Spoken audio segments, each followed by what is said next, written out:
What does it take to be a Formula One driver?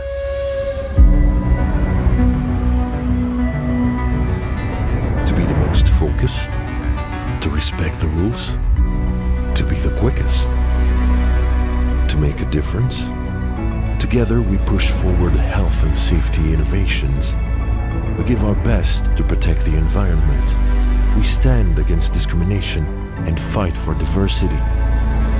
We promote motorsport and mobility around the world. To be a Formula One driver means to be committed. Together with the FIA, we are driven to help build a world that raises hope and enriches the lives of everyone, everywhere. Now we race for change. And we race because we are all purpose-driven.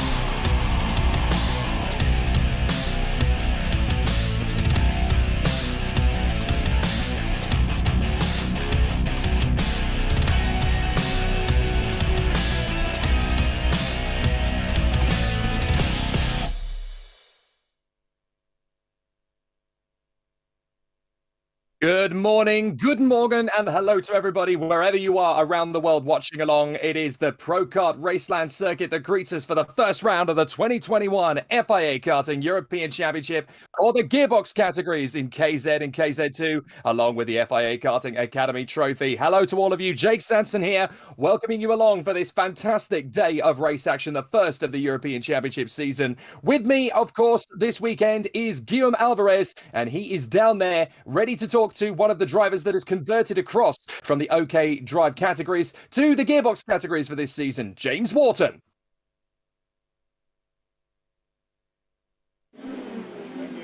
That was going to be really exciting this season. All right, hello everybody. I'm here with James Wharton indeed. Good to see you. This is the first race for you of a new category, KZ2. How do you feel ahead of this big challenge? Yeah, I feel really good. We had qualifying yesterday. I'm starting off P7 for all my heats.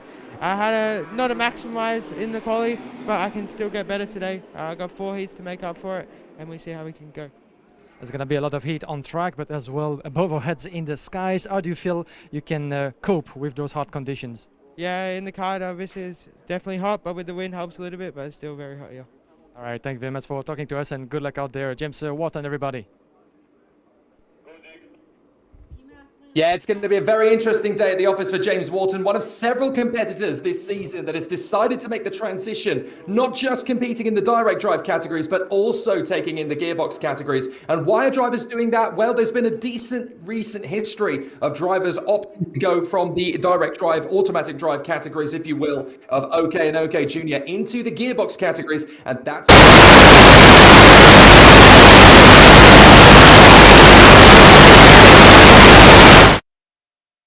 and Charles Leclerc, who were first and second in the Gearbox World Championship back in 2013, have been able to use those skills and the adaptation of driving ability to go up to the big show. But there is an amazing wath of talent in this field as well, and this is where the kings and queens of karting reside. This is the absolute pinnacle of the sport, the FIA Karting European Championship and the gearbox categories. It's KZ2 that will greet us out onto the circuit first, and they are going to have a fabulous battle. Qualifying was very close indeed yesterday. Most of the field separated by under a second, and when you consider that there was about 100 drivers from all over the world taking part, that is absolutely phenomenal to see the caliber and the quality of the competitors. So the drivers are getting ready for the action in front, and we will see some absolutely sensational battles from the front end of the field. You can already see the drivers lining up in position, and they will obviously be getting themselves ready. It's a sunny start, which is good because we've had rain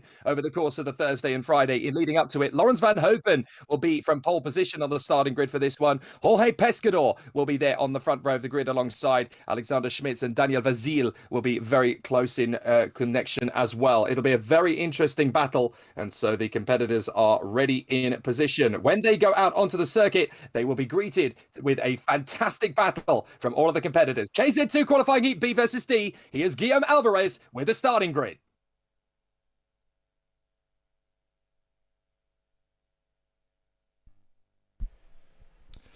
Yes, thank you very much, Jake Sanson. As we're getting ourselves ready, as you can see, with the pre-grid of the first of 18 races to go through today, Saturday, at the beautiful Pro Kart Raceland of Wackersdorf. The drivers make their way onto the track right now. This is the first of 12 qualifying races for the KZ2 class. We just had James Walton behind our microphone, the first of many interviews that we'll try to give you throughout the course of the weekend with the best drivers out there. So let's give you a full roundup of the grid. We're going to have Laurens Van Oepen starting from pole position with Georgi Pescador by his side. Alexander Schmitz and Daniel Vasile will be alongside on row number 2. Round number 3, Martin van Leeuwen and Jamie Day. Then we're going to have Gio Valtanen and Marcus Carac on row number 4, followed by row number 5 by Rolanzo Travasanuto and Valentino Frisch. Matteo Zenci and David Lewinsky on row 6. Row 7, Nikita Artamonov and Jakob Bergemeister, followed by Jesper Westerholm and Samuel Leuye. Lorenzo D'Alosio and Paul Ribeiro on row 9. Row 10, we'll see Ben Doer and Emiliano Carrara. Then we're going to have Victor Oberg and Luigi Di Lorenzo, followed by Thomas Guedes and Tanaponkan Sumonto on row 12. And at the back end of the grid, row 13, Alexa Simonova and Simon Prim, Damian Valar and Gilles Stadsbader, Rasmus Janssen and Anna Lang, Lorenzo Giannoni and Oliver Gemil. 32 drivers onto the track, 16 rows of the grid as they make their way onto the track for the warm-up lap. There's going to be 2 of them, the in-lap and then the warm-up lap to get your tires at the temperatures. And the tires will have to keep a good eye on them because with the high temperatures that we're going to have all throughout the weekend, these compounds, the MG tires, the first ever time that in the European Championship of the FIA Karting, this category as well as the KZ and the Academy Trophy will be using those tires. So this is a brand new challenge for everybody, and this will be interesting to keep an eye on those tires and the way they behave throughout the course of the qualifying races. So here we come with the first of 12 KZ2 qualifying races. Of course, this will be a standing start, not a rolling, except for the Academy Trophy. You know the drill if you're used to follow the FIA Karting competition. The starting grid is just in front of us. If you're following us through live streaming, thank you once again for joining us wherever you are in the world watching. This is the opener of the FIA Karting European Championship for gearbox classes, KZ and KZ2, as well as the Academy Trophy. Laurens Van Oepen, the young Dutchman, one of the fastest in yesterday's qualifying, that will be starting all of his heats from pole position and the front row pretty much. Georgi Pescador from CRG will be by his side, but watch out for Alexander Schmitz, one of the local heroes. There's a lot of German drivers as well as wild cards really decided to shake things up in this field. 32 drivers on the grid. And once again, a big thank you to Jake Sanson for being here with us in voice and soul. Unfortunately, he couldn't be here by flesh due to traveling restrictions, but he will be back by my side in the speaking booth by no time. So let's get ourselves focused on the first race of the day. As you can see, the 360 on the left side of your picture is Laurens Van Oepen driving for Leclerc by Lennox Racing. The CRG colors of Georgi Pescador just by his side. Once everybody is lined up on the grid and the lights go off, we'll be good to go for 13 laps, the first qualifying heat of today. We're about to go racing in Wackersdorf for the first time this season in KZ2, the European Championship. About to go underway, the drivers are getting ready with the tires.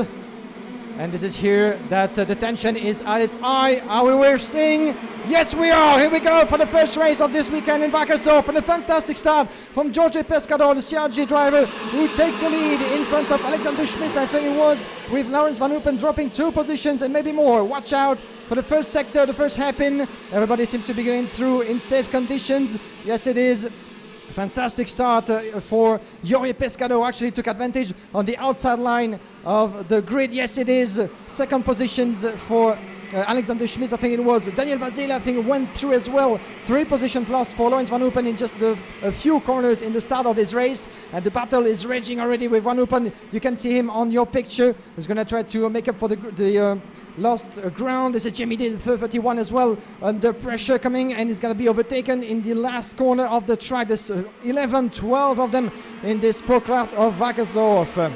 Here we go, 1 lap completed. Pescador in first, Vasile in second, followed by Alexander Schmidt. Jamie Day, he was the one who went it through, actually making a positions up to 4th in front of Martin van Leeuwen. Laurens Van Oepen dropping all the way to 6th What a disastrous opening lap for the pole sitter from the Netherlands. And watch out, beautiful battle with one of the energy drivers. This is the 372 over there that we have. This is Martin van Leeuwen, actually, who got passed by Laurens van Oepen, I think it was. No, Juho Valtanen, my apologies. Valtanen, that we've seen competing in the OK class in the European Championship not so long ago.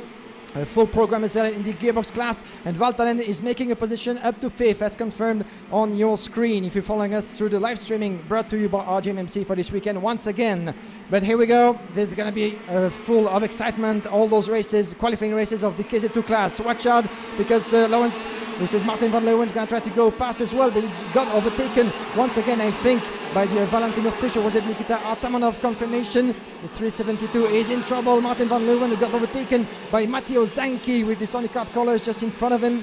He's battling around inside the midfield. This is the top 10 happening at the moment. The 373 on your screen. Further back, Jesper Westerholm driving for Leclerc by Lennox Racing. 10 drivers for the team of Jordan Lennox Lamb in this race, the first one of the European Championship. But Pescador is trying to increase his gap. There you go, we're back with the leaders, with the CRG driver in front for just 0.2 of a second in front of Daniel Vasile.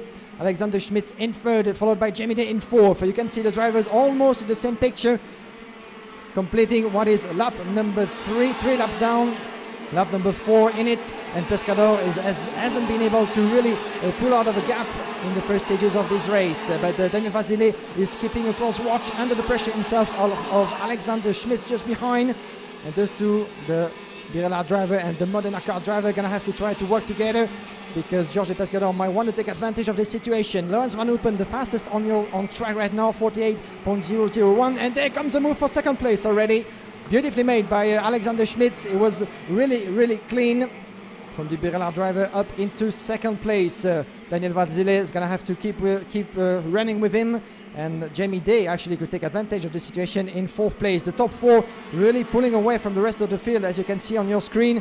The battle for second is raging. Pescador was able to increase his gap in the meantime, 0.4 of a second, making their way into turn number 1. The first sector really fast, flowing very fast indeed, before sector number 2 of the track, more technical, where it's really easy to make a mistake and lose time, because the sector number 3, as the drivers described to us, is the one where you can actually make the overtaking maneuvers happen. And we've seen that happening in this particular corner, of course, and the move for second place from Alexander Schmitz on Daniel Vasile. And there comes another move. This is happening for the back, the 302.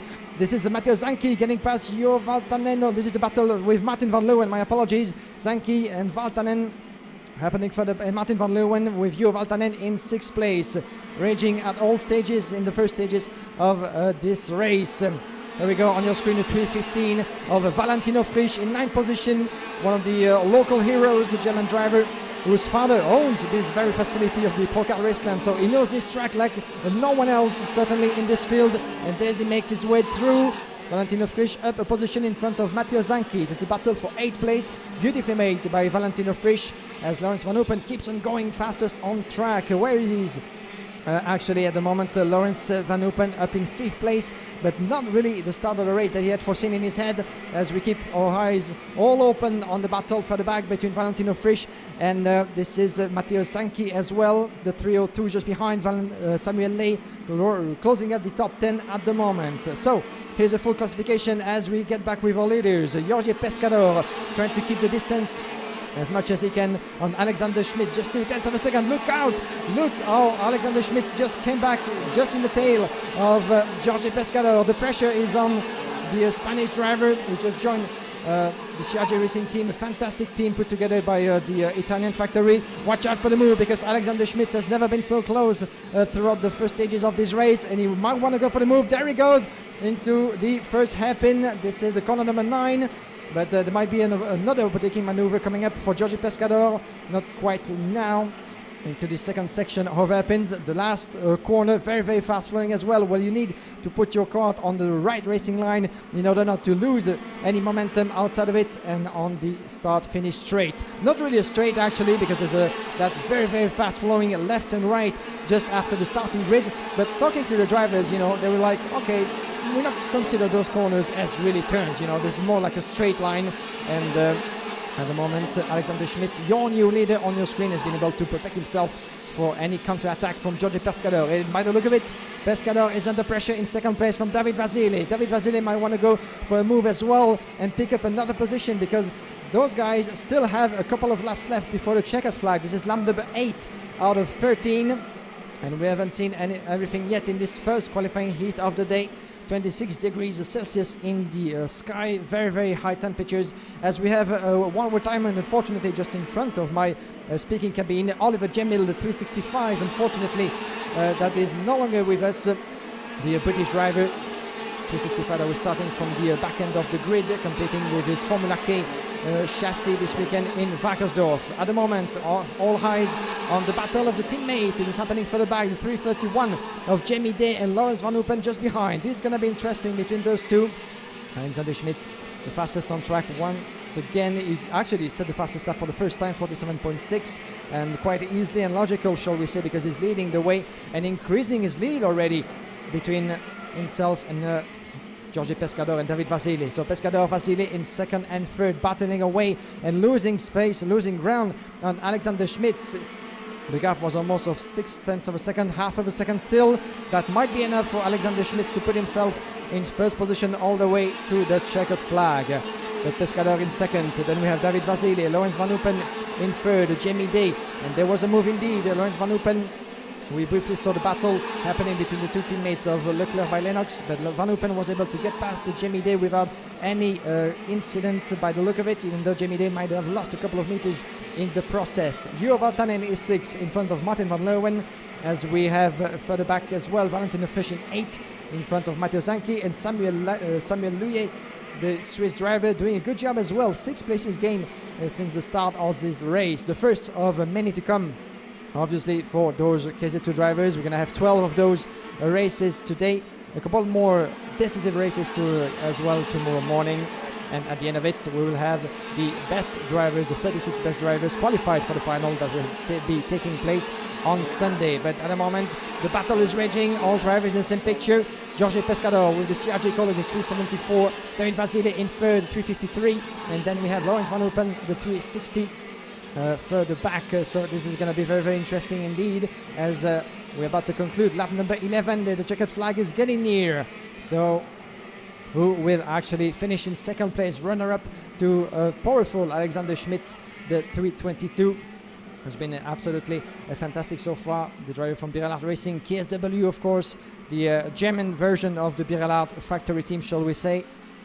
Very powerful team, of course, that knows this track very, very well. And you can see confirmation of Oliver Gemill's retirement. The 365 Formula K chassis competing this weekend, the 265 with MK Racing. Oliver Gemmil, unfortunately, never easy indeed to start a weekend on such a wrong foot with retirement. That will mean that not only Gemmil has to start all of his qualifying heats from the back end of the grid after difficult qualifying, but that will mean that he's going to have to really put everything together in order to climb the field after this early retirement. At the moment, the 360 on your picture, Lawrence Van Hoopen quite unable so far to get past Daniel Vasile. This is a battle for third place, as Jorge Pescador has been able to pull a bit of a gap in the past lap. Just a couple of meters, 1 second, a full second advantage for Alexander Schmidt as we enter the final lap. Final lap, 1 second for Alexander Schmidt, the man on your picture. Jorge Pescador in second with just 3 little tenths of a second in front of David Vasile. That might be enough because in KZ2, as well as in KZ, overtaking maneuvers are not as easy, shall we say, or easy doable as you could see in zero drive classes. The driving of those machines requires a lot of driving skills, a lot of precision and concentration. And while you need to keep your pace going because of the threat of your rivals, you need as well to find a bit of a space to be able to make the overtaking maneuver happen. But no easy task at all. But Alexander Schmitz did the job. The first one of maybe, hopefully for him, many to come. First victory of the day for Alexander Schmitz with 1.2 second advantage on Jorge Pescador. Daniel Vasile wasn't able to make it stick in the later stages of this race, but still finishing in third place. Lawrence Van Hoopen, fourth place, 3 places dropped since the start of this race from pole position. So it's going to be, he will need actually to make some improvement of in order to maybe convert his pole position in the next few races into certainly better results in his optic. But still 4th place, strong results to start the weekend with, in front of Jamie Day, Jo Valtanen in 6th. Then we have Martin van Leeuwen further back in front of Valentino Firsch, then Matteo Zacchi as well as Samuel Ley closing at the top 10. Just outside of it, we have Nikita Artamanov finishing in 11th place in front of Jesper Westerholm. Lorenzo Trevisanuto, one of the new names to keep an eye on, certainly in this KZ2 class. This is his first season for the 2-time OK World Champion. Then we have Markus Kayak in 14th, followed by David Lewinsky, Paul Riberer, Lorenzo D'Alosio, Jakob Berkemeister, Giorgio Carrara, and Ben Doe in 20th place, as you have the full classification of this first qualifying heat of the day. Then we have Rasmus Janssen 21st, Lorenzo Giannoni in 22nd, followed by Gilles Stadsbader, Luigi Di Lorenzo, Tanapong Gansentummo, Victor Roberg, Simon Prim, Thomas Guedes, Anna Lang, Eliska Simonova, and Damien Vallard. One retirement, unfortunately, Oliver Gemil. So, in just a few moments, I'll get back to my interviewing scene, and we have another nice interview to suggest you. But it was a nice race already, but domination indeed from Alexander Schmitz. What did you make of it, Jake? Very interesting opening race there, and Alexander Schmitz straight out of the blocks on home soil and doing an exceptional job. Obviously, local knowledge of the Wackersdorf circuit definitely coming good to him. Interesting points to note already. A great start for CRG. They needed 2021 to be a stronger campaign all round, and Jorge Pescador straight out of the blocks with a P2. I think he would have preferred it to be P1, but he just couldn't quite hold off Alexander Schmitz in the closing stages of that one. Excellent start from Daniel Vazil. The Romanian has definitely got good quality and candor out there on the circuit, really looking exceptional at the moment. It looks good as well for the Leclerc by Lennox pair. Lawrence Van Hopen didn't quite get the best of starts, but he did manage to come back to the top 5 along with his teammate Jamie Day, and those two of course are okay drivers. They have managed to convert their way to KZ2, so this is a tough challenge for them, and they really have taken it on board exceptionally. It's great to see that we've got so many drivers from that talent pool of the direct drive category that have been able to come straight into gearbox and be very strong. Oh, the flies are obviously enjoying things at Wackersdorf. We've also got Juha Valtanen, another driver who's made the switch from direct drive. He's there in the top 6, looking exceptionally strong as well. So good to see these guys making a good impression in the early phases. Some good maneuvers through the field. Serbier making up 6 places, up into the top 10. Rasmus Janssen and Lorenzo Giannoni both making up good progress in the midfield as well. Quite a few drivers struggling to make progress. Overtaking is very tricky here at Wackersdorf, so they're obviously having to feed their way in and get some decent results on the board. Travis Anuto, his first race, 13th. Okay, it's something to build on. It's not a bad result, not a bad performance. He just needs to continue to work the magic on that one. So we'll see what happens over the course of the race. But it is a very, very interesting start. 13 laps and Alexander Schmitz out on top. Kind of to be expected, really. We've seen him do fantastic jobs before here at Wackersdorf and on home circuit. That's definitely to give him a bit of an advantage.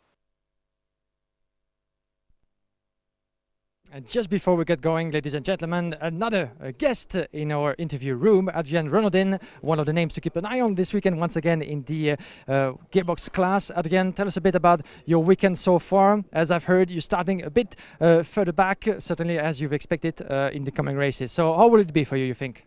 Yeah, we make bad qualifying with P11. The pace in the practice was good. I think we can manage to be in the top 5. After in the race, the pace is really different, you know, compared to push 1 lap and 13 lap. But yeah, I'm confident with the chassis for the race. I need to get back on top, and yeah, I make a mistake in the qualifying, so I want to fight for the team and bring a good result at the end. Overtaking is not easy on this track, especially in KZ, isn't it? It's not easy, but I will do my best to overtake all. And there are some opportunity, I think. It will depend how the race is going after the start, but we see what we can do. Thanks very much. Merci beaucoup.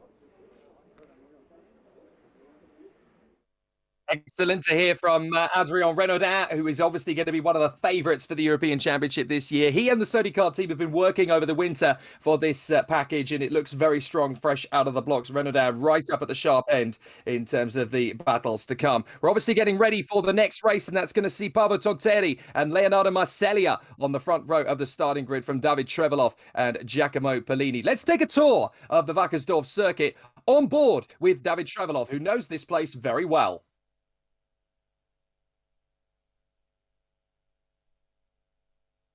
We'll take a lap of the circuit here at Wackersdorf in KZ2 with German star David Trevelov. He's won here before many times and always goes well on home turf. What we want to focus on here is the stance of the driver. There's a lot going on behind the wheel of the kart, and you can see that a gearbox racer has to be much more physical than a driver in OK would, for example. For starters, you're almost driving with one hand on the wheel for about 60% of the lap. The right hand is of course on the shifter, and with the raw acceleration of these karts, you are always working the gearbox. You need to be very precise with the brakes too, as you don't have that additional strength in a second hand to control the balance of the car. So training for KZ2 and KZ needs to be focused on strength and stamina. You can tire out very easily in this class. The real stars of racing are found in these two categories, and it's no surprise that winning here means more to a driver than anywhere else. Back on track and back in action. Thank you very much, Jake Sanson, who's hearing from us from home, but good to have you with us all throughout the weekend. Adrien Renaudin behind the mic, always nice to hear as well from the young Frenchman, one of the strongest names in the KZ class coming up later today. The Heat 1 of KZ will be taking place at 12 local time here in Wackersdorf. Now, the second race of KZ2, as you had the first roundup of the grid. Let's do another one, shall we? The qualifying heat opposite Group C and F, as we're gonna have Paavo Tonteri starting from the front row, Leonardo Marsiglia by his side, David Trevelov and Giacomo Polini side by side. David Trevelov, you've just seen the overtaking, the onboard video of the young German. He knows this track very well. It will be certainly a threat all throughout the weekend for the many other competitors who can do something on this track this weekend in KZ2. 95 drivers, a fantastic gathering here of competitors in what is one of the top karting classes in the world. Brandon Nilsson and Jean Luyet from row number 3, followed by Thomas Imburg and Hubert Petit on row 4. Row 5, Daniel Stell and Andrea Darley. Then row 6, Marco Torman, as well as Chris Annan, Giuseppe Fusco and Mateusz Kazowski on row 7, followed by Maxim Soldatov and Natalia Balbo on row 8. Row 9, Axel Beckson and Roni Tabakovic. Then we have Luca Schatzer, Josep Knop, Kaspar Kazmala, Kasper Nadolski, Charlie Andersen, Jan Rake, Yannick Julius Bernhardt, Roman Shaparov, Rodrigo Ferreira, Karel Simon, Nicola Bartolini, Nela Mikankova, and Tim Steigruber. There's 31 drivers out onto the track. Paavo Tonteri, the Finnish driver, the 305, competing in this class with the CRG racing team, obviously another favorite in the CRG colors, of course, this weekend to keep an eye on. Here he is, the leader, the 305, Paavo Tonteri, Leonardo Marsiglia. We saw just in the race before that the driver in first place, the race before, it was Jorge Pescador, was able actually to get ahead of the pole sitter, Lawrence Van Open, who did lose actually quite a bit of ground in the opening lap. Will it be the case once again? But certainly pole position might not be of the biggest advantage here in Wackersdorf, especially in the gearbox class, where the start is crucial for the rest of the race. So you have a bad start, and then you're gonna have to recover a lot of ground, and your race might be already over before it get even started. So we're gonna be racing in just a few moments here for the qualifying heat C against F. Tonteri against Marsiglia. Here we go, we're racing. A fantastic start once again from Paavo Tonteri this time around. And watch out for one of his teammates trying to go around the inside. It was beautifully made actually from Giacomo Polini. I think it was taking the lead, or at least trying to. But in the meantime, Leonardo Marsiglia didn't have none of it actually and kept the lead. He took actually the lead of this race. As we're going to have, unfortunately, a technical problem for the 405 further back. This is a Tim Steinbrugger, unfortunately, who's having some trouble with his Birella chassis, and that will be retirement. It's happening outside of your picture, but Tim Steinbrugger was starting from the back end of the grid, and unfortunately ran into some trouble in the proceedings of the start. Quite unfortunate indeed, but in the meantime, beautiful start of a race from Leonardo Masseglia. I thought actually in the process of the start, in the opening 2 hairpins, that he was going to be overtaken by Giacomo Polini, but he had none of it and kept pushing all through the way of the first corners in the first lap. Here we go, confirmation here, first of all, of the retirement of Tim Steinbrugger, the 405 competing this weekend. Of course, as a wild card, there's a lot of them actually competing with Birelart Racing, KSW, obviously. A lot of wild cards this weekend in Wackersdorf on home soil, most of them Germans. But in the meantime, Giacomo Polini had a fantastic start as well. 2 places gained for the Italian from CRG, and is arresting already Leonardo Masseglia. This is battle of the Italians at the moment, as we have Paavo Tonterri watching closely from 3rd place. The pole sitter, who didn't have the best of start. At least he was ahead entering the first corner, but then lost a bit of ground and got overtaken in the first sections of corners. The first sector of this track, as we said, very, very difficult, quite fast flowing, but still this is where you can lose ground, and then even more into the more technical second corner. But here we go with the leaders, Masseglia with the Car Republic colors, Giacomo Polini and Paavo Tonterri, the 2 CRG drivers, just behind, and there is a switch for the lead already. Beautifully made for Giacomo Polini. Masseglia was pushed a little bit on the curb in the process of the overtaking, but it went quite smoothly. And it was done in the second sector once again. Very important to nail it, and we haven't seen that happening quite a lot so far. In that corner, the corner number 9, one of the 2 hairpins in the last sector. This is where actually a lot of overtakings might be happening in the course of the weekend. But in the second sector, that's quite rare in gearbox classes, but we'll ask for it. And beautiful overtaking further back happening. This was, we'll try to identify who that was in just a moment, but after 3 laps completed, lap number 4 underway here in Wackersdorf. Giacomo Polini is this is second place. This is Paavo Tonterri watching him, getting past Leonardo Masseglia. Beautifully made. The battle is raging between Masseglia and Tonterri, and the Italian with the CRG colors is upper position. Second place for Paavo Tonterri, my apologies, as Giacomo Polini just took the lead a few moments ago. So we have a 1-2 from CRG. Polini already pulling away from Paavo Tonterri, 0.7 of a second, as you can see on the left side of the screen. The 305 is going to have to do everything that he has to protect his position and allow, in the same time, his teammate to get away. But he's certainly more than willing to catch him as well and secure the best results possible, because the pressure is on, and Leonardo Masseglia still have a lot of time. This is only lap 5 completed into this race. 4 laps in, lap number 5, Polini, Paavo Tonterri, 0.7 of a second. Then there's your battle with Masseglia 307 in 3rd. And then further back we have David Trefilov in 4th place, one of the strongest German drivers in the field, that's for sure, in front of Chris Hannen, Jean Luyet, Hubert Petit, Andrea Dalle, Brandon Nilsson and Marco Torman in 10th place. Further back as well as Giuseppe Fusco, Mateusz Kazowski, Thomas Imbu, Natalia Balbo doing a good job with 2 places gained. Oh, it's some trouble for the 409, one of the other wildcards in this field, I'm afraid. And this is Jan Rake. Jan Rake actually with the OK1 chassis is going to try to get back on track. Can he actually, the 409 is competing here this weekend as a privateer, and is getting back onto the track, but it's going to have a lot of overtaking, a lot of space to give to the leading pack, because it's going to be lapped in just a few moments. But the important thing for him is that he was able to get back on track and keep going into this qualifying heat, the second of the day. Giacomo Polini, fastest on track with 48.39, and the warning flag for Kaspar Kalasma, the 357, competing this weekend, the 357 as a privateer once again. And let's see where actually he is in the classification. 357 in 23rd place. Warning flag, certainly for a maneuver that wasn't deemed correct enough by the officials. That's the equivalent of the yellow card in football, as we have the 2020 Euro Football Championship, of course, happening as well.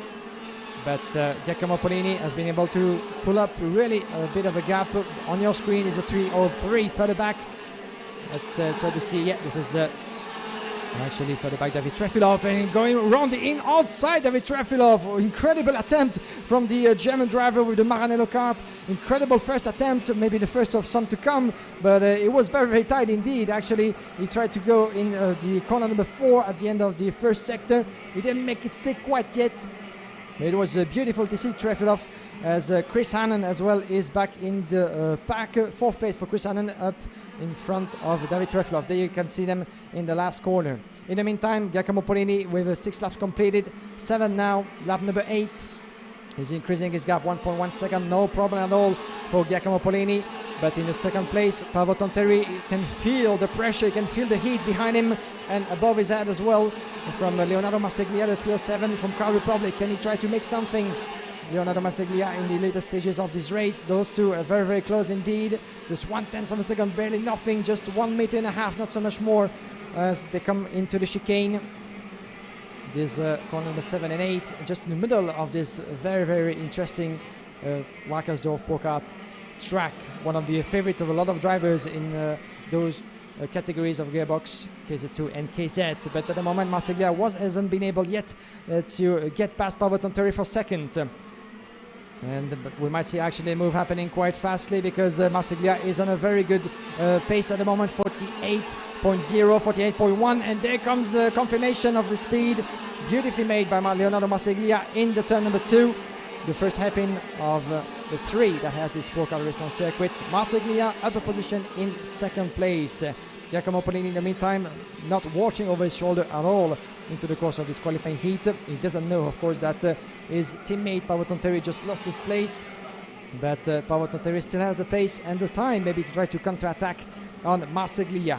Then we have Chris Annen, incredible first race for Chris Annen, actually the Dutch driver, the 371, competing this weekend with the KSM official racing team, another strong German team, KSM of course.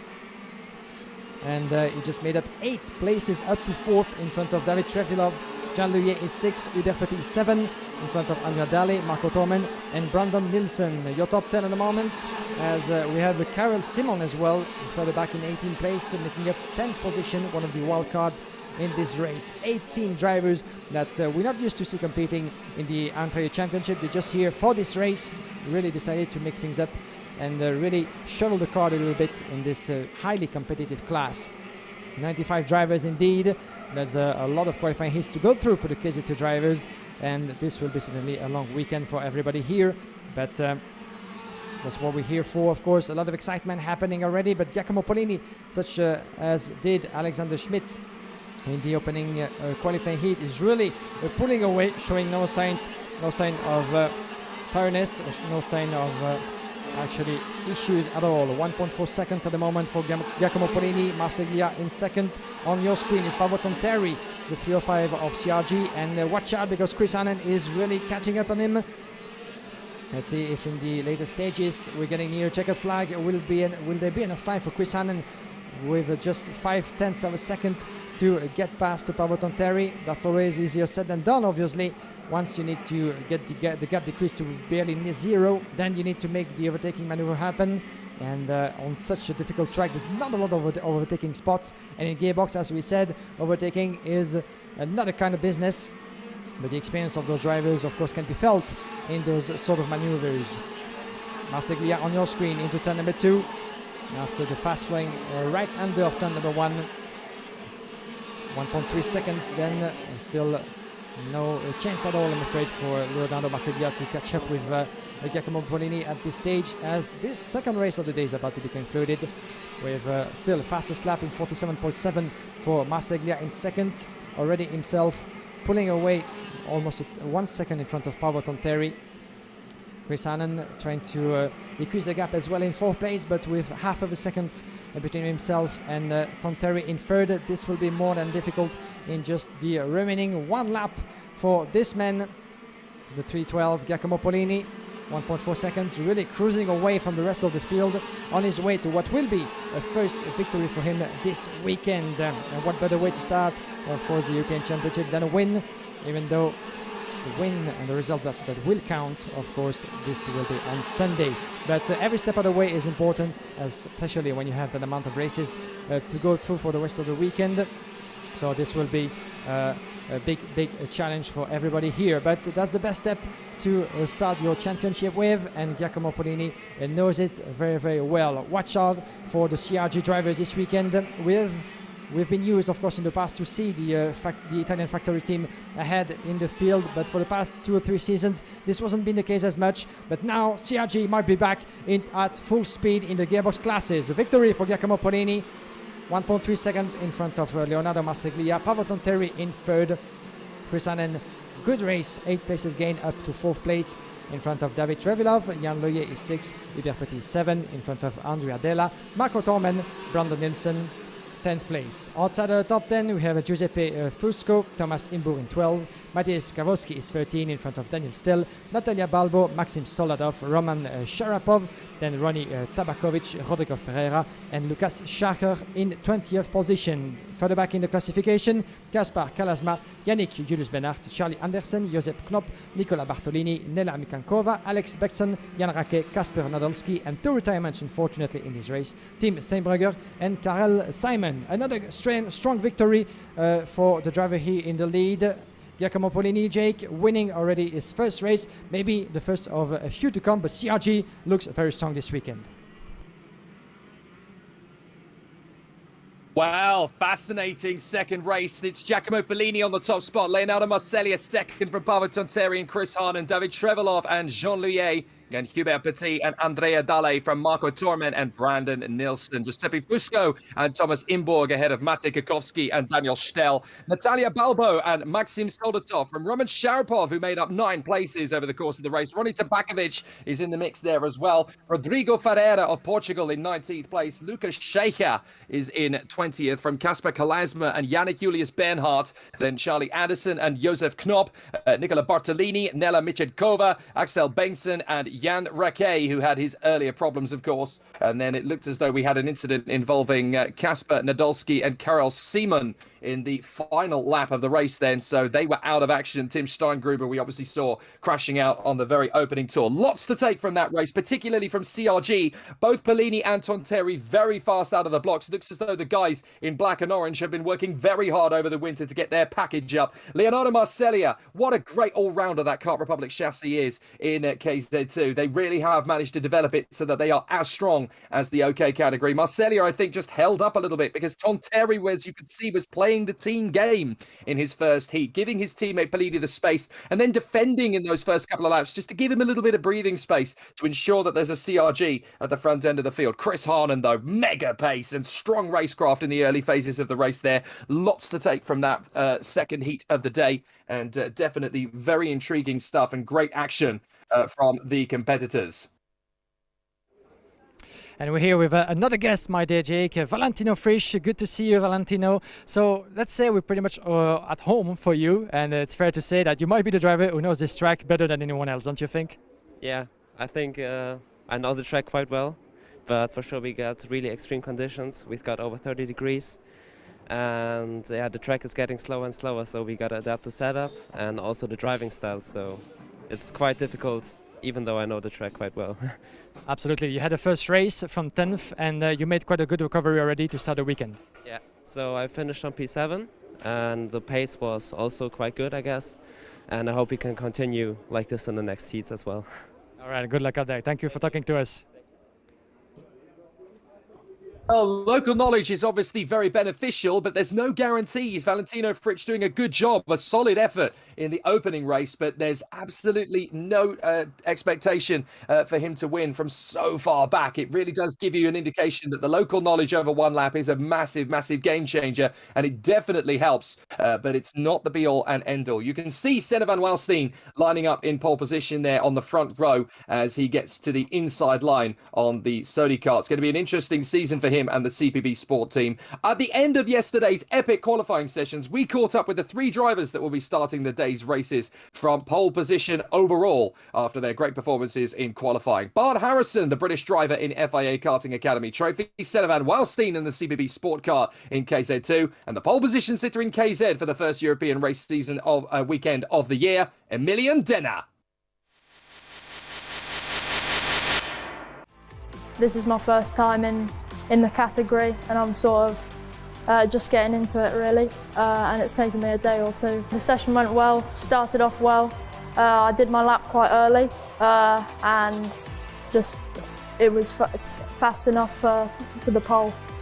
We know we had only like 1 or 2 laps in qualifying, and the first lap wasn't that great. So yeah, I really gave it all on the second lap, and for me that was just a perfect lap. Like all the sectors were just on the limit for me. So yeah, that was great. It feels amazing for the team, for all the work they've done already for the start of the season, for Cedric also for the engine. We worked really hard since the first race, and now it starts to pay off. We had pretty good results already, but now it's the race that matters, and we started on pole, so I'm really happy.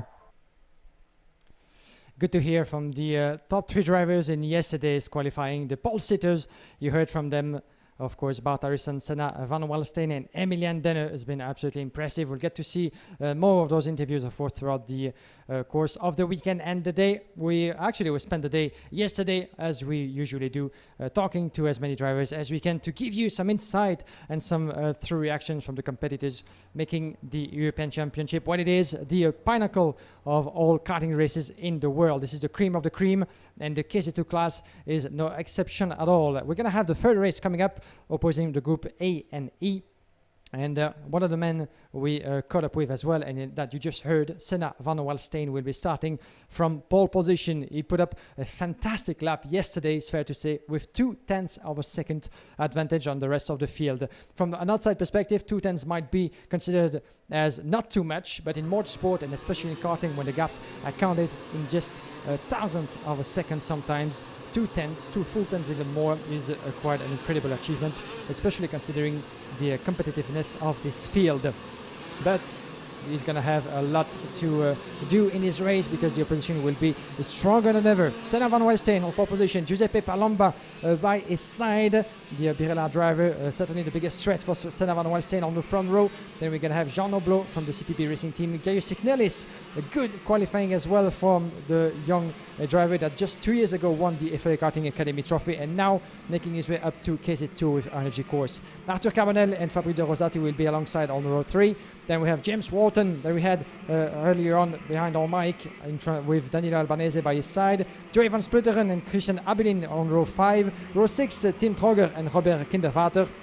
Then Alessio Beldi and Maximilian Paul, Adrian Janicki and Alessio Piccini on row 8. Row 9, Lucas Rebock and Andre Walter. Then we have row 10, Moritz Ebner and Jesper Sjöberg, followed by Jakub Jolski, Mercedes Kutatin, Luca Walter, Marco Valenti, Rowan Greenways, Francesco Maria Leone, Yannick Immels, Antti Ramo, Karl Luwarecki, Rick Hartmann, Karsten Schamser, and Horst Felix Felbermeier. 32 drivers here on the beautiful Pro-Kart Raceland of Wackersdorf, and as you can see on your screen, this is not Circuit International Honnay-les-Bois. It was early on actually that we had the French race for the European Championship in OK Junior, but we're very much in Germany under the sun of beautiful Bavarian region that has never been so welcoming, of course, as we usually come here. We've been to Wackersdorf a couple of times over the past few seasons, not only for Gearbox but also for OK and OK Junior classes. Last year, you might remember that.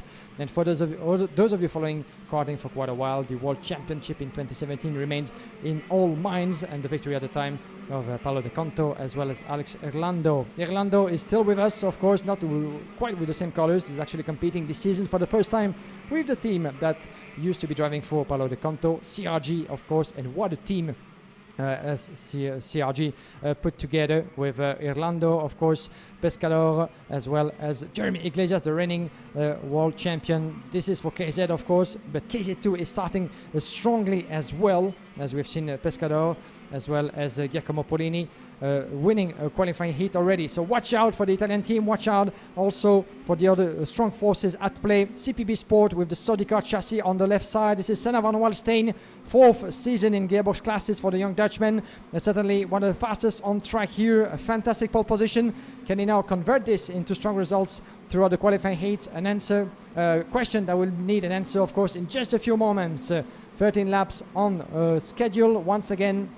Then we switch to the youngsters of the academy. But first of all, the last start here in this first series of qualifying heats for the KZ2 class.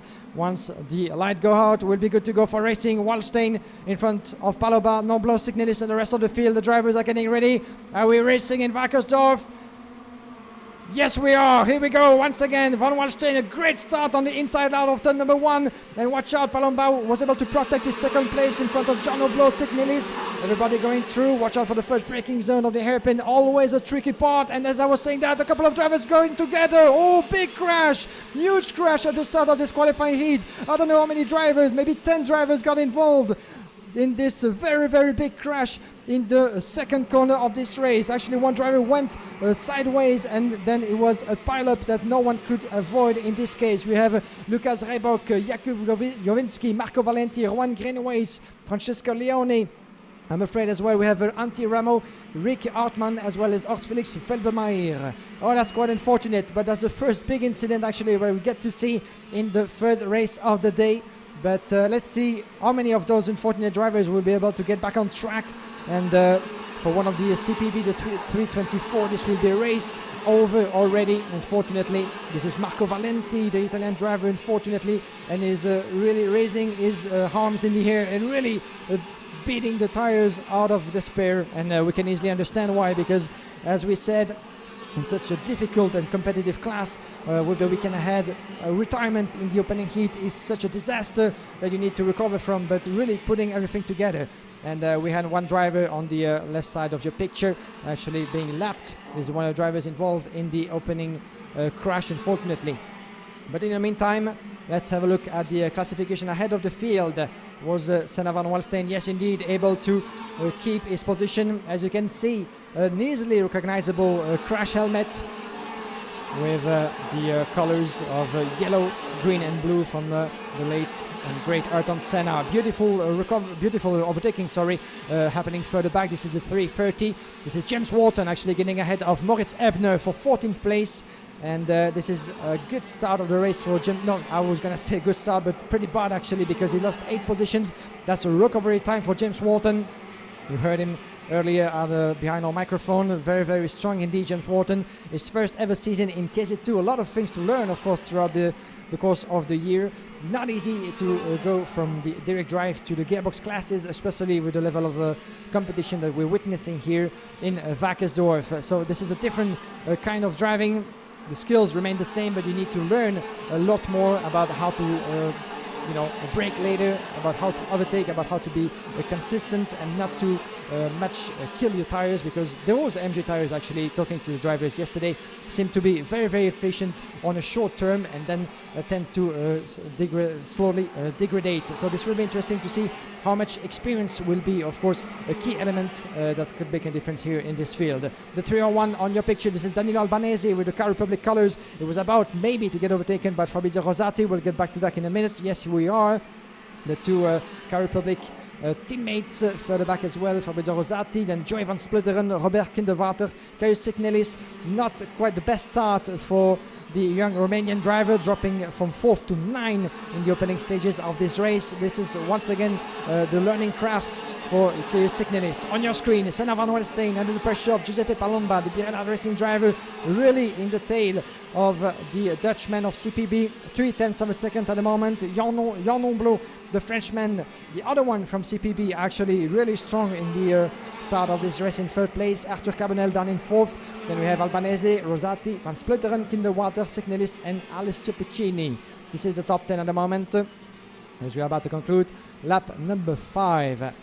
And already you can see, actually it's very down to gearbox classes, of course. The gap tend to build themselves quite fastly, and you really need the concentration at full to be able to be consistent throughout the course of the race. Watch out, because the 356 of Joey van Splutteren is in a battle with, this is one of the Car Republic drivers, the 446 of Fabrizio Rosati, who just went ahead of the Dutchman. Watch out, beautiful battle, 3 drivers, and Caius Signelis might try to get involved as well. Signelis going around the inside, at least trying to get past his own teammate of Energy Corse. Watch out not to get any wheel touching over there, because it could be costly for the two teammates. But at the moment, still observing each other. Signelis behind Joey van Splutteren. Quite nice crash helmet as well for Joey van Splutteren, with the yellow flames on the blue color. So quite nice as well. A lot of very, very colorful designs throughout this class. But the battle is raging. Van Splutteren in 6. Fabrizio Rosati in 7. sorry, my apologies, Rosati just went ahead in front of Robert Kinderwater, Van Spluteren and Signelis 8 and 9 respectively. Then we have Alessio Piccini running up the top 10 with 6 positions gained. So a good battle, up to 5 drivers involved over there into the first sector. Corner number 4. Quite easily to make a mistake over there. You need to align your card as good as possible. Further back, this is James Walton, 330 happening. Yes, trying to recover as much as he can, but he's under the pressure of his opponent. James Walton on your screen is a 345 of Alessio Baldi battling with Jesper Sjöberg, my apologies. This is a battle for 11th place. Further up in the ranking, in the lead, still the battle raging. 7/10 of a second, Van Walstein Palomba. Let's see what the gap is this time around. 8/10 of a second, 308 on your screen. This is further back, Arthur Cabanel and Danilo Albanese. Another strong battle between CPB and Car Republic, but further back with Arthur Cabanel, the Frenchman, trying to protect his 4th place. Watch out for Danilo Albanese. He needs to make that stick because he has Fabrizio Rosati, his teammate, just not far behind. And you can see actually at the moment that Arthur Cabanel seems to be on a lower pace, blocking a little bit the Italian driver in 5th place, and is starting to lose patience actually as we're about to conclude lap number 8 of this qualifying heat of the KZ2 class. After this one, we'll make a short break for the Academy and the KZ, then back to KZ2 before the lunch time here in Wackersdorf. But plenty of things to see. The battle on your screen is for 4th. Arthur Cabanel in front of Danilo Albanese. Can Albanese try to make that stick? Yes, going around the inside of the Frenchman. And a bit of a sliding for Cabanel, I'm afraid. But he was able to shut the door quite directly because Fabrizio Rosati was just behind and ready to take advantage of the opportunity, the open door that just went ahead of him. But Arthur Cabanel is having none of it and keep his position in the chicane with the turn number 7 and 8. Quite impossible, shall we say, to overtake in that particular part of the track, but having a good pace in that particular chicane in the middle of the circuit is very important. And we have, I thought it was an overtaking, but that's one of the drivers at the back end of the field being lapped, so nothing to worry about over there. But as I was saying, into the chicane, very important to be consistent and have a good exit out of it, because you can align yourself in turn number 9, the hairpin at the end of the track, and make your overtaking. And there he goes. Whoa, fantastic sliding over there from Fabrizio Rosati, the 246, but Arthur Cabanel just went inside and fought back. That was a good attempt as Caius Signelis is being really pushed a little bit away. This is Joey Van Spluteren, my apologies. Signelis just went ahead of his teammate in 7th place. Van Spluteren in a good battle with Alessio Piccini, and Alessio Baldi just behind is the 333, the young Caius Signelis. One of the youngsters of this KZ2 class, were experienced, and a lot of drivers have been competing there for quite a while now, but Caius Signelis is brand new to the KZ2 category. Let's see what he can do, but now so good. So far so good for Signelis. In 7th place he was able to make up a bit of positions and really keeping himself over there. There he is, Caius Signelis, under the pressure at the moment of Alessio Piccini, the 352, the 319, my apologies, behind him. This is Robert Kinderwater at the moment as I just got my laptop and screen updated. So at the moment, Senna Van Walstein 10 laps in, 1 second advantage on the driver Giuseppe Palomba in 2nd position, then Jan Nomblot in 3rd, Danilo Albanese is in 4th, then we have Arthur Cabanel in 5th place. We're getting near the conclusion of this race at the end of the lap 11, and watch out, the 352 going around the inside, beautifully made. This is Alessio Piccini getting past Jesper Sjöberg in the last sector of the track. 11 laps completed, lap number 12, and watch out for the 345. This is Alessio Baldi, one of the drivers of the Intrepid race driver program. Intrepid back at full speed as well in KZ2 as well as in KZ. Watch out for what's going to happen for this illustrious team in karting history, but we haven't seen much of Intrepid for the past few years, but now they're back in gearbox in KZ2 with Alessio Baldi, as well as in KZ with Davide Forre and Emilian Denner, but this will be for later. At the moment, the 308 is still under intense pressure. This is Arthur Cabanel. Fabrizio Rosati from Car Republic might try to go around the inside of the Frenchman, who is going to try to do everything that he has to stay in 5th place. As we're getting near the conclusion of this race, the final lap for this man on your picture, Senna Van Walstein, who is really giving a strong impression since the start of this weekend. A strong pole position, really away from the field, 2/10 away from the field. A huge kind of gap at this stage of racing. Giuseppe Palomba in second, Noblo in fourth, and watch out for the battle for the back. This is Caius Signelis indeed. Signelis under the pressure of the 319 of Robert Kinderwater. This will be the last battle of this race as there's just a few corners left. This is the right of number 10, then there will be a bit of a bump over there for Senna van Wallenstein. The very long, never-ending corner number 11, and then the exit on the start-finish straight. Checkered flag, and the first win of the day for Senna van Wallenstein in front of Giuseppe Palomba. Jan Omblo finishing in third. Danilo Albanese in fourth place, beautifully made for him. Then we have Arthur Carbonell in fifth, Caius Signelis in sixth place, followed by Fabrizio Rosati, Robert Kinderwater. Van Splutteren unfortunately lost a place in the later stages of this race in ninth in front of Jasper Sjöberg. Alessio Piccini in 11, then we have James Wharton in 12, Alessio Baldi in 13, followed by Andre Walter, Moritz Ebner, Maximilian Paul, Luca Walter in 17, Vyacheslav Putatin is finishing 18. Good recovery for Jari Lukavrejski, 10 places gained up to 19, and then we have 20th place for Yannick Immels in further back in the classification that you're gonna see appearing on your screen just in a few moments. We gonna have in 21st place Christian Abulin, followed by Francesco Leone, Jakub Jokic, Karsten Schamser, Horst Felix Felbermeier, Rick Hartmann, Lucas Reibock, the first of a couple of drivers actually who had to retire in this race. Some of them two actually in the first few corners after the big incident that we saw happening in corner number 2. So among the drivers who unfortunately had to retire of this race, Antti Ramo, Marco Valenti, Rowan Greenways, Tim Troger, Adrian Janicki and Luca Rebok. So dear friends, ladies and gentlemen, this is a quick break we're going to take from the KZ2 class. In just a few moments we're going to have the Academy Trophy obviously coming up, the first race of a total of 4 that we're going to have today. 4 qualifying heats for the Academy Trophy. The youngsters between 12 and 14 years of age. In the more than a decade that the Academy Trophy has been up and running in the FIA Karting Championships. So 2 races coming up for the Academy. And we got the chance, of course, to talk to one of them. But let's hear first of all from you, Jake Sanson. As what did you make of the performance of Senna van Wallenstein? Very impressive in qualifying, and once again impressive on pace here in this race. Certainly was. Yeah, good to see Senna van Wallenstein coming straight out of the blocks and to first position. Giuseppe Palomba and Jean Nomblo just not able to handle his raw speed and pace at the moment.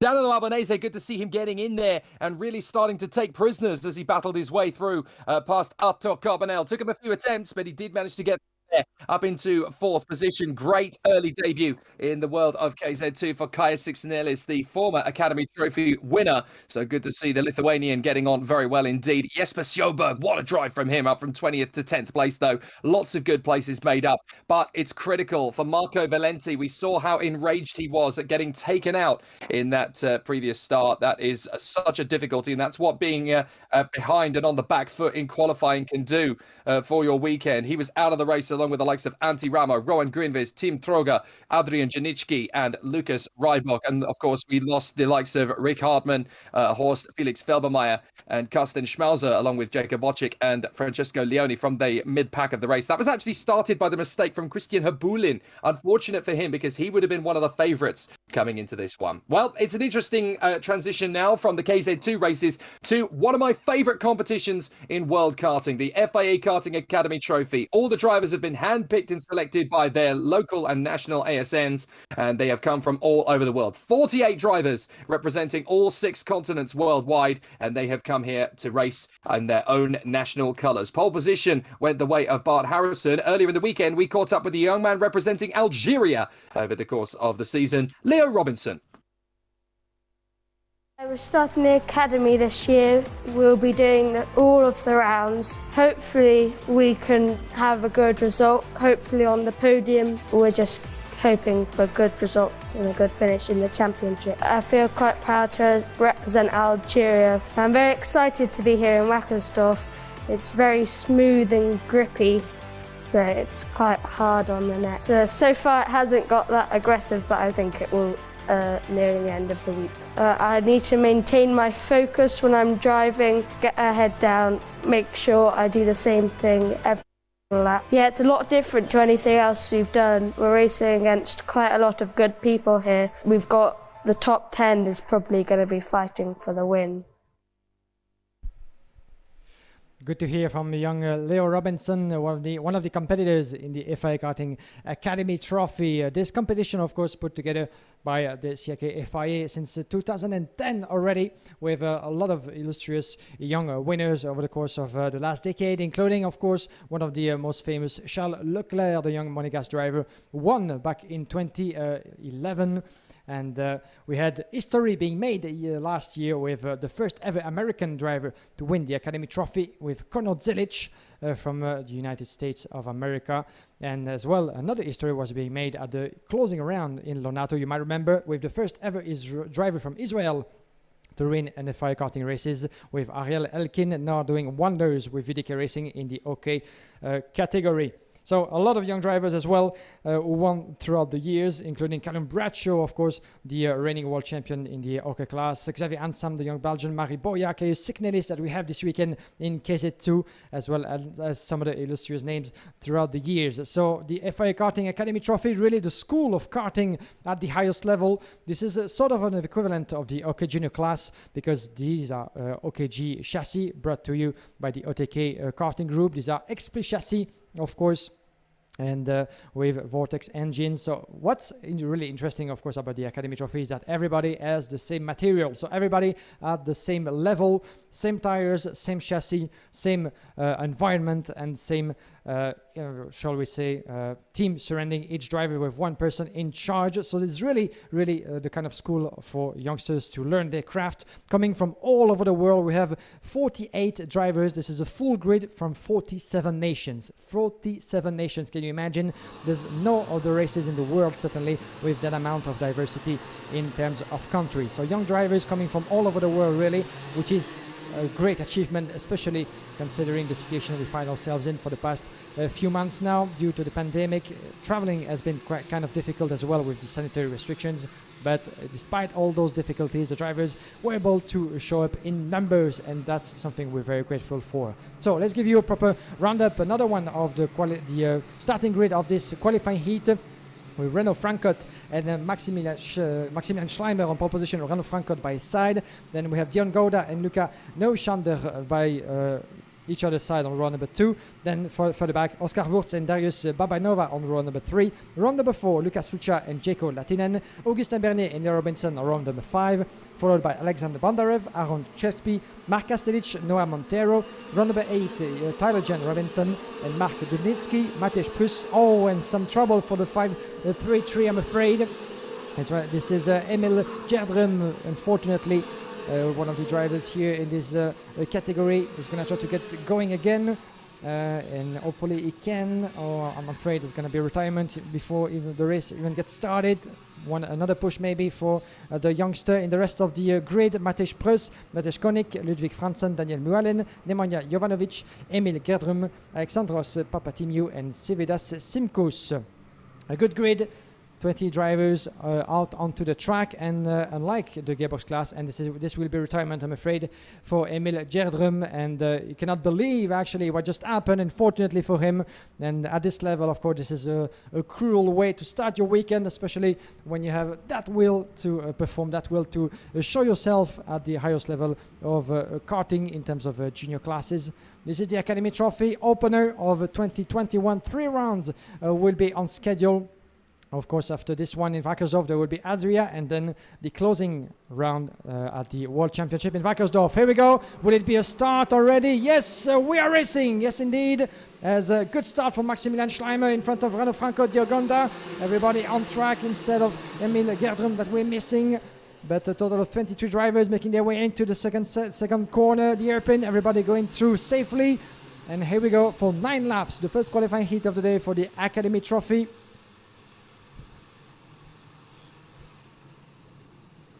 And are we going for racing actually? Because I had a doubt. Yes, yeah, we are racing. Oh, no, this will be a false start. My apologies. This will be a false start. Confirmation of the red light still on actually. because I didn't see the yellow light over there on our screen, so my apologies for that. I thought we were going for the first race this weekend in the academy, but this was a fall start. Here we go again for another warm-up lap. As you can see, the chassis of Emil Gerdrum is still lying on the grass over there. The driver is going to have to wait for the marshals until the end of the race. But we're going to go again. And like the gearbox class, as you have understood already, this is a rolling start, not a standing procedure.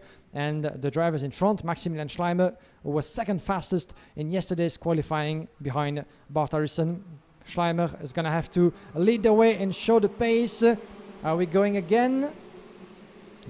I don't think this is a start. No, indeed not. Once again, the yellow start is on this time around, and we're going to go for another warm-up lap, another grid formation lap. So this is the second attempt already.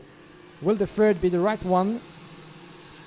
Never two without a third, as we say in French. But this time around, another formation lap for the Academy Trophy. And once again, I was telling you about the importance of the pace being reduced by the leaders of this field. Maximilian Schleimer, the pole sitter, is the one actually that everybody has to follow. And you can see actually the race officials are telling the drivers, you need really to slow down. This is now or never. You need to slow down in the last sector. This is part of the rule. You need to stick to the ruling procedures.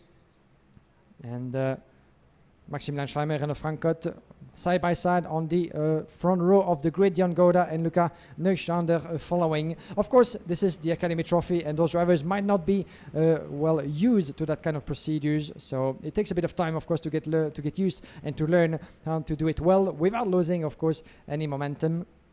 It's all down to Maximilian Schleimer this time around. Once again, a third attempt. Will it be the one? Will we be racing for the first time this weekend in the Academy? Seems to be good. Are we going for a race? Yes, we are. Green light. We are racing for the Academy Trophy for the first time in Germany. And a good start from Maximilian Schleimer in front of Renaud Frankot. Watch out for the first braking zone. This is the hairpin. Everybody going through safely once again. Someone a bit off on the outside of the curb. But at the moment seems to be quite okay. The second braking zone quite heavily as well, turn number 4, but no sign of incident or wheel touching from those young drivers. They know, of course, this is only the first race of a couple more to come, and Maximilian Schleimer as well as Renaud Frankot had both a warning flag, so that's interesting, and it has to do with the starting procedure having been repeated twice actually. And there comes a change, a 5:06 already of Dion Goda taking the lead. Dion Goda didn't wait long, and he just took the lead in front of Lucas Schwander, I think it was, and Maximilian Schleimer. Where is Maximilian Schleimer actually as they come across the start-finish straight? This is one lap completed. Dion Goda, Schleimer in second, third place for Neustander indeed, I had seen correctly, making his way up to third in front of Renaud Frankot, dropping a position to 4th place. The 5:11 of Neustander is going to try to make another position around the inside of turn number 4. He just made that stick beautifully. Neustander, the young Brazilian, actually competing here in Germany for 2nd place already. Beautifully made by Neustander in front of Maximilian Schleimer, the pole sitter in this race, dropping a place in 3rd. All advantage, of course, to Dion Goda, that of course, we see competing as well in the European Championship of the Hockey Junior class with Rickerfield Motorsport. A couple of names, of course, that you might be familiar with due to the appearance in the FIA Karting Championship for the Hockey Junior category. And we have a yellow flag. Oh, and the driver off, unfortunately, at turn number 9. This is the hairpin, the penultimate hairpin in the last sector. Let's try to see who that is, but it's happening outside of your screen. The battle is on right now. The 5:25 of Renaud Frankot actually going around Maximilian Schleimer. Schleimer is trying to fight back. Yes, he does in turn number 4. Watch out not to have any contact at such an early stage in this race. It's not happening. And beautifully made from Renaud Frankot, who make a position up to 3rd. Then Dion Goda leading the way, 0.3 of a second almost on Luca Schwander in 2nd. Frankot up to 3rd in front of Maximilian Schleimer. Then we have Luca Fluccia and Jaakko Leitinen making up 2 positions since the start of this race. In front of Darius Barbayona, Oscar Wurz, Mark Kastelic. A good start of the race for Kastelic, the young driver from Czech Republic, who was able to make up 4 positions. Confirmation of the 5:37. This is Aaron Krespik, actually, who had to retire, the young driver from Hungary. Aaron Krespik in the corner number 9. So we have 2 drivers out, Jerome and Krespik. As you can see, the drivers are going to have to wait as the rules abide until the end of the race. The battle on your screen is the 511 in second place. Dion Gouda just in front of him. This is battle for first. Watch out because Noah Chander was able to decrease the gap just a little bit. He's still right in the tail of Dion Gouda. The pressure is on. Leo Robinson, the fastest on track, 51.7. Whereas Leo Robinson actually further back in the classification, 9th place as he just went ahead. Mark Kastelic for 9th position. Investigation flag, unfortunately for Tyler Jean Robinson, one of the young ladies in the field, supported by the Women in Motorsport FIA initiative for this event.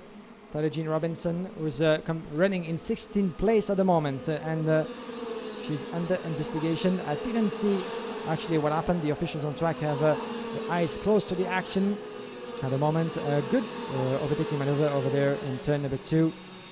Let's try to see who that is. Another one, another battle raging further back, the 539, beautifully made by Alexander Bondarev, actually going ahead of Luka Fluksha, the Ukrainian driver. Bondarev in 9th place in front of Luka Fluksha. Beautifully made for Bondarev, and there's a reason. He's the fastest on track in 51.6 at the moment, and already starting his progression. On your screen, the 511 is your new leader, Luca Schauwander. Actually, in the meantime, the overtaking maneuver happened between the Brazilian and Dion Gouda from Singapore. Gouda dropping a place in 2nd. Renaud Francot in 3rd, in front of Maximilian Schleimer. The battle is raging for first as we just entered the lap number 6 of this race that has 9 in total. And there's not a lot of time remaining, of course, for any of the drivers to make an attempt. But Lucas Neuchander did what he needed to do. Oscar Wurz, the son of former Formula 1 driver Alex Wurz, of course, the fastest on track, 51.5. Alex Wurz trying to make up positions as well in the 6th positions at the moment. So we have Luca Neuchander, Dion Gouda in 2nd, Renaud Francot, the 3rd man on your picture is 3rd, and we have a mechanical problem flag, unfortunately, the 509, and Daniel Moalen, the 509, is running in 22nd and last position at the moment. Daniel Moalen, unfortunately, was going to have to retire himself from this race. Technical flag, the black and orange flag means that the driver is no longer allowed to follow this race. And watch out for the move. Wow, that was very close indeed. And watch out, Francot and Gouda goes through as well. 2 position lost for Lucas Neuchander, unfortunately. The Brazilian had maybe done the hardest part in this race, but Dion Gouda first and Francot saw the gap. And there's confirmation of the mechanical flag, and Daniel Mullen got back into the pit just in front of us. So beautifully made from Dion Gouda and Francot. Francot saw the gap opening in front of himself and just went for the move, as much did Dion Gouda. So Gouda and Francot up in 1st and 2nd position. Luca Neuchander is going to have to do it all over again, and he doesn't have a lot of time in his hands to do that. But still, the gap is very close. 4/10 of a second between Dion Gouda and René Francot. A bit less now. The same 2/10 of a second between Neuchander in 3rd. And watch out, because René Francot seems to be on a very, very good pace. 51.5, 51.4 at the moment for Dion Gouda. But Lucas Chander is much faster at the moment than the 2 drivers in front of him. So we might see another overtaking maneuver happening in the next few corners. Watch out, the driver is going a bit wide here on the outside of turn number 6. That double right-hander in the 2nd sector of the track. Watch out not to go too wide, otherwise you will lose a lot of momentum in this particular part of the circuit. But Schauwander has still something to say in this race. He thought maybe he could actually keep 1st position until the end and keep the others at bay, but Dion Gouda and Francot just went for the move in turn number 10. This is one of the hairpins where we'll see a lot of those beautiful overtaking maneuvers happening, certainly. Very, very, nice and a clean race so far from the youngsters of the Academy Trophy so far.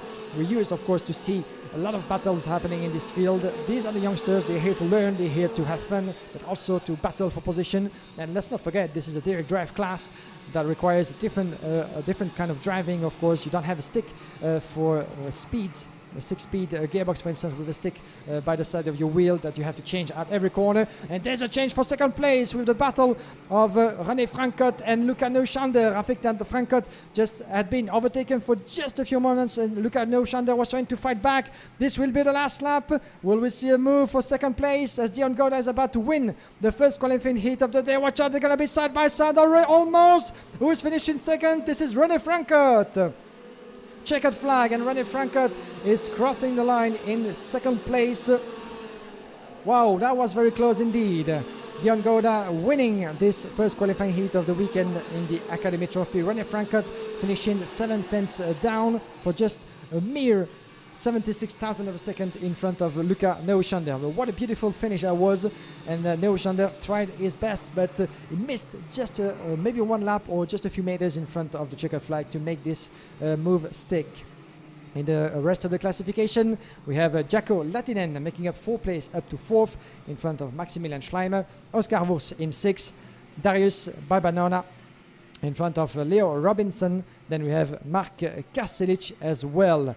Further back, 10th place, Luka Flucha in front of Alexander Bondarev, Mark Dubnitsky in 12, Noah Montero in 13, then Tyler Jan Robinson in 14 in front of Ludwig Franzen, Alexander Spamantinho in 16, followed by Augustin Bernier. Not the best race, unfortunately, for the young Frenchman, in dropping 8th place in 17, followed by Matej Konik, Matej Prus, Nemanja Jovanovic and Sirvia Simkus. 3 drivers out, Daniel Mölem, Aaron Kreptic and Emil Gedrum.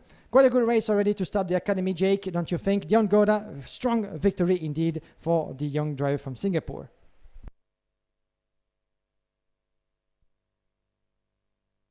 You are not wrong, Guillaume. What an absolutely fascinating start to the Academy Trophy season. Dion Gouda and Renaud Franco fresh out of the blocks and getting straight in there and doing some great job. You've got to give a massive shout out, though, to Luca Neuschwander, the Brazilian, right in there for the hunt. And let's not forget that the Brazilian as well, he doesn't have the advantage of running an OK Junior campaign in the European Championship in the same way that Dion Gouda and Renaud Franco have. They've done that this year in order to get them prepared for this. And this is not something Luca Neuschwander has been able to achieve, so he is right up there in the sharp end and without that extra knowledge to back it up, so that's really impressive from the Brazilian. Leitinen, Schleimer, Wurz in the top 6. Interesting from Maxi Schleimer, under the scrutiny and under the watchful eye of the officials in that one, because they were quite clear that he was definitely in a little bit of a breach of the regulations there. They had to give him a warning flag off the start, so very interesting that the pressure of starting at the front on home soil is what it is. Very interesting and exciting to see how the Academy Trophy drivers are getting on.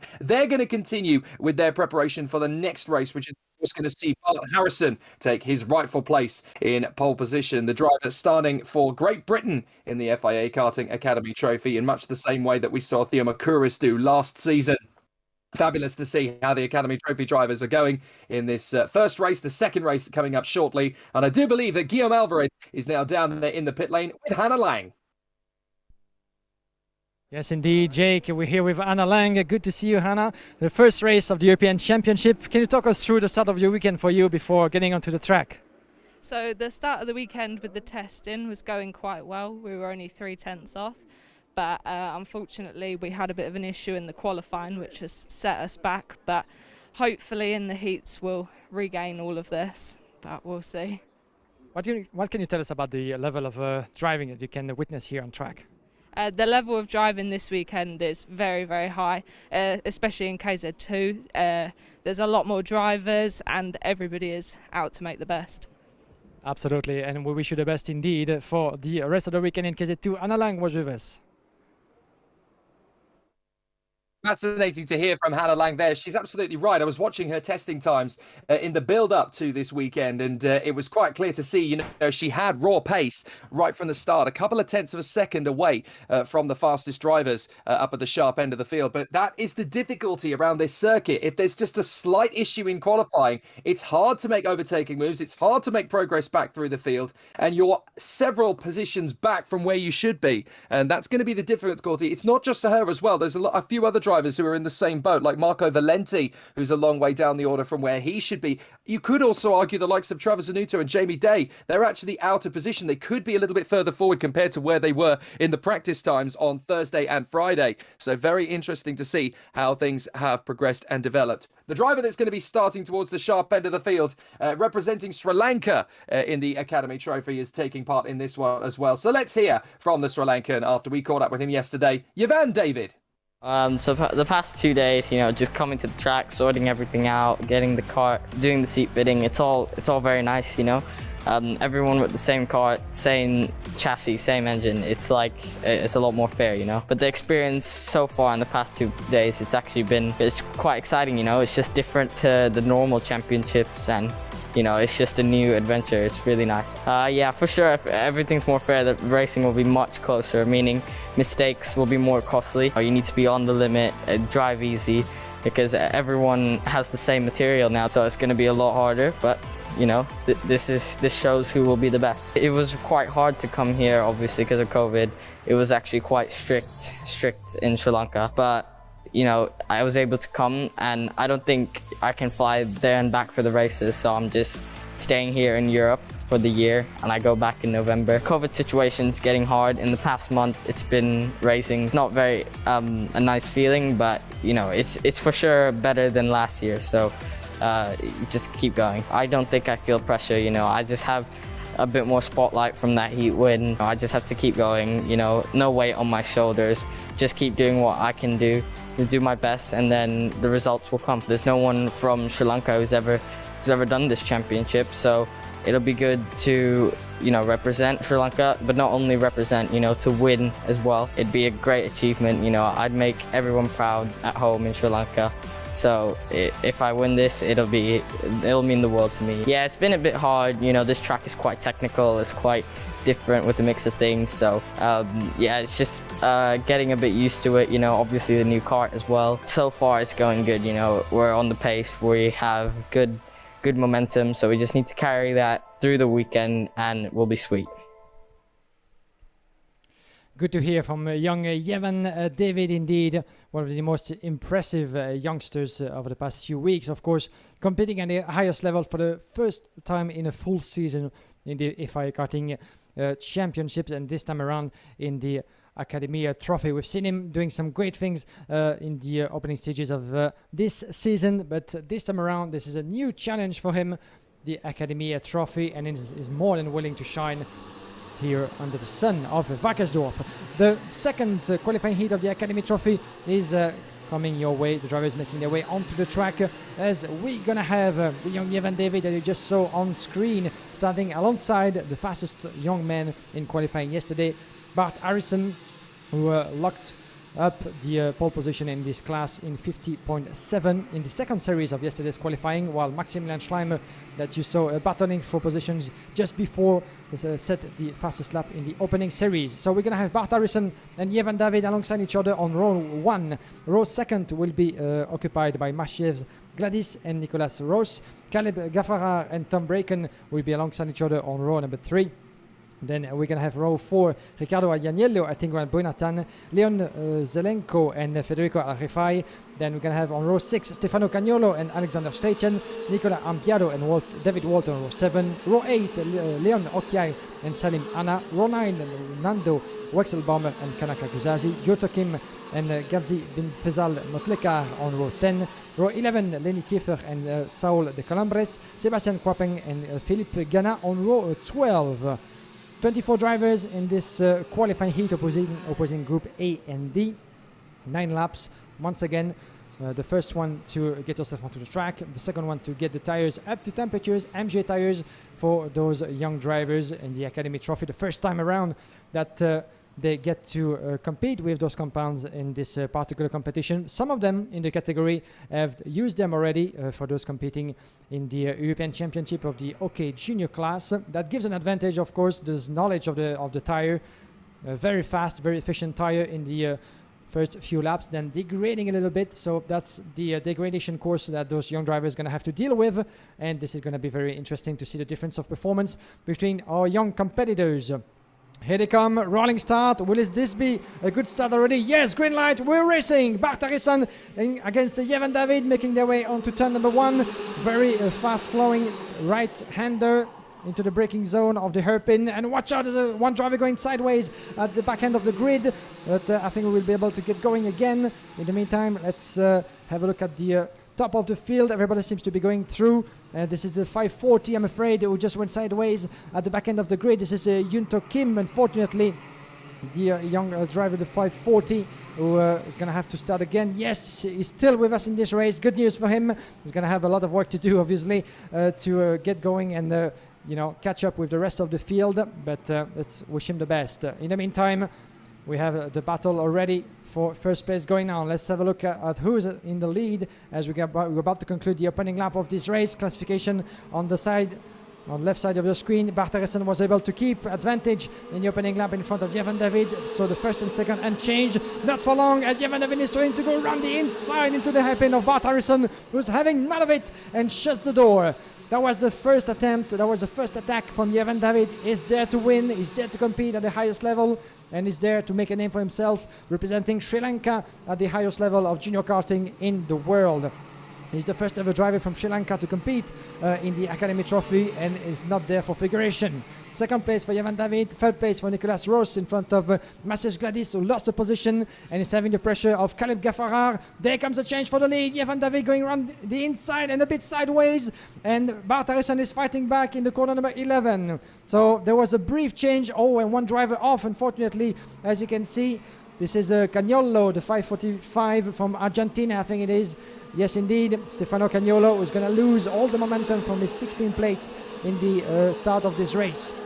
The battle is raging right now, and watch out because there's going to be maybe some more position lost for Jevan David as he's having the pressure of Nicolas Roos in third place. The young driver from South Africa. We have actually two drivers from South Africa this weekend competing in the Academy Trophy.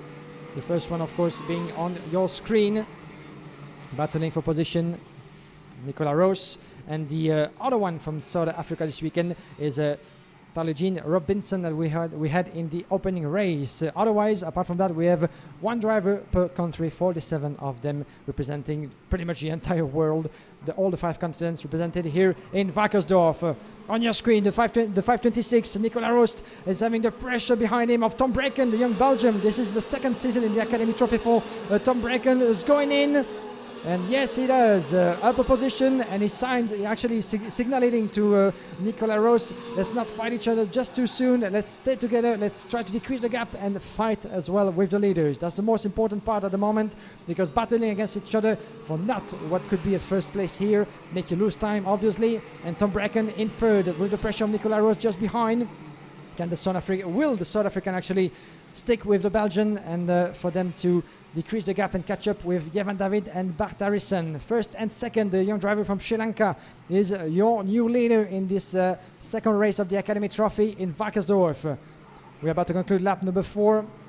2/3 of a second between David and Bart Harrison. Harrison in a bit of a trouble right now because Tom Braken is having a very, very good pace at the moment. The young Belgian, 51.8 and 51.9 at the moment, but is not able to go in.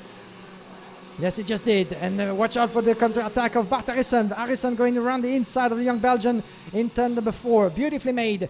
This is the battle for second. Alexander Skelton, your fastest on track, is battling all over the place at all stages of this field as the 502 of Bart Harrison is keeping Tom Braken and Caleb Garafar as well just behind. Watch out for the return of the young American, the 501 on your screen. He's the sole representative of the USA here in this field. Last year, as we talked about earlier, we had Conor Zelic winning for the United States of America for the first time in history. Can Caleb Garafar emulate his fellow countrymen this year? Questions, of course, that need to be answered, yet to be answered, of course, but Caleb Garafar is coming here as well with a lot of good intentions as Tom Braken goes around the inside of Bart Harrison, dropping a position, and not two, because Caleb Garafar, the 501, was very close indeed in turn number 1. A position drop for position gain for Tom Braken, my apologies. 1 drop for Bart Harrison in third place. And in the meantime, it's all space open for Jevan David, the young driver from Sri Lanka, who is pulling away already 0.6 of a second. As you can see, the gap is being built as Tom Braken right now is defending against Bart Harrison and Caleb Garafar just behind. In the rest of the classification, we have Taigan Bunatian making his way up to 5th place in front of Nicolas Roos. Unfortunately for the South African driver, he was battling up for the top 3 before losing ground all the way down to 6. Tigran Bunatian, just mentioning his name, in 5th place, having a warning flag, unfortunately for him.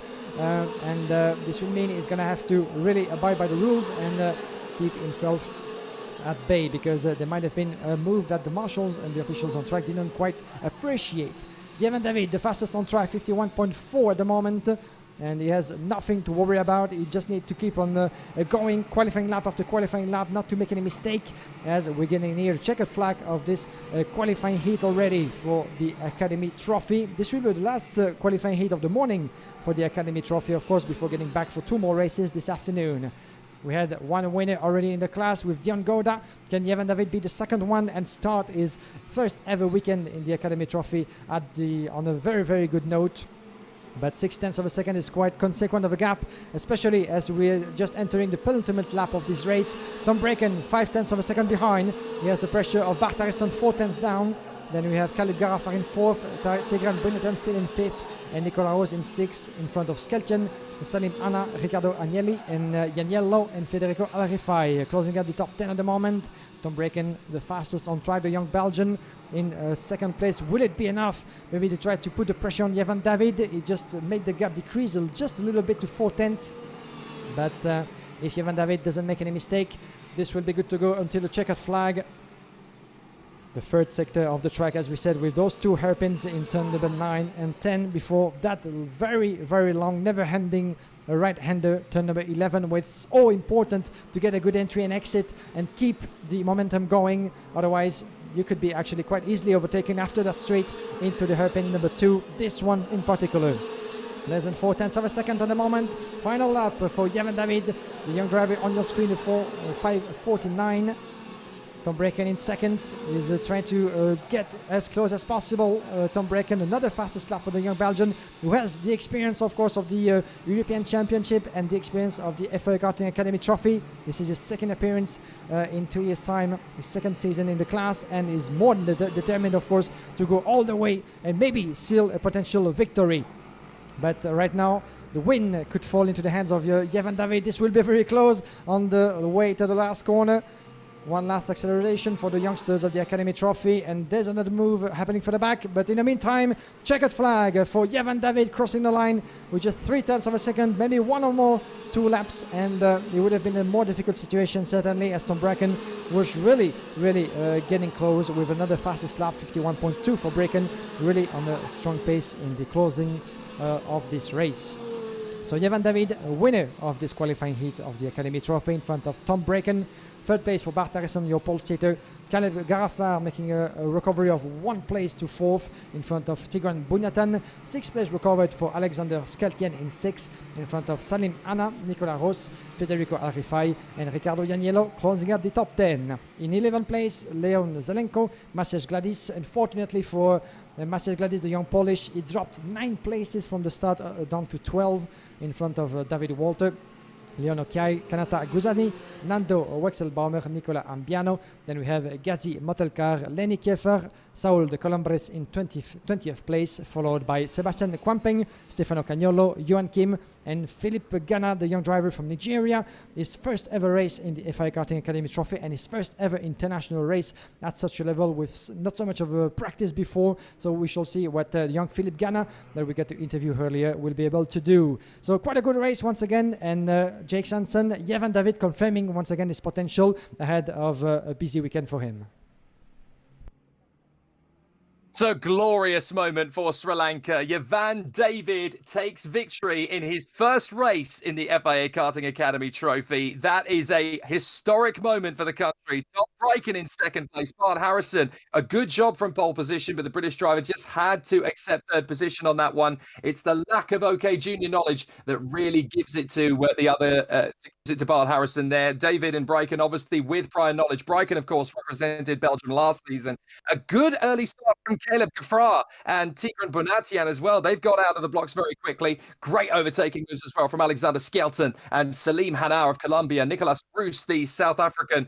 A good initial start, just started to fade away a little bit deeper into the race. So there's obviously a lot more to come from him. And of course, the young man from Dubai, Federico Alrifai, has made a good impression early doors as well. So some good performances there from the competitors. It's a good start in the Academy Trophy. Drivers have got a lot to be happy with in terms of their early pace. So the Academy Trophy, a very interesting start then, as we see two very talented drivers straight out of the blocks, Dion Gouda and Yavan David. The Asian contingent, very strong in the Academy Trophy so far this year. So we will see a lot more to come from them as the weekend progresses. But now, ladies and gentlemen, the next race on the bill, it's the one you've all been waiting for. It is the pinnacle of world karting, the FIA KZ European Championship, where the legends of the sport reside. And in pole position, it's back to the karting world, and back on pole position for the Frenchman Emilien Denner with the Intrepid squad. This is going to be absolutely fascinating to see what he can do on his return, especially when you've got the might of the Birolart squad tucked in behind him. Watch out for Moraine Kramers. He'll be there from 5th position. European champion 2020, world champion 2019, and of course, watch out for the CRG contingent. Jeremy Iglesias, the reigning world champion, will be in the mix. Sadly, this weekend, due to rib trouble, the ex-Formula One driver Jaime Alguersuari is unable to attend this weekend. He's been having all sorts of rib trouble since his return to the Spanish karting scene, so you won't see him out on track this weekend, but no doubt he will be back in time for the second round later this year.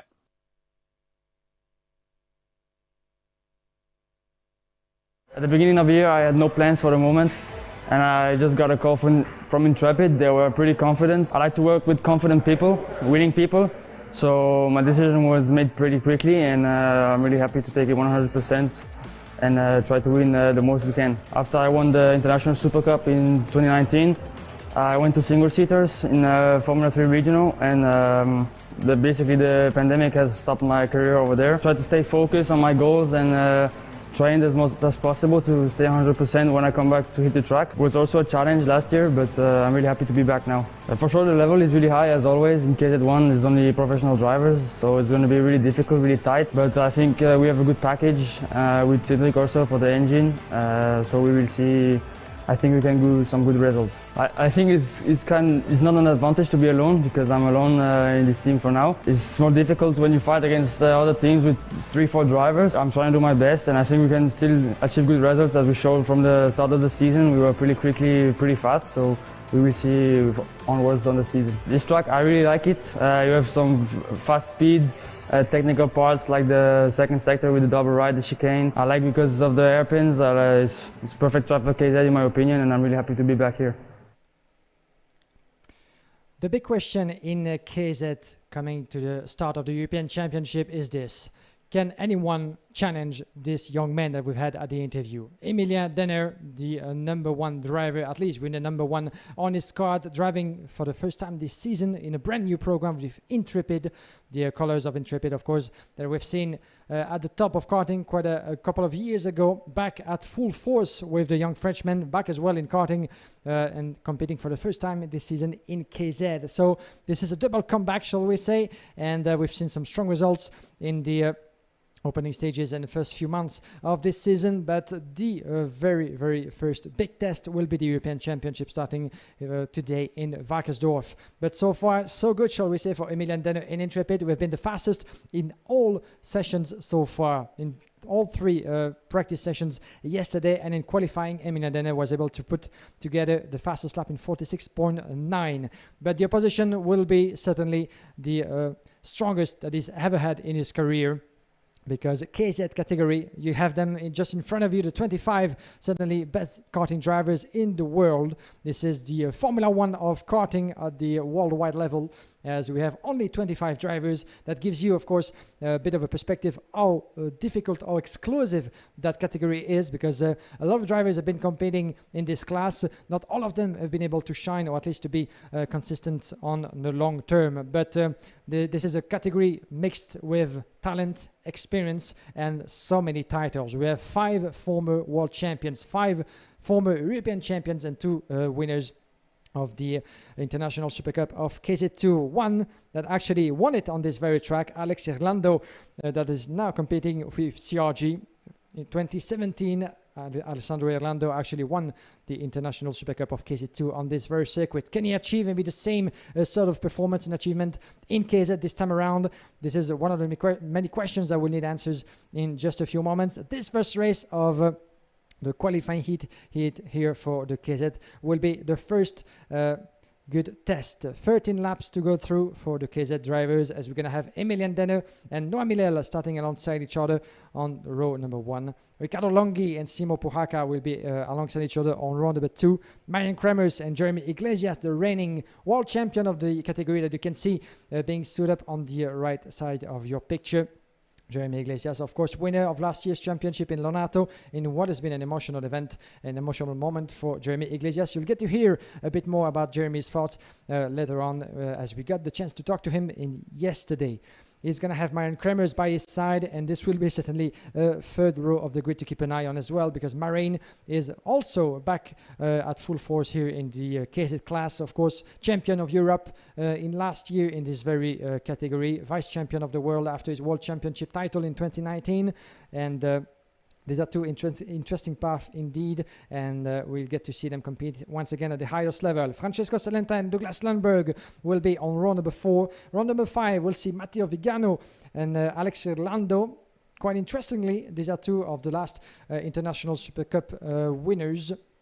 One victory in Genk for Matteo Vigano, the other one here in Wackersdorf for Alex Irlando, one for Leclerc and the other one for CRG.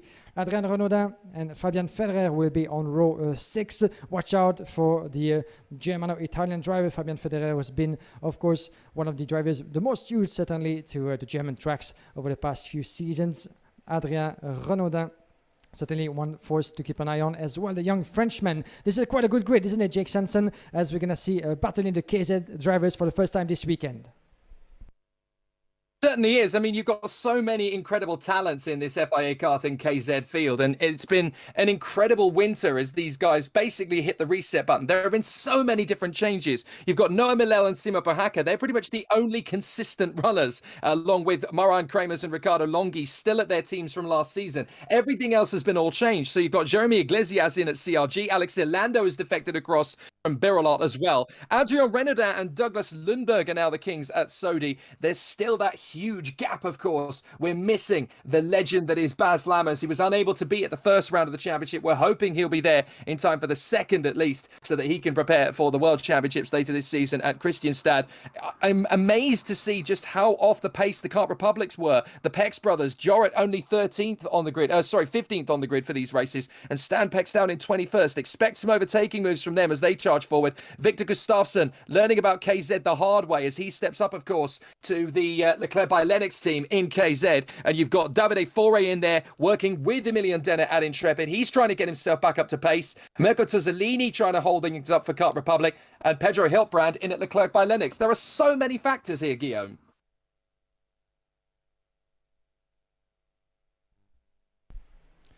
And here we go. This is the first of 3 qualifying heats that we're going to have this weekend for the KZ class. The first 2 this weekend, as we have one of the most, if not the most impressive starting grid in the world of karting. Emilian Denner, Noah Milel alongside each other on row 1. Riccardo Longhi and Simo Puhaka on row 2. Marian Kremers and Jeremy Iglesias on row 3. Row 4, Francesco Salenta and Douglas Lundberg. Row 5, Matteo Vigano and Alex Irlando. Row 6, Adrien Renaudin and Fabian Federer. Pedro Hiltbrand, a former world champion, and Joa Sogel on row 7. Row 8, Yuri Pex, of course, former European and world champion in this category. Paolo Ippolito by his side. Row 9, Mirko Torzolini and Matteo Massetani. Then we have Davide Fore, one of the legends of the sport, driving for Intrepid on row 10 with Victor Gustafsson, the reigning KZ2 European champion of last year. Then we have row 11, Stan Pex, one of the Pex brothers, of course, to keep an eye on as well. Gust Specken by his side, Lorenzo Camplese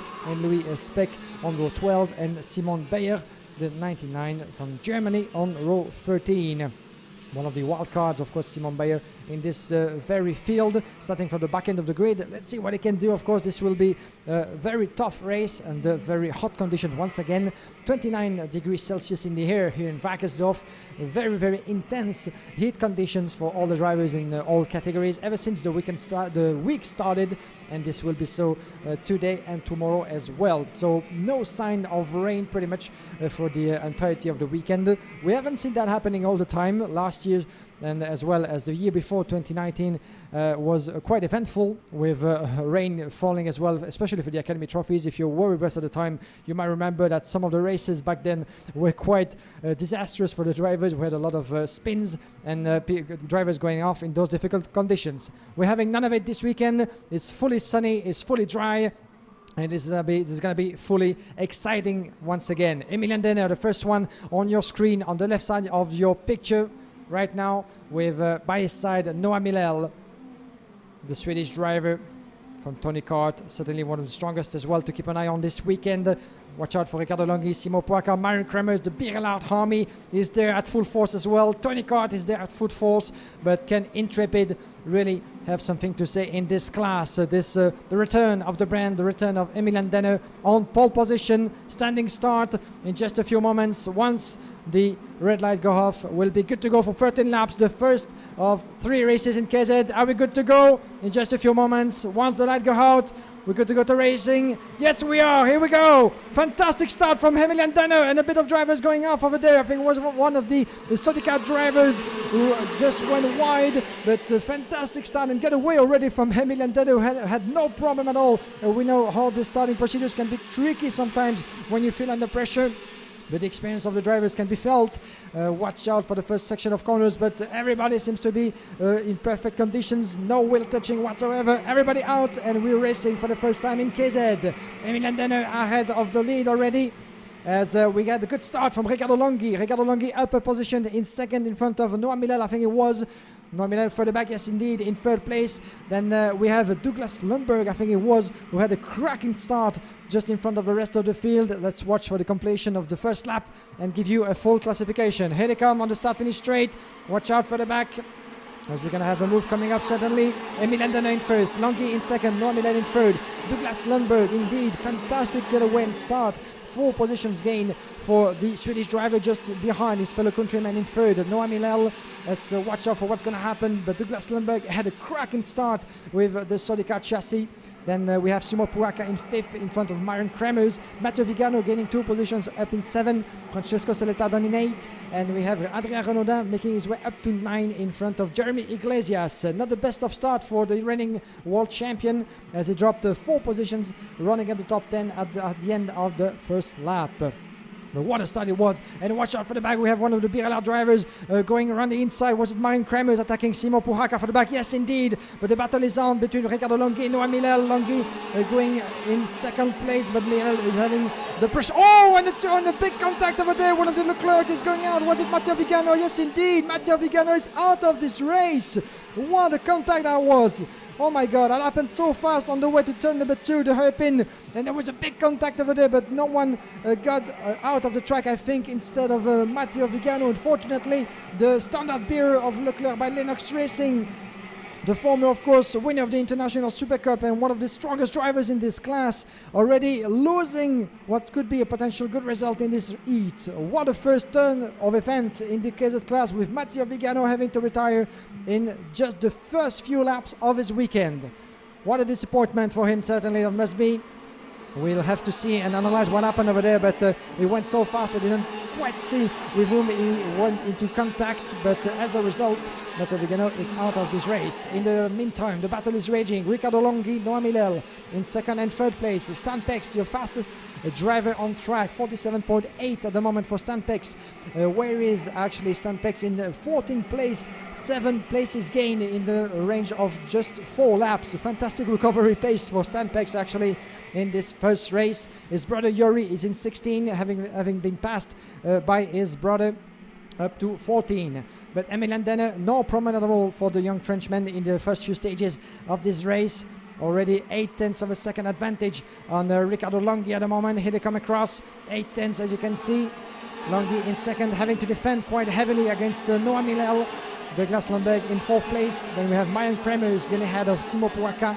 The battle is raging. On your screen is the 28 further back of Jeremy Iglesias, the reigning world champion, having a lot to do against Alex Irlando in 10th place.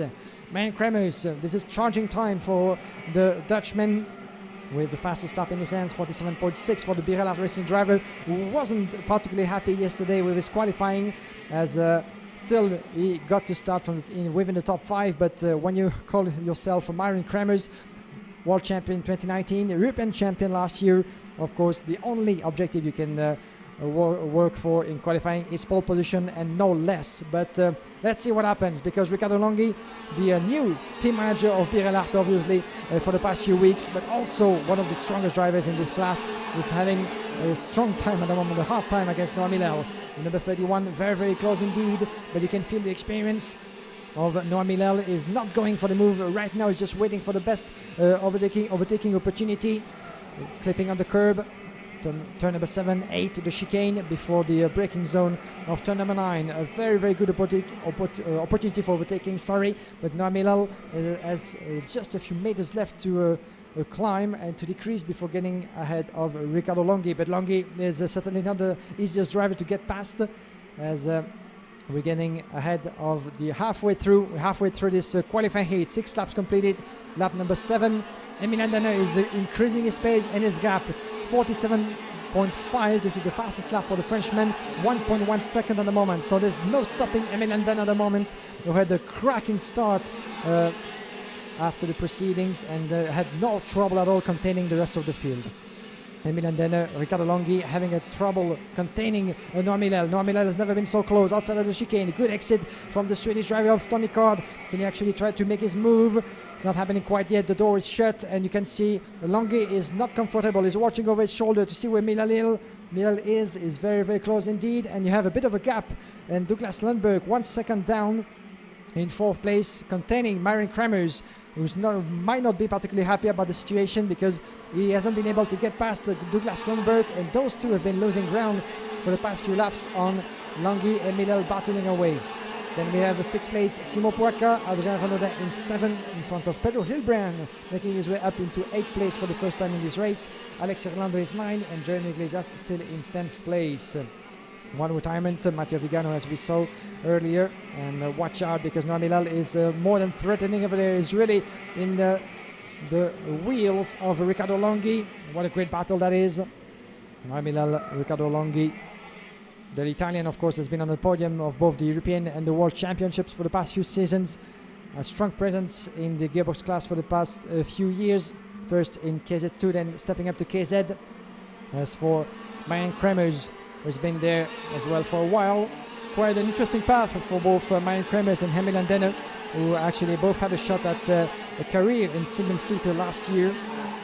As we remember, Myron Kremers won the Field Racing driver program back in Malicourt last year, but unfortunately the pandemic of COVID-19 decided otherwise, and Myron Kremers had to switch plans, but nothing is done in concrete, and all doors remain open as well as for Emilian Danner. And in the meantime, watch out because there's a beautiful move from number 2, Myron Kremers. I was just mentioning him going ahead of Douglas Lundberg.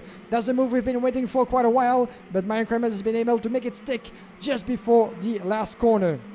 Douglas Lundberg dropping a position, the number 21 at the moment, driving this time around with his Sodi kart.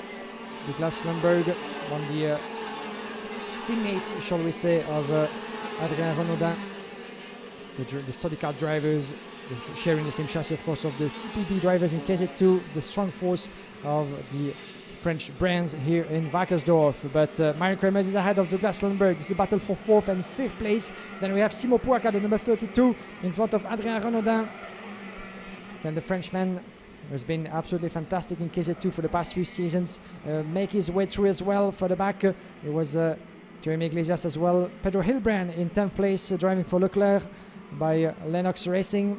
Pedro Hilbrand that we have seen both in OK and KZ over the past few months, competing previously for Tony Kart before switching to Leclerc for this season.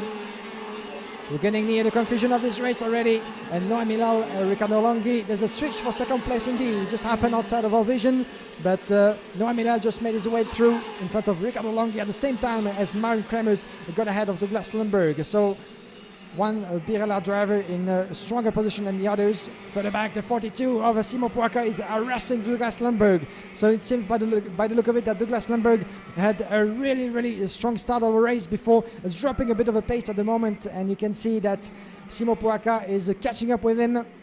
It's going to be a lot to do for the Swedish driver as we're about to conclude lap number 11. The checkered flag is getting near for Emilian Denner that we almost forgot about. 2 seconds advantage on Noah Milel in front of Riccardo Longhi.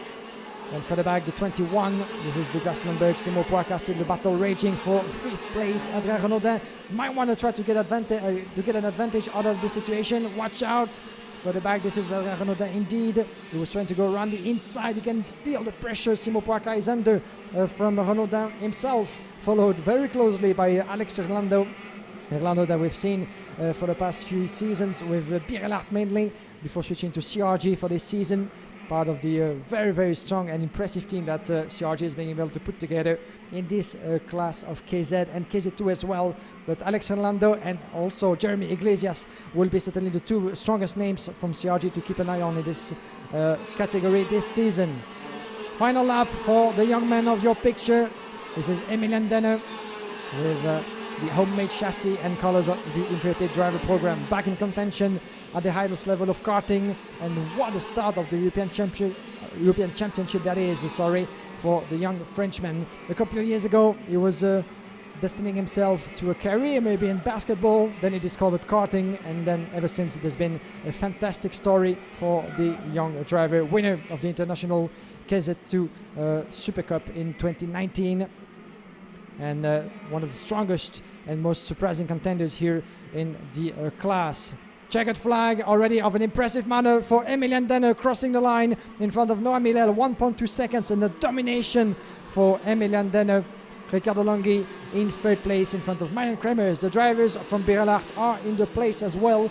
Douglas Lundberg in 5th in front of Simo Poaca. Adrien Renaudin making his way up to 7th. Alex Orlando in 8th. Jeremy Iglesias in 9th place in front of Francesco Celenta. Pedro Hilbrand lost the top 10 for not so much actually, just half of a second behind Celenta. Nico Torsolini crossed the line in 12 in front of Stan Pex. Good recovery for Pex, 8 places gain in front of Victor Gustafsson. Then we have Davide Forri making up 4 places up to 15, followed by Fabian Federer, Yuri Pex, Paolo Ippolito, Gust Specken, Matteo Massetani, Lorenzo Complese, and Luis Speck, as well as Simon Bayer, who saw the race through. 2 drivers out of this race, unfortunately, Johan Sogel and the unfortunate Matteo Vigano. But already, Jake, confirmation of the potential of both Intrepid and Emilian Denner with a first impressive victory. The others are going to have to work quite hard to prevent that from happening.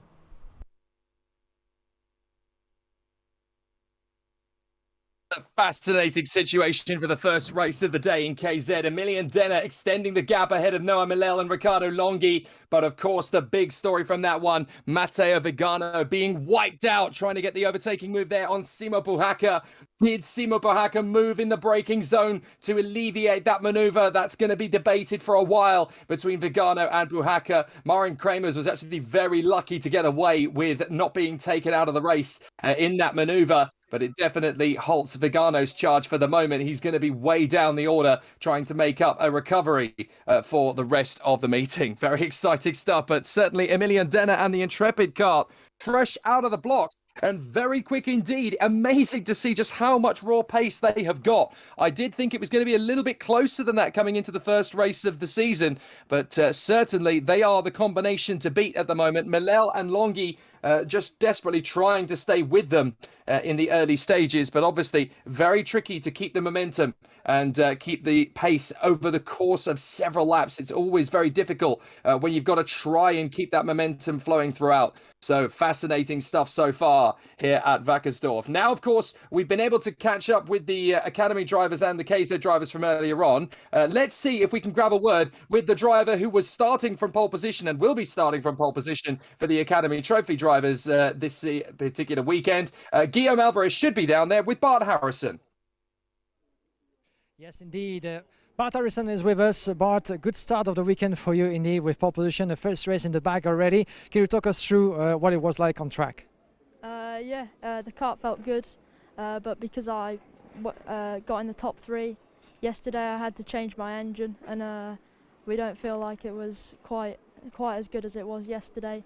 But we'll change again and hopefully come back better in the second heat. Yeah, hopefully indeed. First race, what did you feel like against the opposition in the Academy Trophy in terms of driving? They're obviously a good standard of drivers, and it's going to be hard to win it, but I think I can, so it should be fun. That's your first appearance in the competition. It must feel like a pride to be representing your country at such a level. Yeah, of course. Yeah, it's a huge pride to compete at this level for my country. All right, thanks very much for talking to us, Bart Harrison, and good luck for the rest of the weekend indeed. Well, it's good to see Bart Harrison in good spirits after a great qualifying performance in yesterday's time practice sessions, of course. And he will, as we said, start each of his heats this weekend from pole position. It's an uphill mountain to climb. He does have some European experience, but none of that is in OK Junior, which, of course, the Academy Trophy is based around. So it is an interesting new challenge for him. We turn our attentions back to the world of KZ2 now, as the action will continue. We've obviously had some very exciting races to start the ball rolling. Schmitz, Polini, and of course, Senna van Walstein, very, very quick out of the blocks. So it'll be fascinating to see how they go. One of the drivers who is obviously going to be under the watchful eye of many people this weekend is the two-time world champion in the OK category, Lorenzo Travasanuto. We caught up with him yesterday as he takes on the challenge of gearbox racing. It's a pleasure being back here. And yeah, definitely a much different challenge. Having won basically everything there could have been in the OK class for me was a new stimulus, a new motivation to push myself into something new. And so I haven't had much of testing, but I'm really looking forward to be here and hopefully we'll do well. Well, I'm always ambitious, so I won't be happy with a decent result. I'll always try to push myself to be in the front, to be the best. And I know I still got experience and a lot of things to learn in the category, but of course I won't set any limit, and I try to prepare myself in the best way possible for the World Championship. The most difficult part for me at the moment has been especially the first laps of the race, where you really got to fight, you got to adapt, also with the shifting and so on to the fights, which is probably the most difficult part also because I'm really not used to that. Normally in the OK class, with the experience I had, I could make the difference actually in the fight in the first laps. Now I still need to learn a lot in that scenario, whereas the race pace is actually pretty good. So I need to learn as well also how to warm up everything, the brakes, the tires and so on, but I'm getting into that. And but definitely the fights, especially in the first laps, is the most challenging part of it. I have Francisco Celenta as a teammate in KZ1, which is he's one of the best drivers in the category with a lot of experience. I'm trying to absorb as much as possible from him. He's a very nice guy, very easy and nice to talk with. So hopefully it's gonna give me the extra tips for my future. Yeah, both Parolin and TM are a very competitive package, so I think the material is there. Just find my way to work it, and for sure my driving style is still quite different than the standard KZ styles. I still need a few things different compared to other drivers, but we're gonna get there. Many of the drivers that are currently in KZ1 have raced with me in the OK or junior classes perhaps a few years ago, and they just moved before into the KZ. That's definitely something I'm looking forward to be racing with the guys with the most experience and also some comrades. It's going to be really close. It's going to be very tough. It's a track where I still need to figure out the points where I need to make a difference. Never been a super easy track for me, so I'll try to absorb as much knowledge as possible. I'm watching videos and so on, and but for sure it's going to be a really tough race. Good to hear from two-time OK World Champion Lorenzo Travasanuto tackling certainly the biggest challenge of his career so far with his first season in KZ2. It will be interesting to follow the progress of the Italian throughout this first weekend of the European Championship. Back to the track indeed with the fourth qualifying heat of the category, as we're going to have Travasanuto starting from row number 5 on the grid. This grid will be led on track by Laurens Van Open, who had a P4 to start the weekend with. Paavo Tontari, third in his first heat, will be alongside him. Alexander Schmitz, winner already this weekend of the opening heat, will have David Trefilov by his side. Martin van Leeuwen and Brandon Nielsen will be on row 3. Row 4 will see Jo Valtanen and Thomas Himbourg starting alongside each other, followed by Lorenzo Travasanuto and Daniel Stell. Matteo Zanchi and Marco Thoman on row 6, followed by Nikita Atamanov, Giuseppe Fusco, Jesper Walserholm, Maxim Soldadov, Lorenzo D'Alosio, Axel Bexson, as well as Ben Dohr and Luca Schatter on row 10.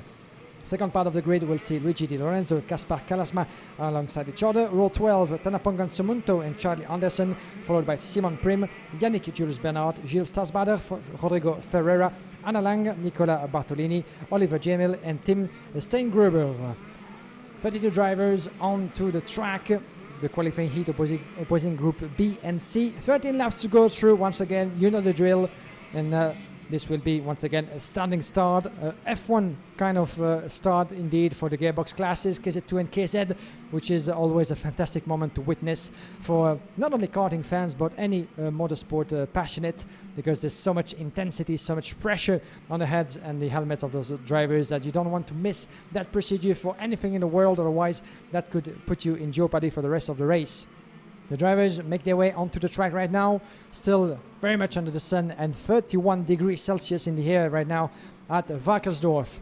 Unfortunately, we would have liked you guys, boys and girls, to have you in numbers at the German track. Unfortunately, as it is the case since the start of the season, we had to run this event behind closed doors. But we can count on you, I'm sure, in even bigger numbers, following us through the live streaming, of course, brought to you by RGMMC for the entire weekend. Now, it's time for KZ2 Racing. Lawrence Van Hoopen and Paavo Tontari on the front row. Once the red light go off, we'll be good to go for 13 laps. Here they come, trying to make the tires not stitch to the track. Are we racing? Yes, we are. Here we go. And it's such a disastrous start for Lawrence Van Hoopen, and a big crash and someone off on the left side of the picture, right side of the track. And a big incident as well into the side of the track on the way to turn number 2. A double yellow flag at the moment, and one driver out. The 307, as you can see, is trying to get back on track. This is full course yellow. Full course yellow is being decided by the officials, as we had a couple of incidents on the way to turn number 1 in the fast flowing second left and right hander. But full course yellow at the moment, I think it is, or yellow flag in the yes, indeed, confirmation made to the drivers, as Paavo Tontari, as you can see, is your leader at the moment, as he was able to have a better getaway than Lawrence Van Hoopen, who completely missed his starting procedure. It was like he was glued onto the track, Lawrence Van Hoopen, unfortunately. And we lost Lucas Schacher, I think we lost Matteo Zanchi, Marco Tormen, as well as Thomas Imbour. The 404 as well is being lost. This is Lucas Schacher, as just mentioned. A couple of drivers out of contention in this race already. And it was a very kind of pilot sort of a procedure, actually. We came just one after the other. I think it might have started with Lawrence Van Hoopen being pretty much stuck onto the grid and our drivers having to avoid him in the course of the starting procedure. And it might actually have had some sort of a domino effect for other drivers. One driver actually went off on the side close to the starting procedure, the starting line, sorry, and it just actually led the other drivers going off as well. And we had a big incident that happened very fast as well, just before turn number 1. So quite impressive. And let's try to identify all the drivers out of contention in this race. Lucas Schacher, Marco Tormen, Matteo Zanchi, we talked about them. Thomas Imbour as well is no longer in this race. Still under full course yellow. So the yellow flag are being waved all over the track. The time for the officials, of course, to make the path clear and really take care of the drivers and the machines. And once the drivers are in safe positions to follow the rest of the race, then we'll be good to go. But at the moment, the driver on your screen, the 302, this is further back actually that we have the 302, Matteo Zanchi is back in the race. Matteo Zanchi, we thought in the first place that he had to retire, but Matteo Zanchi is well back in the field. And here's why actually the full course yellow, also because the fence on the left side of the track, the right side of the track, the left side of the picture needed repairs. That's actually where one of the drivers in the starting procedure went off, and that triggered a domino effect, and all the drivers went together just before the right-hander, the turn number 1. But of course, no racing can be done without the fences in good position. The repairs are about to be made, and you can see on the right side of your picture the unfortunate Lucas Schacher, the 404, one of the wild cards in this category. Schacher competing this weekend for Birard Racing KSW with his very own colors. You can see him is trying to bring his Birard chassis back to the pit lane. That's a very long pit lane, I must say, in Wackersdorf and under the sun, because once you're not driving, you can feel the heat on your suit and helmet, which is not an easy task, that must be said. But once Lucas Schager is back in the pit lane in safe place, in safe mode in the Parc Fermé. Will be good to go for racing. But in the meantime, Paavo Tontari was able to get a good getaway in front of David Trefilov. Brandon Nilsson is third in front of Lawrence Van Hoopen. So apparently, despite the trouble that he had at the start, Van Hoopen was still able in the opening lap to make up for some ground, and it's still very much in contention for the first position in fourth. Then for the back we have Daniel Stell, Martin van Leeuwen is 6th in front of Leo Valtanen, Lorenzo Trevisanuto, Giuseppe Fusco and Axel Bexton. That's for the provisional top 10 at the moment. As the fast lap of Matteo Zanchi was previously, of course, because we're still under the yellow flag procedure mode. The time for the track to be made clear by the officials, and then our race director will decide to give full clearance to the drivers, and it will be good to go for some more racing. Already 4 laps completed into this race. The distance will be shorter, that's for sure. But Paavo Tontari, who ended up third in the opening qualifying heat of his class, actually of his group, is more than willing to seek for victory this time around. But David Trefilov, very, very fast indeed, the German driver who knows this track very well, where he's been winning for the past few seasons.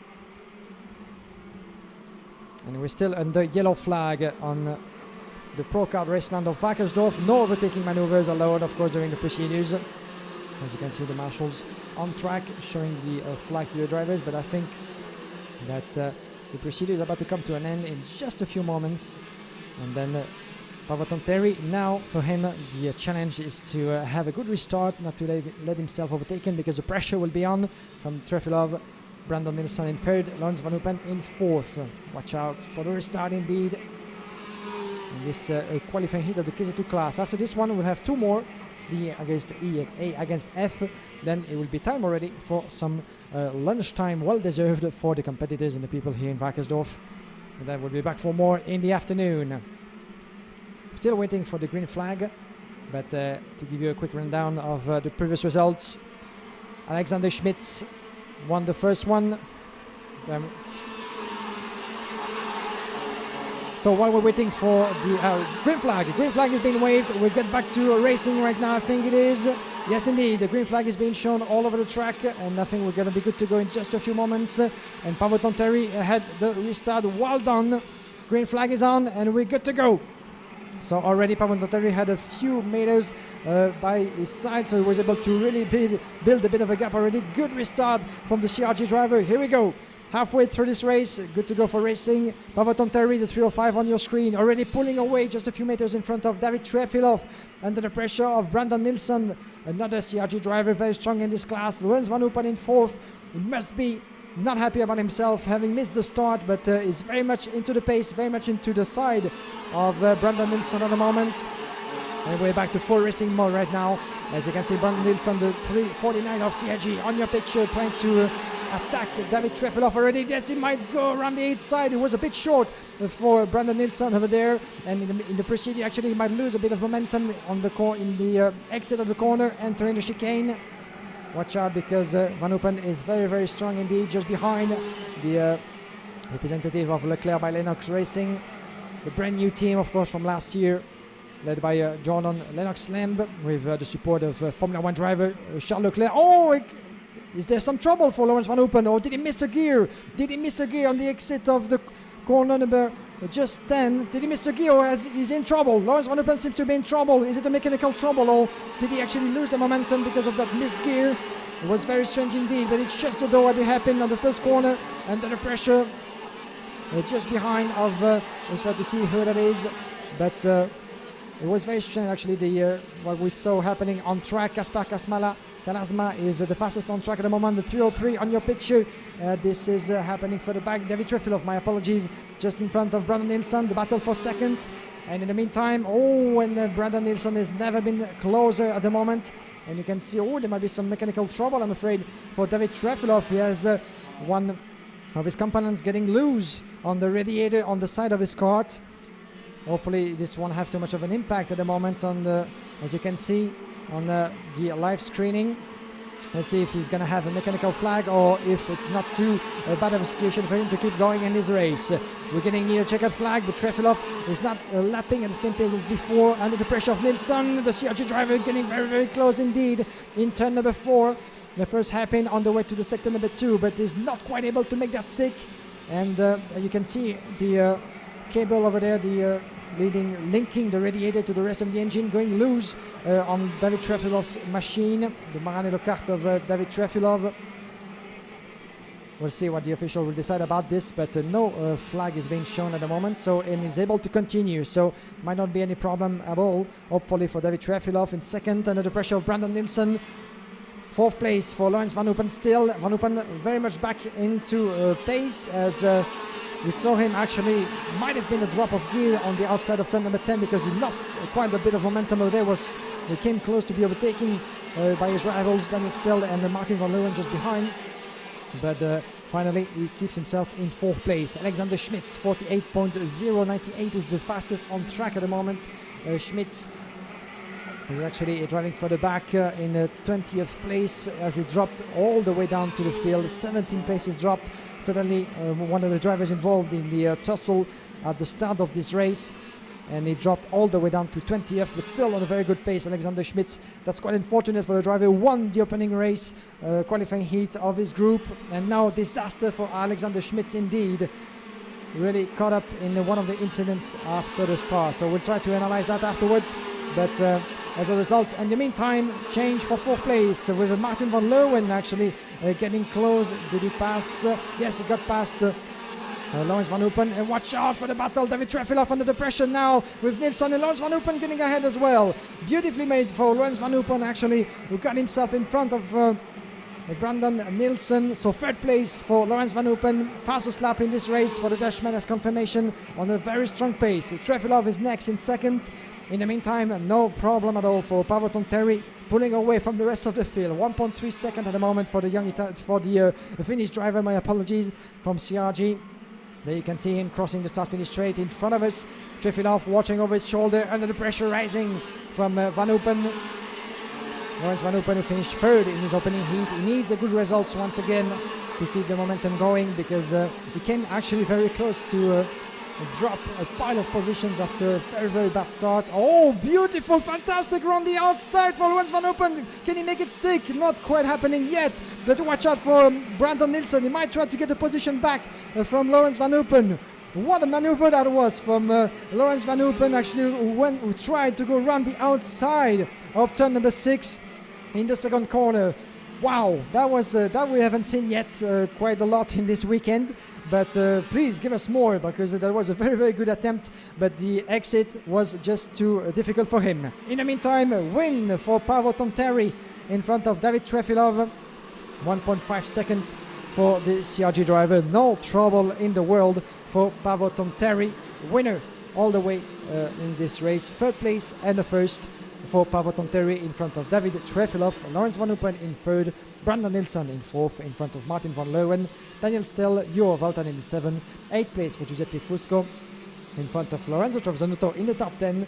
Axel Bechstein in 10th, followed in 11th position by Maxim Soladov, Kaspar Kalasma, Lorenzo D'Alosio, Tanapongan Sumuto.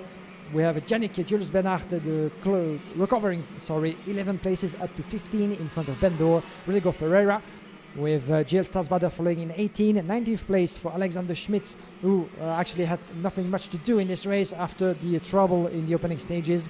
Quite an unfortunate turn of event for Alexander Schmidt, who looked so strong in the opening race. Then further back we have Charlie Anderson, 20th position, followed by Jesper Walserholm, Simo Prim, Nikita Artamonov, Anna Leng, Nicola Bartolini, Luigi Di Lorenzo, Tim Steinbrugger, Marco Zanchi, and Oliver Zemil. 3 drivers out of this race, unfortunately: Marco Tormen, Thomas Imbour, and Luca Schager. Wow, Jake, it was an impressive performance indeed. A good victory for Paavo Tonteri, but some good battles within this field. Definitely a nail biter, especially off the start, because obviously two of the biggest names in the field, Alexander Schmitz and Matteo Zanchi, wiped out on the first corner. And that obviously meant that they had to charge their way forward. Schmitz only being able to get up as far as 19th. Matteo Zanchi only as far as 28th. Absolute disaster for those two. They did not get what they needed out of that heat. And that really transforms things, of course, with Schmitz having already a race winner, now down in 19th. Really hamper his chances. But that move at the end of the race there from David Trevelov to get into second place past Van Hopen, that might actually be one of the most pivotal overtaking moves of the season. Never mind the weekend, because that puts Trevelov into a big position on home soil to capitalize and take a scalp of his German rival, Alex Schmitz. With Schmitz down at the back, Trevelov is now the man who can take center stage for the locals. But Paavo Tonteri continuing the good start to the season for CRG, and quite nice that he gets a crack at the victory this time. He played the team game earlier, of course, for Giacomo Bellini. Now he gets his own crack at victory, and it's really good to see that both of the CRG drivers just as competitive as each other. Brandon Nilsson right up there in fourth place. He can be very happy with that. But that start line procedure definitely messed it up for a lot of people, and a lot of drivers were able to take advantage. So you had Giuseppe Fusco moving up into 8th position, coming up 6 places. Axel Bengtsson made up 8. Soldatov made up 5. Kasper Kalasma up 10. Dada Tumnu, the Thai driver, he made up 9 places, and Yannick Julius Bernhardt, he made up 11, as did Rodrigo Ferreira of Portugal. Gio Stadsparda up 9 as well. So a lot of drivers making big progress. So fabulous stuff. Let's head down to Guillaume, as he has found another great racer to talk to. Yes, indeed. I'm with Stan Pex. Stan, fantastic recovery to start the weekend with, from 21st to 13. That's a way to start the weekend, isn't it? Yeah, well, unfortunately we had not a good qualifying, but yeah, the first race was very good, from 21 to 13. Yeah, it's not easy in this category to come back like that, but yeah, we find a little bit more speed. We still need a little bit, but yeah, it was not bad. What are the best spots to overtake on this particular track? Well, the good thing is, like, almost every hairpin you can pass, so that's quite good on this track. Yeah, also I like this track. Yeah. All right, the best of luck for you. Thank you very much for talking to us, Stan Pex, and we'll back to the track in just a few moments for the next of KZ2.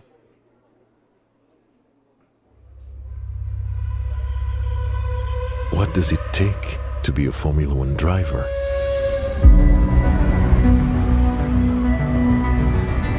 To be the most focused, to respect the rules, to be the quickest, to make a difference. Together we push forward health and safety innovations. We give our best to protect the environment. We stand against discrimination and fight for diversity. We promote motorsport and mobility around the world. To be a Formula One driver means to be committed. Together with the FIA, we are driven to help build a world that raises hope and enriches the lives of everyone, everywhere. Now we race for change. And we race because we are all purpose-driven.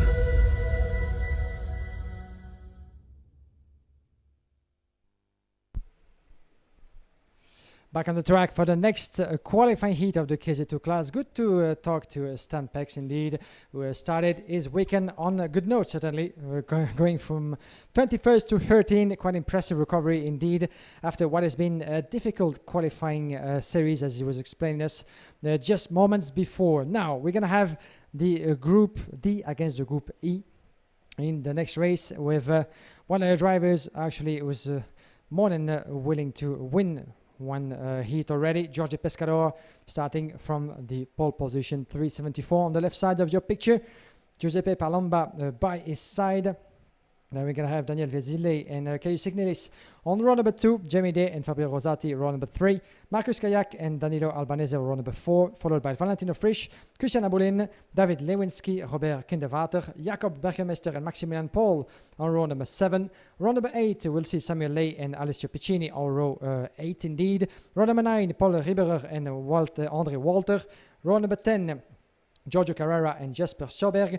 Row number 11, Victor Oberg and Vladislav Kutarin, followed by Thomas Guedes, Marco Valenti, Eliska Simonova, Francesco Leone, Damian Valar, Antti Ramo, Rasmus Janssen, Rick Hartmann, Lorenzo Giannoni, and Horst Felix Felbemeyer.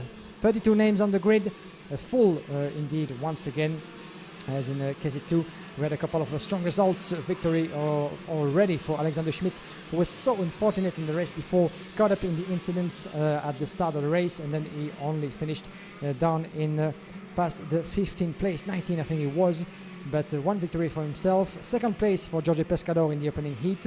Giacomo Polini has won a heat as well as for Senna van Waalstein, and the race that we just had just in front of us with Pavaton Terry, another victory for him. But now let's figure out what's going to happen in this one. D against the E. Jorge Pescador seeking what could be a potential first win this weekend, but Giuseppe Palomba will certainly try to prevent that from happening. He finished second already this weekend. Palomba just behind Senna van Waalstein in his previous qualifying heat. So the driver is going around the track once again in the in lap, then the warm-up lap to get the tires up to temperatures. Then we'll be good to go for some more racing. 13 laps on schedule once again, and some of the biggest names in the category. Then after this one, we'll have one more qualifying heat, A against F. Then we'll have a short break for lunchtime, but don't go anywhere, because at 25:02 local time here in Wackersdorf, we'll be back for more, and a couple of more races through the course of the afternoon. 9 races. We'll be halfway through the program at lunchtime, but we'll give you as well a couple of very nice videos to get yourself busy at lunchtime while you're heating, with the highlights of last year's FIA Karting World Championship and some of the surprises as well, and a couple of more interviews throughout the course of the day. Once again, a big thank you in the meantime to everybody involved in the making of this event, with the FIA Karting Federation, the Polkart Raceland of Wackersdorf, the whole team of RGMMC, and all the people who made this event happening this weekend.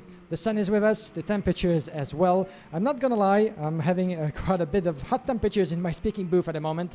To give you a perspective, I'm just by the track, just a couple of meters behind on the starting grid, so having a full view on what's going to happen at the starting procedure. And we've seen that this starting procedure can be quite difficult for some of the drivers. Lawrence Van Hoopen actually almost stuck in zero gear at the start previously. So let's see what's going to happen. A tricky exercise that most of the drivers are very much used to, but you never know what can happen in the heat of the European Championship when you feel the need to perform. So once the red light goes off, we'll be good to go for racing. The driver is getting ready. Eyes on the lights.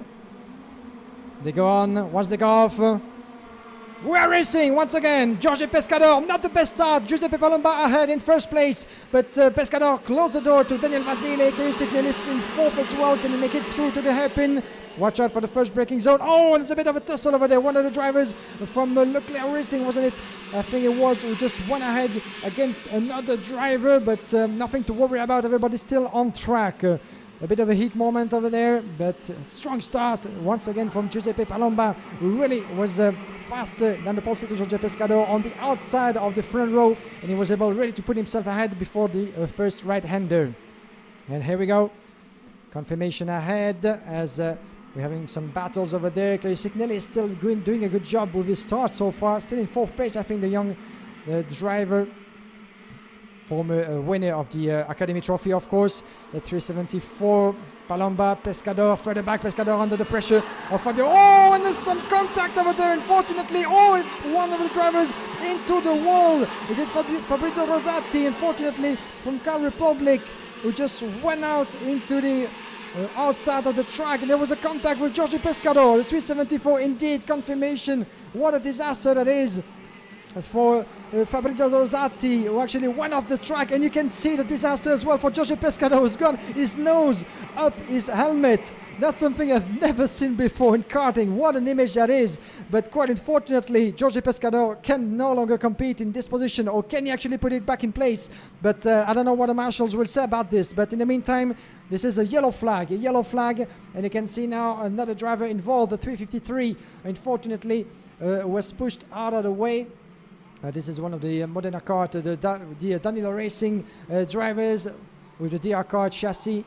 Try to identify who that is in just a moment, but big incident already, a big coming together, and this is Daniel Vasile. Unfortunately, was having a bit of a trouble as well, but the officials were fast on track to put the barriers back in position, and you can see on the right side, unfortunately, the Car Republic chassis of Fabrizio Rosati was battling for a potential top 3 finish with Giorgio Pescador before the two went together. That happened very, very fast in the fast-flowing corner, the corner number 1, just after the start-finish straight. The two went together, and by the look of it, we'll have to see that again, but as a result, Rosati was pushed out of the way with the speed, and in the meantime, Daniel Vasile, unfortunately, is trying to get his engine going again. Can he actually make it? Yes, indeed. So Vasile, yes, back in the race with us. So good news for Daniel Vasile, but not a ton of events, quite significant in this category. After, unfortunately, Alexander Schmitz, my apologies, was forced to a very, very bad result after losing a pile of positions in the race before, after winning the opening heat.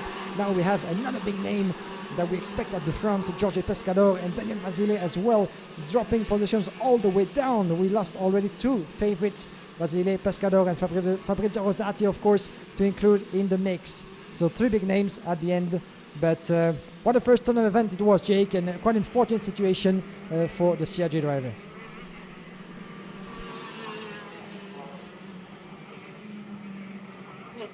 Well, that is such a controversy, a big moment in the race to see Pescador and Rosati come together.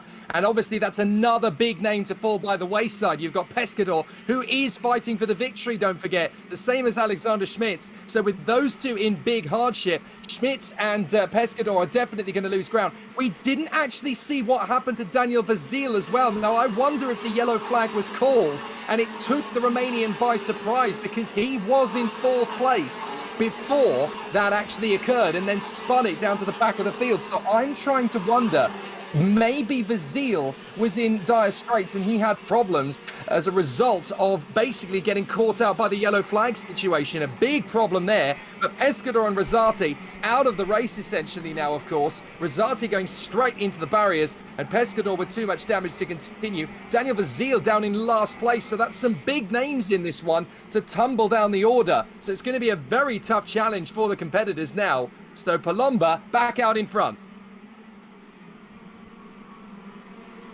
Back to racing here in Wackersdorf after the interruption with the full course yellow, following some incidents affecting Rosati, Pescador and Daniel Vasile. But now it's back to racing. Giuseppe Palomba, the Birla driver, on your screen, followed by Caius Signelis. Can you believe it? The young Caius Signelis from Romania was being able to make his way up to 2nd place at the moment. Caius Signelis, fantastic performance from the former Academy Trophy winner only in 2019. Can you imagine that his victory goes back to Christian Habelin in 3rd, 4th place for Danilo Albanese, Adesso Piccini in 5th, followed by Valentino Frisch, Maximilian Paul, Samuel Leye in 8th place, followed by Marcus Kayak and Jamie Day running in the top 10. Oh, and unfortunately Felbermeyer, one of the wild cards of this path, is having a bit of a trouble. Horst Felix Felbermeyer, who was running in 25th position with a good recovery of 7th place since the start of this race. He was actually dead last in qualifying and on this grid. He was doing a good job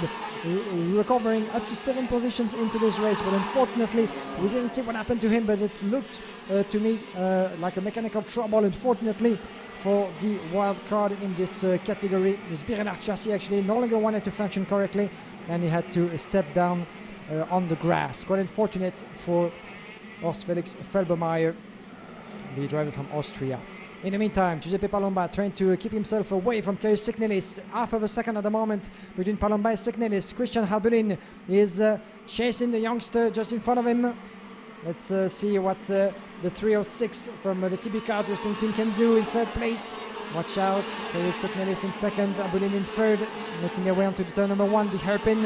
We have seen a couple of incidents already happening, but Albanese in 4th, and watch out, Caius Signelis is shutting all the doors on his way to turn number 6. The chicane was pretty much impossible to make your way through, but on this particular corner, if you have a good exit and a good pace, around the outside, crossing the racing line. Watch out for KZ Signalis because he knows, he can feel this coming as Christian Habelin is very, very threatening behind. Maybe this lap around, we could see a switch of position for second place. Danilo Albanese in fourth, trying to get in touch as well, but is running a bit further back. Danilo Albanese with half of a second of a gap between himself and Christian Habelin, your driver in third place. Watch out, coming all the way down to turn number one. It's not happening quite yet with KZ Signalis as we just passed the halfway point of this race for 2 laps now. The KZ Signalis, the energy driver, doing a good job resisting Christian Habelin, but Habelin of course has experience to be using in this race, and he knows that as long as he can keep up with the pace of his young opponent, he maybe want to wait for the later stages of this race and then find a good opportunity to go through. But of course time will be running out at some point, and he needs to make that stick at the right moment. So Giuseppe Palomba, no problem at all, with 1 second advantage already as we're getting near checkered flag. This is 9 laps completed, round number 10 here of the KZ2 class. KZ Signalis in second place, 1 second down, but there's nothing else matters right now than keeping his second position, which would be his strongest results to date for his first season. And a good way, of course, to really enter this weekend on a strong force. But you still got a couple of laps, less than 4 now until a checkered flag to resist against this man, the fastest on track. Christian Habelin, 48.1 was his last lap, pretty much just in the same lap times as the KZ Signalis. Fourth place, Danilo Albanese in front of Alessio Piccini, Valentino Fritsch, Maximilian Paul and Samuel Leuillet doing a good job as well. 7 places gained, but Piccini now is certainly having one of the recoveries of the race with 11 positions gained since the start of this race. Lorenzo Giannoni as well in 18th place, collected 13 positions since the start of this race, also due to the bit of a tussle and trouble that we have in the opening stages with some of the drivers. So as a reminder, if you're just joining, we lost Fabrizio Rosati, Giorgio Pescador and Daniel Vasile, 3 of the drivers that we had within the top 10 battling at the front. So a big ton of event, and something that those drivers will try to recover as much as they can throughout the weekend. And KZ Signalis now is the fastest on track, 47.9. Brilliant performance from KZ Signalis, who might have enough actually to prevent any overtaking from happening, but he's going to have to be consistent, as fast as he can be right now with the best lap in his hand. And you can see actually that this fastest lap translated into a bigger gap indeed, because now they have pretty much more than sorry, my apologies, half of a second, yes indeed, half of a second between Signalis and Christian Habelin right now. So it starts smelling good for the energy driver on your screen. Another fastest lap in the pocket on his way to a second place in front of Habelin, who now is finding himself into trouble with Danilo Albanese trying to catch up. He only have 0.4 of a second between those two. So we see a battle happening for 4th place as we're getting near checkered flag. There won't be much time remaining for Alessio Piccini to gain a 12th position in his fantastic recovery since the start of this race. But up front, just in front of this young man, Giuseppe Palomba is having no trouble at all. Here they come across the start-finish straight for the penultimate time. Last lap for Palomba, 0.8 of a second into the hairpin. Turn number 2, turn number 3. This is the sector number 2, of course. Very important to get it right in order to avoid any overtaking, not to get yourself eaten alive in the last sector where there's a couple of hairpins over there where you can actually try to manage an overtaking. And KZ Signalis was a bit wide on the exit of turn 6 on the way to the chicane, but no momentum lost. 0.4 of a second now. You can feel that Giuseppe Palomba is not risking any of it. He knows that victory was certainly his, but he needs to keep the concentration up because KZ Signalis is coming back very strongly behind him. But he will be missing certainly a lap or two to make the difference. But this will be victory, the first one this weekend for Giuseppe Palomba. The Birella driver just half of a second in front of KZ Signalis. A good performance from young Signalis. He used to be driving for Xprix in the OK Junior category.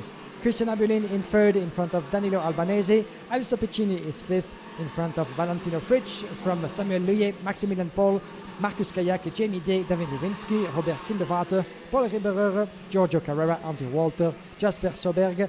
17th place for Renzo Giannoni. From Marco Valenti, Jacob Bergmeister, Victor Roberg, Thomas Guedes, Vyacheslav Piutatin, followed by Antti Ramo, Rasmus Janssen, Rick Ortman, Francesco Leone, Damian Vallar, Aliska Simonova, and the drivers, unfortunately, who didn't see the checkered flag, Fabrizio Rosati, Giorgio Pescador, David Vasile, and Horst Felix Felbermayr. So good performance, Jake, from the driver on your screen, Giuseppe Palomba, but I'd like to point out that Caius Signelis has been absolutely impressive in terms of pace and consistency in this race. A very dramatic way for the race to play out. You're certainly right, Guillaume, and with the absence of Rosati and Pescador, it's not fair to say that Giuseppe Palomba had an easy win, but certainly a simpler job to get there. Caius Signelis and Christian Abulin definitely able to pick up the pieces, though. Danilo Albanese in P4, Alessio Piccini from Valentino Fritsch, Sam Luyet and Max Paul, then Marcus Kayak and Jamie Day there in the top 10. David Lewinsky and Robert Kinderwarter from Paul Ribera and Giorgio Carrara, then Andre Volta and Jesper Sjoberg, Lorenzo Giannoni and Marco Valente managing to fight back into 18th place. Jacob Bergmeister 19th from Victor Oberg, Thomas Guedes and Vyacheslav Putyatin, Antti Rameau and Rasmus Janssen from Rick Hartmann and Francesco Leone, and then Damian Vallar and Eliska Simonova. Retirements, as you mentioned already, from Horst Felbermayr, and then of course we had Daniel Vasile, who couldn't get the car started again, so maybe he picked up damage rather than just getting a little bit of an issue. Jorge Pescador and Fabrizio Rosati obviously out as a result of their incident, but that's a big one in terms of the battle for supremacy, because another big name, Jorge Pescador, running at the front end of the field, was hoping for a bit more consistency and didn't get it. So that's definitely going to cause a little bit of a headache for him as he tries to recover from his problem. The thing is, when you've got so many drivers to compete against, you cannot afford a single DNF. If you have one retirement, you are going to plummet down the standings. And that is a big, big ask for the drivers to try and recover and fight back in this one. So we've heard from a multitude of different racers over the course of the last few heats. We've obviously spoken to Stan Pex of the KZ fraternity, another driver in KZ that we're going to get a chance to speak to now. I'm fairly sure Guillaume has been able to get down there and find the new CRG recruit, but certainly not a new face to the world of KZ, Alessandro Irlando. Yes, a big name in the KZ class with me, Alex Irlando. Good to see you, Alex. A place with full of memories for you, I'm sure, as back in 2017 you won a certainly big title in karting. Yeah, very good memories here. It's already past 4 years, so it's a long time ago.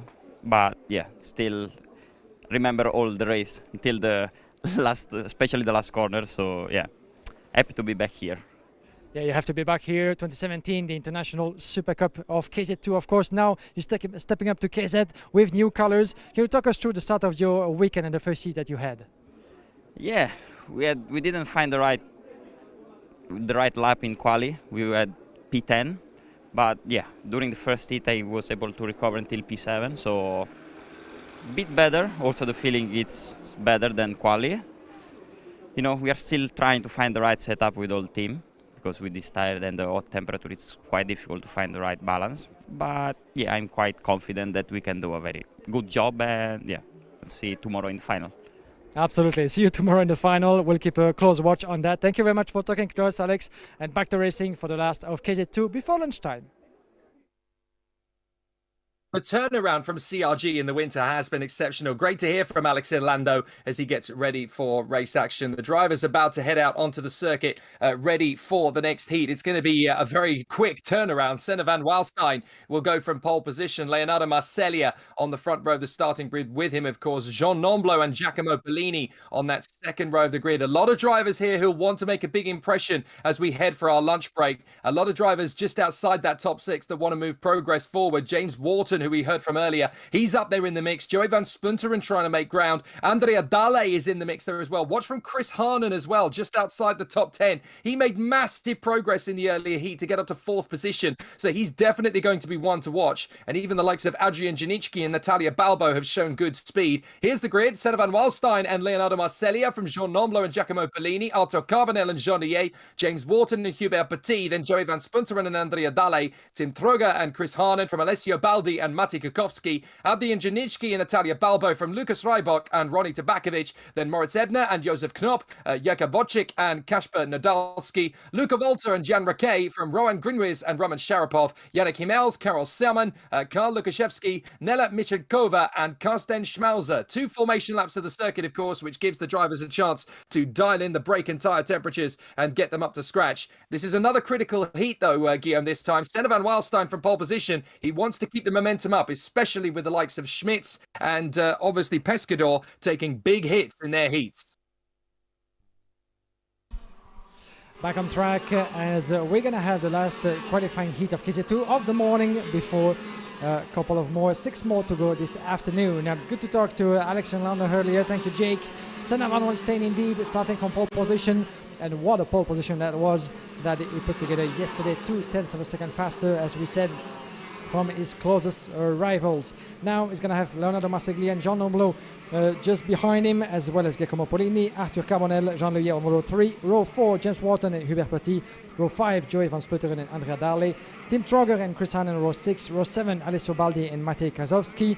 Then we're going to have on row 8 Adrian Janicki and Natalia Balbo, Luka Rebok and Roni Tabakovic, Moritz Ebner and Josef Knopp on row 10, row 11 Jakub Wojcic and Kasper Nodolski, followed by Luca Walter from Jan Rake, Juan Grenways, Roman Sharapov, Yannick Yimmels, Karel Simon, Karl Lukawelski, Nela Mikankova and Karsten Schmauser.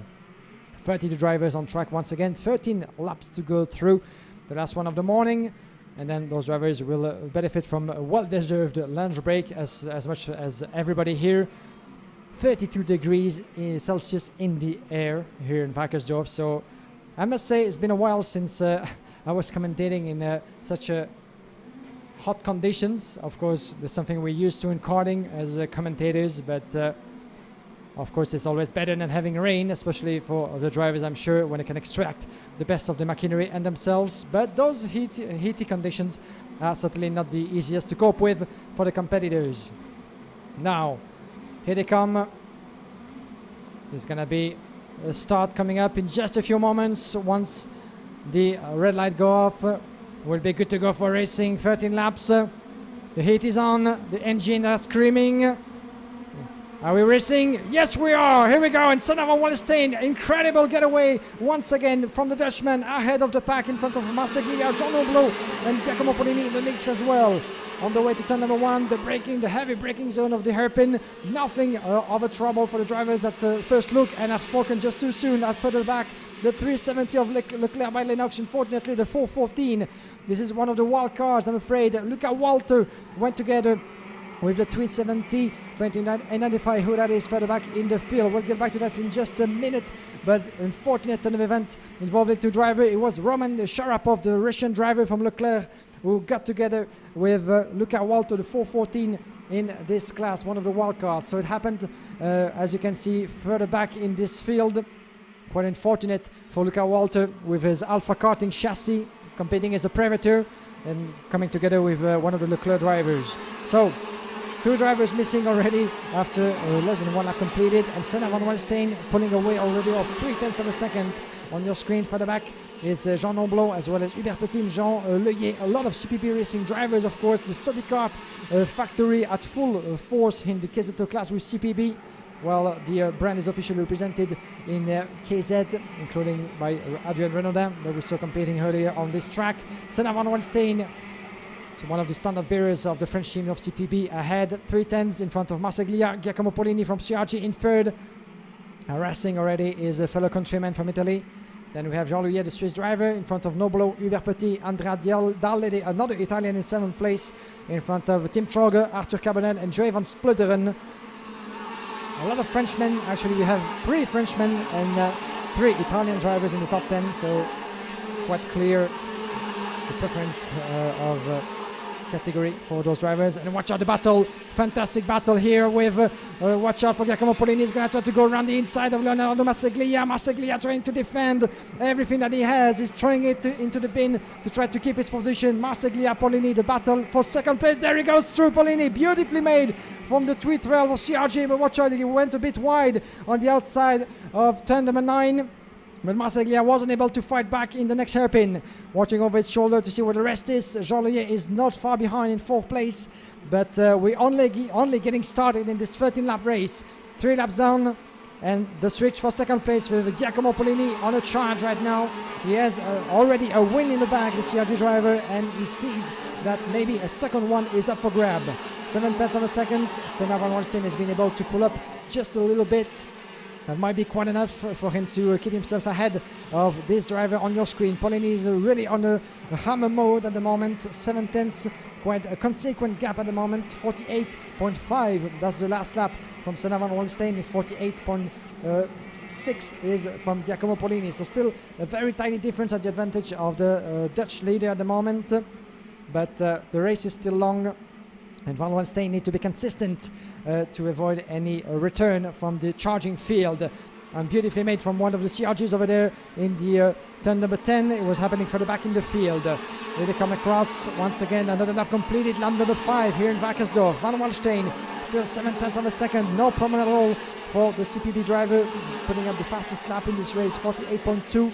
Polini in second, Marsiglia is third, 3/10 down from Polini. So the battle of the Italians is still very much raging in this race. Jean Louillet is done in fourth, in front of Noblo, Hubert Petit, Andrea Dalle, Tim Trogger, Joey van Splutteren making his way up to 9, as well as a change for 10th place in Chris Hannon, the 371, gaining a position in front of Arthur Carbonel. Unfortunately for the CPB driver, dropping out of the top 10 at the advantage of the 371 of the KSM official racing team. The team founded, of course, KSM by Ralf Schumacher himself, competing for the past few years in Germany as well as in the international scene of karting. But Senna van Wallenstein unbeat him also far into this qualifying races. At the moment on your screen is the battle happening further back, the 309, I think it is, the 308 on your screen, my apologies. This is happening further back, the 330 of Tim. No, it wasn't Tim Trogger, my apologies. This is James Wharton actually, just behind Arthur Carbonel. I just found my drivers back. This is battle for 11th place that we just saw briefly. James Wharton dropping 5 positions, I'm afraid, even though he just overtook Natalia Balbo for 12. Natalia Balbo, one of the female drivers in the field, tackling the battle against the men, and we got a chance to talk to her earlier this weekend. An interview we'll get to see later on in the live streaming. But at the moment, 8/10. The gap is increasing between Senna van Wallenstein and Giacomo Polini. On your screen is the 320 of Jean Louillet under the Tony Kart colors. He's being chased over there by Jean Noblo with the solid kart chassis of CPB. It's going to be very tight. This is the battle potentially for fourth place in this qualifying heat. Hubert Petit further back in 6th, trying to catch up as well. As we have the 380 of Tim Trogger, the German, on your screen. Really trying to get as close as possible as Andrea Dalle. This is a battle for 7th place at the moment as the drivers make their way into the corner number 11. A bit of a bumper there, a little bit of a Rédillon that Wackersdorf has in his layout. Watch out for the move coming up right now. This is Jean Louillet and Jean Noblo. The battle of the Jean. This is for 4th place between the Swiss and the Frenchman. All the 376, I'm afraid, is having a bit of a trouble, and this will be race done for Luca Rehbock. Unfortunately, the 376 competing in Wackersdorf with the Birelart Racing KSW, the German team representing Birelart in Germany.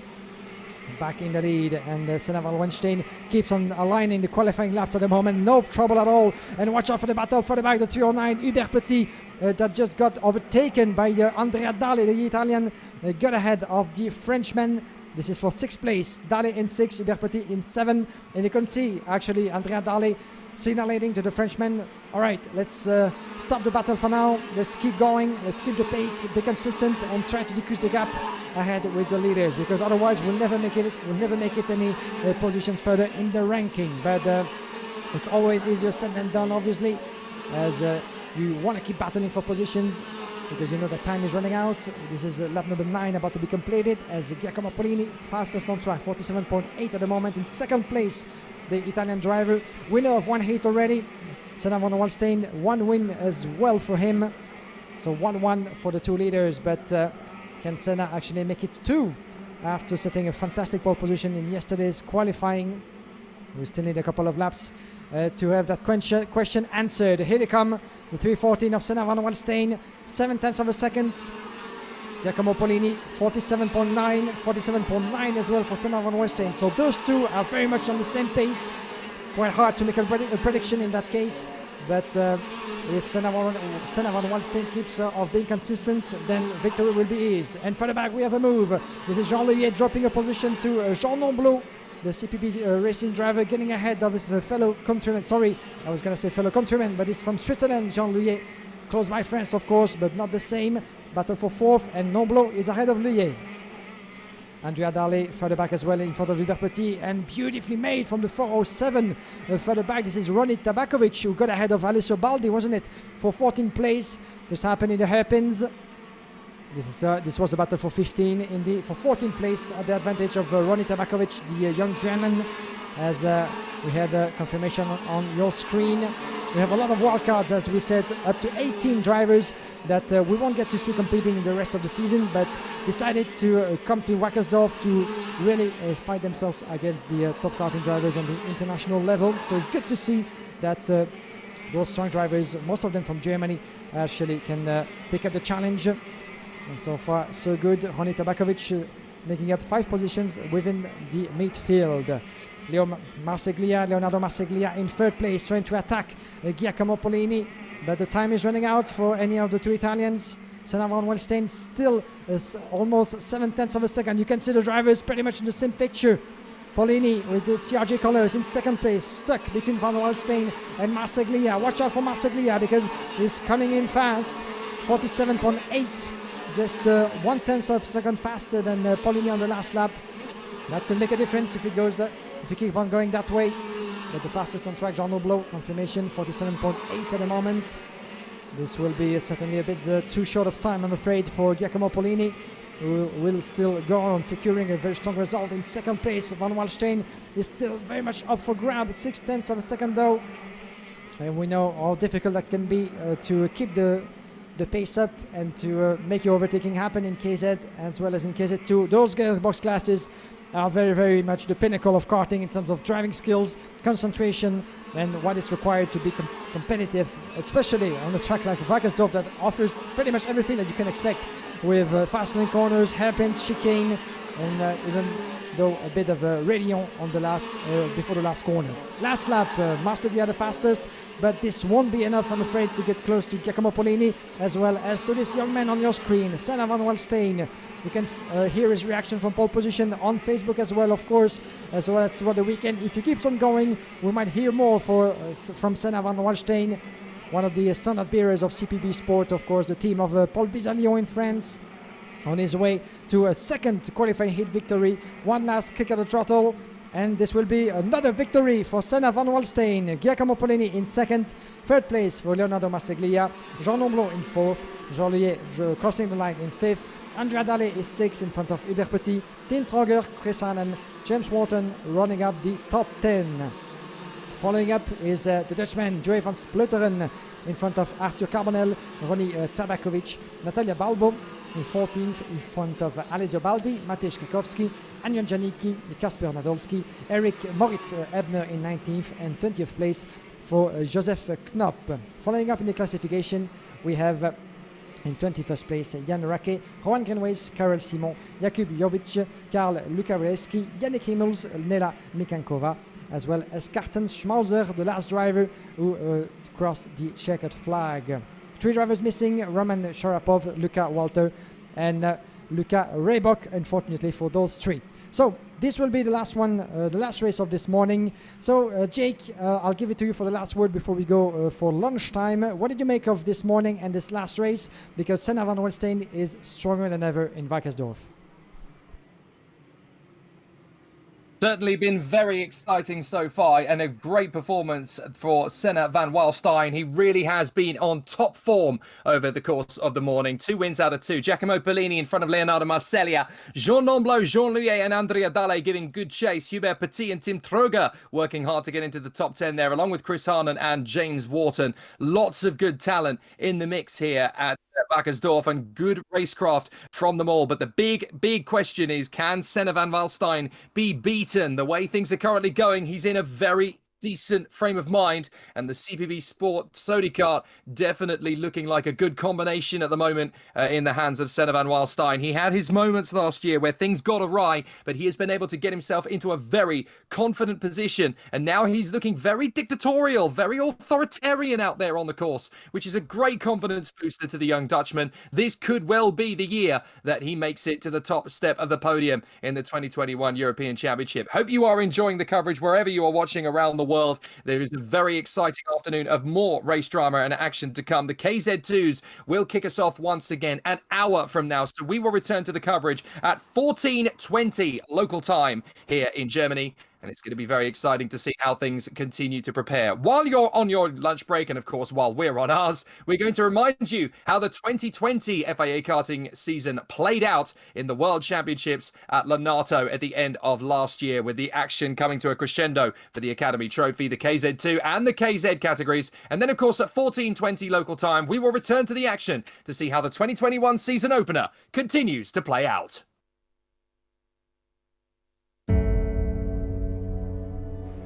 Hi, I'm Mick Schumacher. Hi, I'm Julian Alaphilippe. More than 1 million people are killed on our roads each year. That's nearly 3,700 people dying in road crashes every day. Road users must work together to keep our roads safe. Simple actions from all road users can prevent road crashes. Obey speed limits and slow down in reduced visibility conditions. Your intentions in advance. Keep a safe distance. Make sure you are visible. Wear a helmet and obey the circulation rules. Be aware of cyclist routes and bicycle paths. Ensure safe passing distance when overtaking cyclists. Everyone has a role to play to make our roads safer for all of us. Following simple rules can help save your life and the lives of others.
what does it take to be a Formula One driver?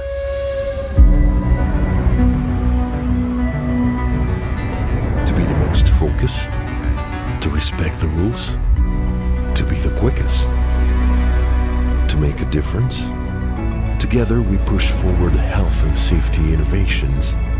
We give our best to protect the environment. We stand against discrimination and fight for diversity. We promote motorsport and mobility around the world. To be a Formula One driver means to be committed. Together with the FIA, we are driven to help build a world that raises hope and enriches the lives of everyone, everywhere. Now we race for change. And we race because we are all purpose-driven.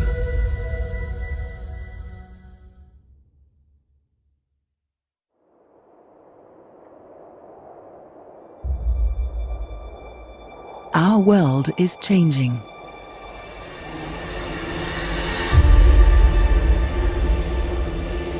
New challenges and new opportunities have fast-tracked the need to do things differently.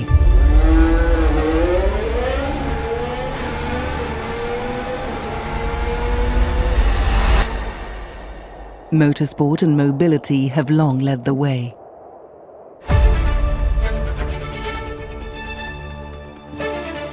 The FIA aims at ensuring that the worlds of motorsport and mobility bring a positive contribution to society. We innovate.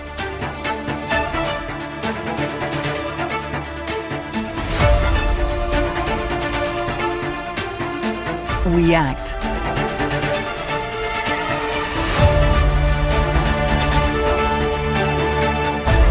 I won't stay silent against racial discrimination and inequality. I believe everyone should be treated equally. We create change. Create a new deal for motorsport, reinvigorate mobility and road safety, enhance our influence through our contribution to society. These are our major ambitions for the time to come. Let's continue to save lives by using our technical expertise to deliver the highest standards of safety on both track and road. Respond to public health challenges and create a culture of responsible road users worldwide. Let's deliver sustainable motorsport and mobility by taking an innovation-led approach that delivers lower emissions and addresses the mobility issues of our time.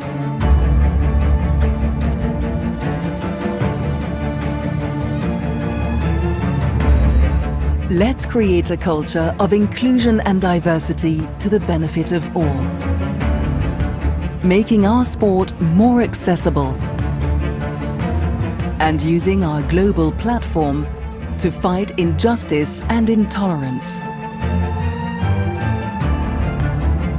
Let's harness the societal value motorsport and mobility bring to diverse communities across the world, improving livelihoods, providing jobs. Just get out. Technologies, new opportunities. An engine for social change. And delivering the values of sport and entertainment to all.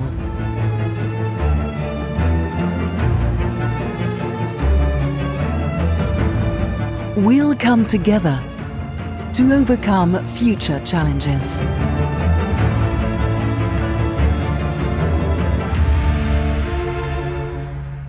We'll continue to make a difference.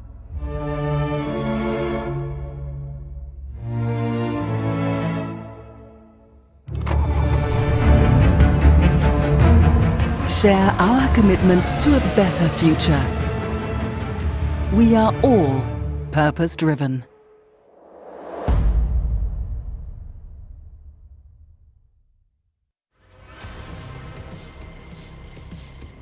Marin Kramer's added the European KZ title to the world crown he won last year, whilst Victor Gustafsson became KZ2 European champion after tough weekends at Adria and Genk.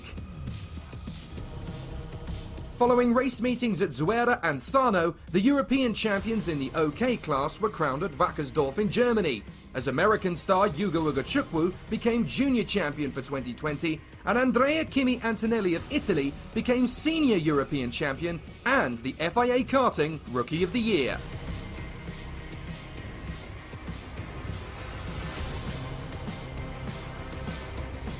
Whilst the FIA Karting Academy was clinched by Conor Zilic of the USA, ahead of Britain's Theo Makuris and Matteo Capieto of France, Simone Cunati of Italy won the International KZ2 Super Cup at Lonato, and Jeremy Iglesias finally became KZ World Champion for the Formula K racing team.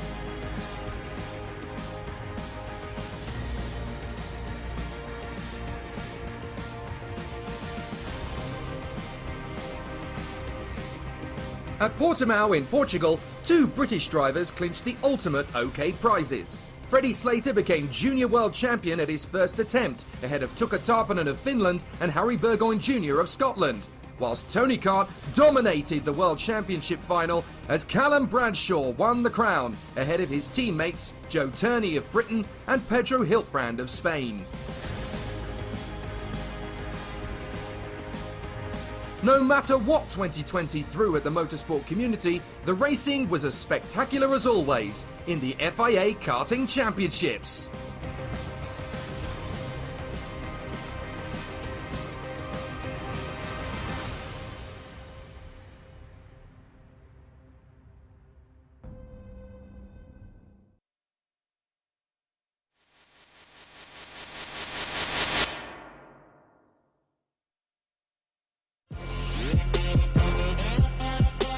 At Lonato in Italy, the world's leading KZ gearbox kart racers will quest for glory to take the ultimate accolade, the title of World Champion.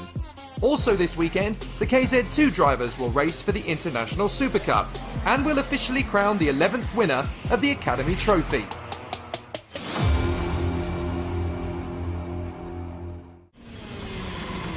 Riding aboard the modern Ibiral art of KZ2 star Simone Cunati along the main straight here at Lonato. Flat out left kink and balancing the throttle to improve grip through the right hand apexes before a big stop at turn 4. Keep the kart central and try not to use too much excess curb on the way out. Down the pit straight and heavy braking into turn 5, which elevates mid-apex, and you blast down again on the power towards 6 and 7. Very tricky left-handers these, which if you approach and get the balance correctly, you can treat as one flowing hairpin.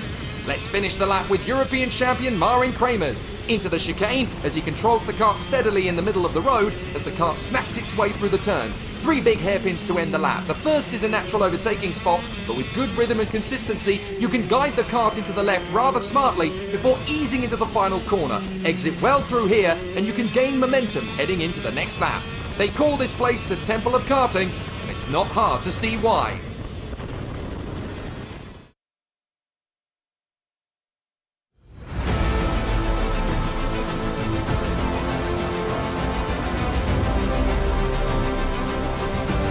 With the title all but sealed heading into the weekend, all Conor Zilic must do to win the Academy Trophy is stay out of trouble and have fun. For second in the title fight, there are half a dozen drivers who could win it, and so with some drivers having not even seen the circuit before practice, it's guaranteed to be an exciting and exhausting battle.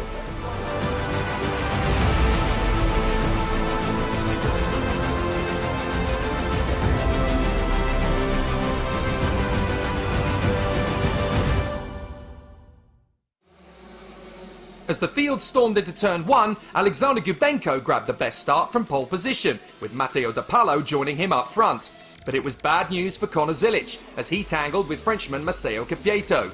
Jonathan Waywat and Alex Powell didn't wait around to pass Ivan Dominguez, and the door was left open for Gianni Andrezzani and Ariel Elkin to overtake as well. For Zilic, the race was over, but the title was his. He may not have won every race, but he was secure as the 11th Academy Trophy winner. Adam Kowalski would join him on the sidelines in bitter frustration. Then Matteo Capieto was out as well, after colliding with Alexei Yeleva, and that would cost him second place in the point standings. The next man to exit proceedings was Sweden's Albin Sturesen, so there was already high attrition. It wasn't long before De Palo took the lead, and the Italians watching at home were ecstatic. And Theo Makuris was able to slip past as well, to snatch second position. Waywatt and Powell were still trying to catch the leaders, whilst Rafael Modenese moved ahead of Shudazono as they attempted to stay in touch. Gubenko was clearly agitated, having lost the lead, and he stormed back inside Makuris, and Israel's Ariel Elkin was now dangerously close to pouncing for third. In the end, he didn't need to hang around, and he seized his chance to make the podium. But he wasn't done yet. His next target was Gubenko, and he made a beautifully executed dive at turn 4, leaving the Russian to defend third from Makuris, which didn't last much longer, with the Brit on course for second in the standings. But as his tyres started to fade, the Brit would have to play defensively, much to the irritation of first Gubenko and then Waywatt, with Jamaica's Alex Powell waiting in the wings. Frustration boiled over, and as they came to the end of the lap, Makuris was desperately holding the inside line. That gave Waywatt his chance on Gubenko, which the Russian read beautifully, and he snatched the place back as instantly as he had lost it. The momentum was now with Powell, and he made his move on the Dane instead, only for Waywatt to counter-attack at the next right-hander. But Makuris couldn't hold on forever, and Gubenko seized the moment with determination and clinical technique. Waywatt would now seek his own way through, and with some assistance from Powell, the Brit was finally vanquished, and his shot at the runner-up spot was looking fairly tenuous. From there, the floodgates opened, and both Modenese and Maxime Ferrand-Castellen managed to pass him. But Japanese Shudazono would not be quite so fortunate, and he would have to wait for his moment. And it would be a tricky end to the race, as the clouds were starting to sweep over the circuit. Elkin had been steadily chipping away at the race leader, and when he made his move, it was smooth and sensational. Elsewhere, Waywatt's season ended in frustration and rage after an excursion on track cost him a chance of third in the standings. But history was being made up front, as Israel's first ever FIA Karting winner was discovered. Ariel Elkin led home the Italian star Matteo De Palo for a flawless maiden win, from 11th on the grid. Post-race, an exclusion for Ferrand-Castellen elevated Makuris to second in the standings.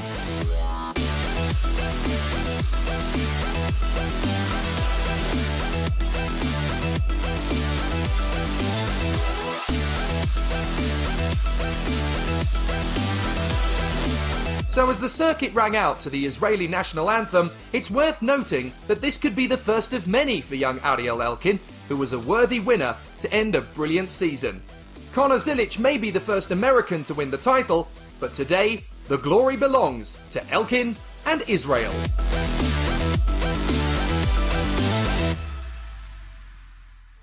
It was a difficult race. I started in P11. I didn't even think about a podium or a win, but I did it. My target was just to do my best. I did it. It was a really good race. I think one of the best races in my life. And yeah, it was very difficult, but I did it. Now I'm focusing on the World Championship in Portimao, but after the World Championship, when I will go back to Israel, of course I will think about the plans for the next year, but it's too early. This was one of my best races of my life. I did a really good start and I went behind Alex. After I passed him, I did a lot of laps on the lead, Ariel, that passed me, and I can't do nothing because he's really fast. Especially here, I did my first podium 1 year ago. Style was not that bad. I managed to make a good gap from a De Palo and make a few laps alone, but then the speed was not that good, so Mercurius and De Palo overtake me, and I had to fight with them. After that, Ariel catch us. I overtake Theo, but make a mistake after, so Ariel and Theo overtake me. Then I catch Theo again. I overtake him, and after that, he started to fight with the guys in the back, so I was just driving alone after. Yeah, coming into this weekend, I knew I had the championship locked, so really I was just here to have fun, and I did that, but the final didn't end so well. I crashed out of the first corner, and after that, there's not much you can do. I still won the championship, so I'm still happy about that, but I'm gutted that I couldn't have a chance to go 3 for 3, but still a great run. Got the championship, the first American to do it, so I'm still happy. The KZ2 International Super Cup is not just a chance to battle for a one-weekend shootout. It's also an opportunity for new talent to try this incredibly physical discipline, for returning figures of the sport who wish to rekindle former glory, and simply for those wanting to drive in one of the toughest races of the year. With 99 drivers bidding for 36 spaces on the grid, nothing must be left to chance. Simone Cunati bagged the fairy tale start from the front of the grid as Artur Carbonell and Lorenzo Giannoni moved ahead of Matteo Zanchi. Victor Gustafsson was trying to make up for lost time after an exclusion in the heats, and his job was made easier by his fellow countrymen Benjamin Tornqvist and Alexander Dahlberg taking each other out at turn 4. The field tried to find a sensible rhythm on the opening lap, but it would be without Tornqvist. He dived for the pit lane, so whilst the rest of the field raced for position, it would be the Leclerc by Lennox driver desperately hoping his car could be repaired. When it couldn't, it was clear the dream was over. After an impressive showing over the weekend and a genuine chance to win the International Super Cup, it was too much for the enraged Swede to cope with. Elsewhere, Giacomo Pellini was sweeping past Leonardo Marsiglia, whilst Cunati held on to the lead and Dahlberg returned to the pit lane, his own kart as damaged as his fellow Swedes. Then Carbonell made his inevitable bid for the lead and seized it, while Giuseppe Palomba followed Zanchi past Giannoni. But Cunati knew he had to retake the lead quickly, and at his first attempt, he made it stick. Then a huge incident, 7 drivers all eliminated on the spot, but quick work from the marshals meant the race could continue. Zanchi pulled off the save of the season at turn 1, but not without losing positions. He would join in with the epic squabble between Alexander Schmitz and Danilo Albanese. But the race would end in disappointment for Alessio Pacini and Harry Thompson, who was making his KZ2 debut this weekend. Pacini rejoined, but would finish at the back. Then the Italians started ganging up on Carbonell, first Palomba, then Pellini, and quickly followed by Marsiglia and Albanese. But it would take a little longer for Matteo Zanchi to get through into 6th position. His patience would eventually be rewarded, but for Carbonell, it was agonising, and he accidentally shut the door on his teammate Hubert Petit as he made his own move on his compatriot, which gave Lorenzo Giannoni the place back again.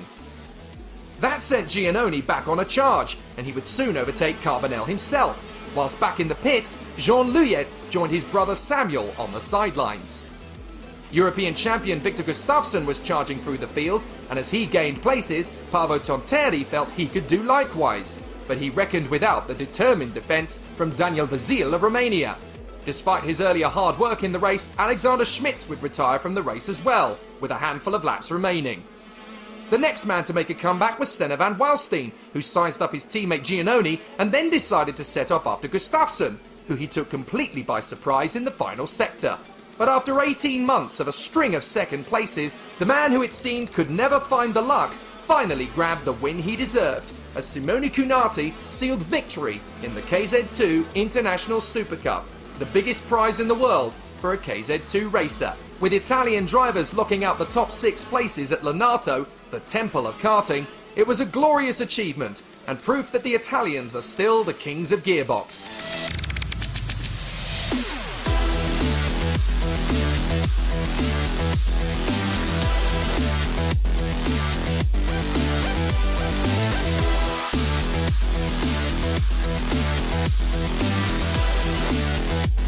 So with Pellini taking his first podium and Palomba giving the factory Birolart squad their first Super Cup podium for 3 years, it was the satellite outfit that beat the works effort, with a fraction of the budget.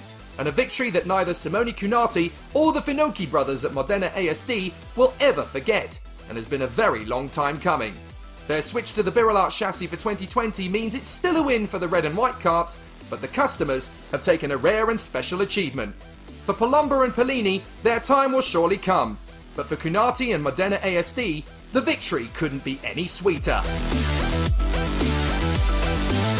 The final was really fantastic. From the start, we got off to a good launch, which was the most important thing. After the start, a couple of laps in, a competitor overtook me, but I tried to keep calm and took a deep breath for a few laps, and then when I got back to the front, I immediately built the gap and I made my step ahead. It was really beautiful. I'm very happy. Surely winning this race was more important than the rest of the year, and I guess it makes you really happy. Not only for me, but for all the work the team has done, which is a fundamental thing for me. So tonight I will go home really happy. I can't stop smiling with my heart full of emotions. I'm clearly enjoying the end of the year, and I'm trying to do my best even in the championships that remain immediately after today. We will see what to do next in 2021. Yes, it was a very difficult weekend because of the weather conditions, and in the wet we had some very unlucky moments that made me 7th across the heats. Fortunately in the final, in the dry, I did very well. So in a way, 2nd is good, but I started 7th, which frustrates me a little, because if I started higher, maybe I could have done something more. But it went well enough. Surely we will do our best in the future. We will always give our best, and I will come back next year. We will try to climb the top step. This year went very well. I have almost always gone to the podium. So for this I have to thank Birolard and everyone at VT Racing for their technical support. This is the first podium in FIA competition. The race was really hard for the bad weather condition. In the final I started from 11, and then the pace was good, very good. Did a lot of the pass, so it was a very good race for me. I continue, but with a better result from today, and I will try for win the final World Cup, but we will see. It was a fairly important job getting strategies right, especially for the weather changes. Yes, it was not easy, and we tried to push everyone to the maximum to make us stay ahead as much as possible, even in the heats, risking as little as possible to participate in the best way we could on Sunday. I don't think it's really sunk in yet for anybody, but on Monday we will savour it, I'm sure. It's fantastic because winning as a privateer, I think, it's the maximum Simone can achieve. Not just for a driver, but for us all too, because we knew he could do it. I think we can even be better than we are at the moment, so for him this win is very important, to prove we could achieve it together. It's truly satisfying, an incredible victory.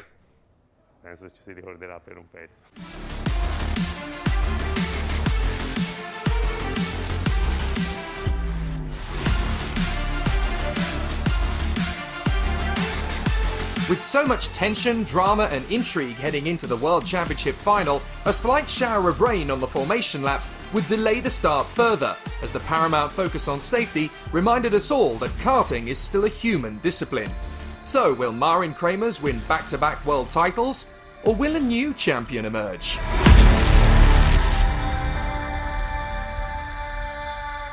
When the race did eventually start, it would be Jeremy Iglesias who beat Marin Kramers off the line ahead of Baz Lammers, slotting neatly into 3rd.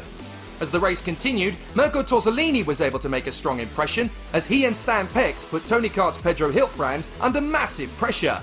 Their intense duel allowed the Italians Riccardo Longhi and Luca Corberri to move ahead. In the greasy conditions, Corberri used his local knowledge to good effect and moved past them all. Fabian Federer in the SRP Maranello was on good form and surged ahead of Simo Puhaka, whilst in his OK1, Mauro Simoni was struggling, and after a tangle, he would drop down through the field.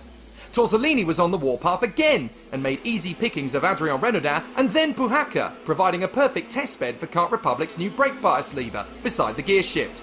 Not a bad debut, but it clearly needed some work, as a missed shift meant Puhaka could take the place back, and try as he might, the Italian wouldn't get another shot. Back to the drawing board, perhaps?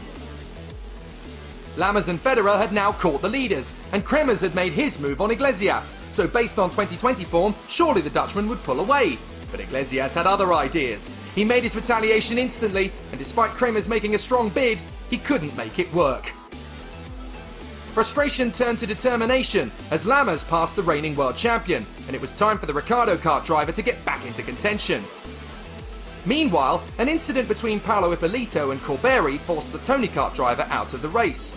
Ippolito would later be excluded from the final for his manoeuvre, but Luca Corberri would be disqualified from the meeting for his very public and irrational response, endangering himself, the marshals and his fellow competitors, and would have further ramifications afterwards, as the FIA had begun a full investigation. Kramers would then overtake Lammers for 2nd. And to make matters worse for himself, Corberi then ignored Marshall's instructions and walked to the pit lane, only adding to his list of transgressions. Federer made a terrific move on Lammers for third place, but the Dutchman was ready for it and returned the favour with elbows out in a stupendous contest. But as two men fought over the final step of the podium, the Ital course of Mirko Mazzoni was parking up for the day after a tough weekend. And he wasn't the only one, as first Simoni joined an angry Corberi in the pit lane along with Christoph Holt after mechanical problems. A heroic final lap charge from Federer almost resulted in a podium finish. The moment of triumph, though, had finally arrived for the leader, and with a very popular victory, Jeremy Iglesias, one of the sport's truly great characters and ambassadors, has finally achieved the success that he has been working for his whole career. The euphoria bubbled over as he came across the line, and there were tears of joy for Jeremy, for the Formula K brand, and for French karting fans everywhere, as he became the first French KZ World Champion in history. It's an achievement only a handful of racers can say they've accomplished, and only one of the current Formula 1 drivers has ever made it happen. But the whole paddock was queuing up to offer their congratulations to a man who has given us one of the most enduring images of karting history.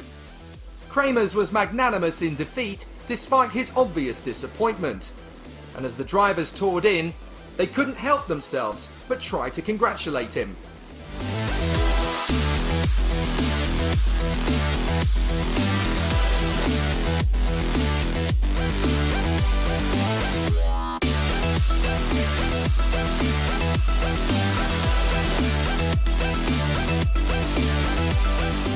It was one of the most beloved podiums of recent years, as Marin Kramers and Baz Lammers have both won FIA Karting titles before, and with Jeremy Iglesias finally joining the Hall of Fame as world champion, it seems one of the heroes of the sport has finally clinched the title he was always destined to achieve.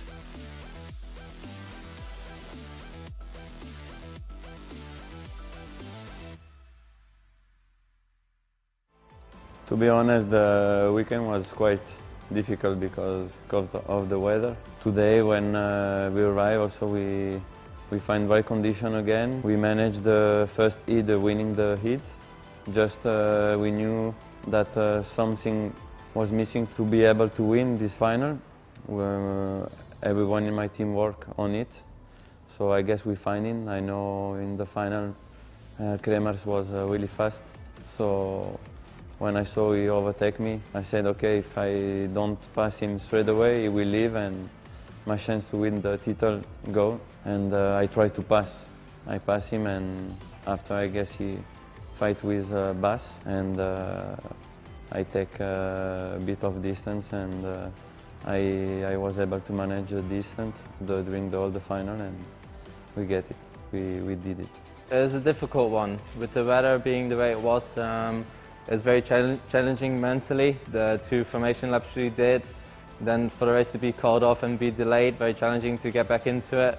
My start wasn't the best, a little bit of wheel spin. I think maybe due to the rain that fell down earlier, but it is what it is. It's for the same for everybody, so yeah, should have started better. Got into second, got into a nice rhythm behind Jeremy, and made a move for the lead when I thought he was vulnerable. And then I thought I was checking out, but he got me back straight away, and then Bas made a move into the turn 2 in front of the bar, and that really locked up the race for Jeremy. He pulled away, he had a gap of over a second, I think. By the time I got back into second place, and then I started catching, and I started gaining half a tenth, half a tenth, half a tenth every lap, but yeah, it's not going to be enough. And then the last lap, Jeremy did very well.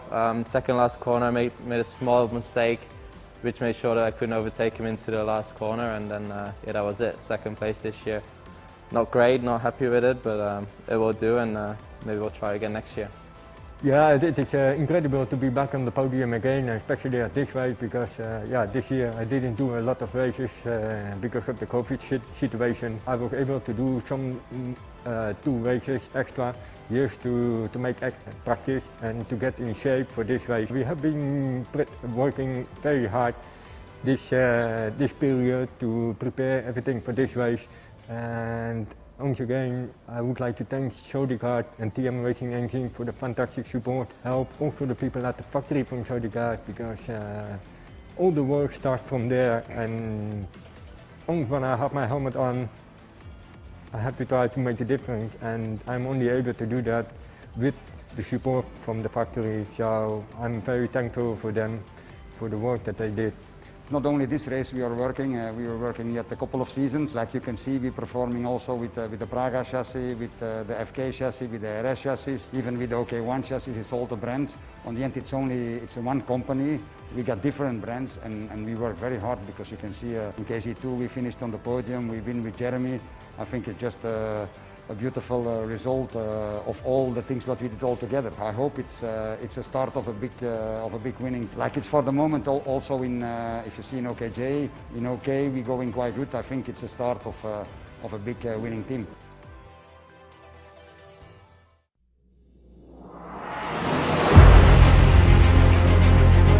Despite the obvious challenges and dramas, the sportsmanship and solidarity of karting lives on through the majesty of the World Championships. Alexander Gubenko, Matteo De Palo, and race winner Ariel Elkin end the Academy Trophy season on the podium.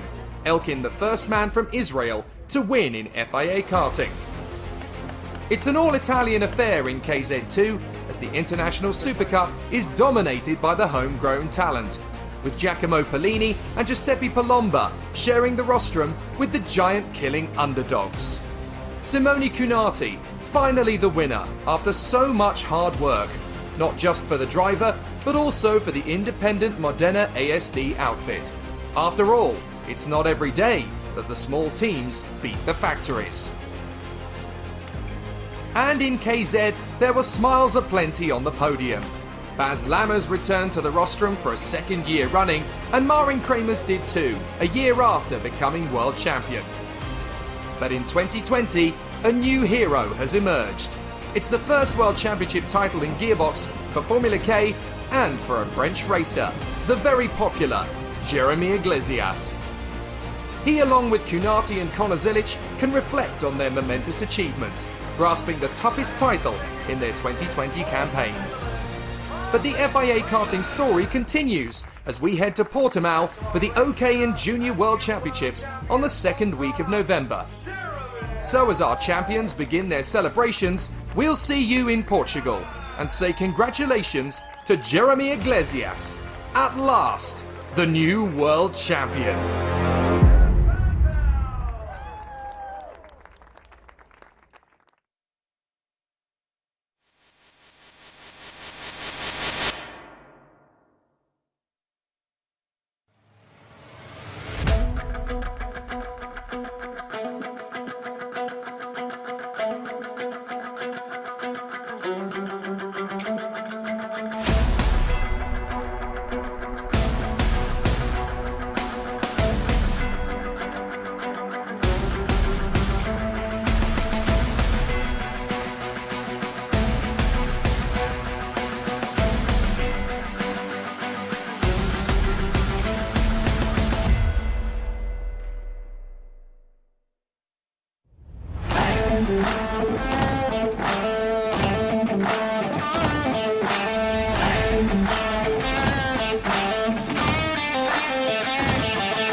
Hi, I'm Mick Schumacher.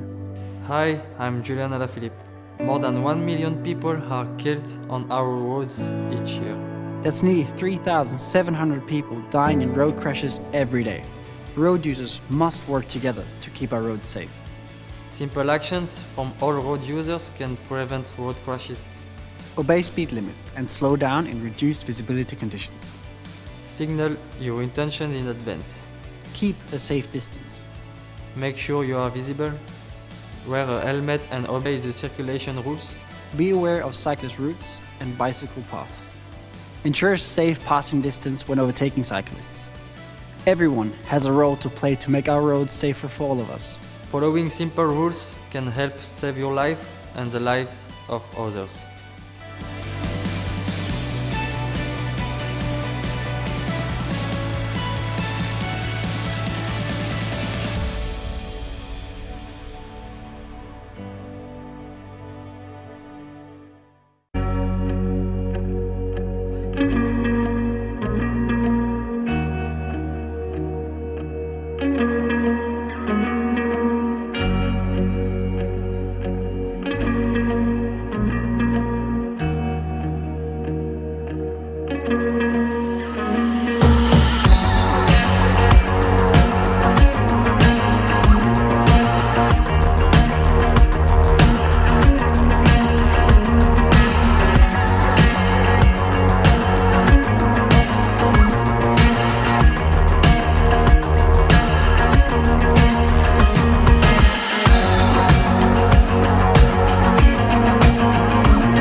What does it take to be a Formula One driver?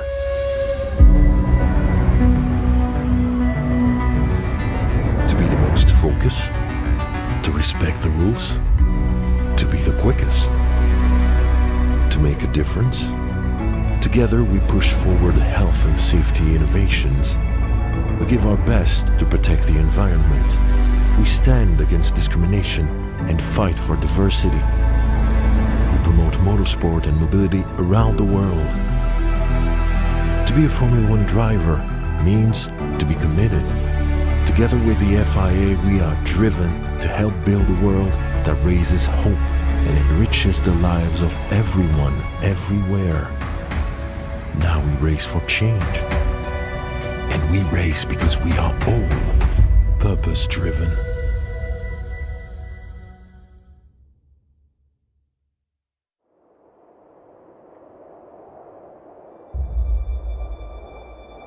our world is changing.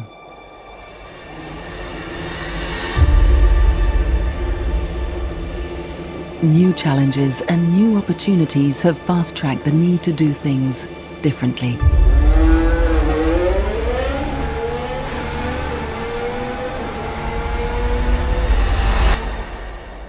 Motorsport and mobility have long led the way.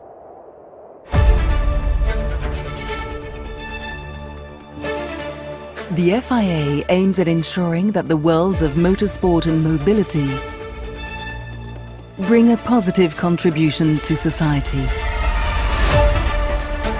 We innovate.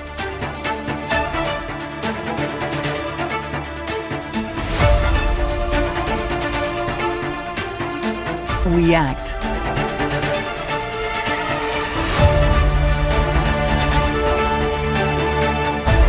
I won't stay silent against racial discrimination and inequality. I believe everyone should be treated equally. We create change.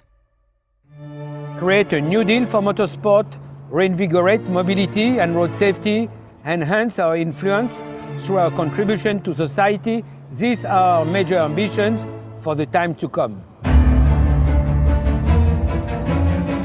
Let's continue to save lives by using our technical expertise to deliver the highest standards of safety on both track and road.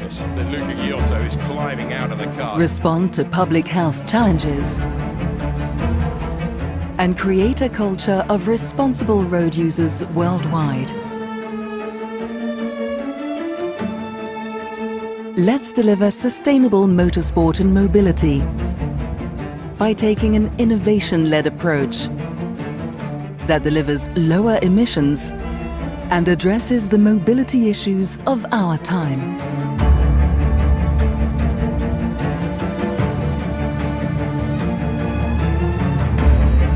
Let's create a culture of inclusion and diversity to the benefit of all, making our sport more accessible and using our global platform to fight injustice and intolerance. Let's harness the societal value motorsport and mobility bring to diverse communities across the world, improving livelihoods, providing jobs. Just get out. Technologies, new opportunities. An engine for social change. And delivering the values of sport and entertainment to all.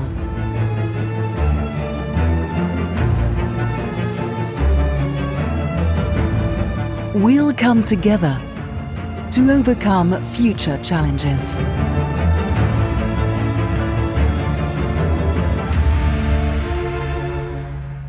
We'll continue to make a difference.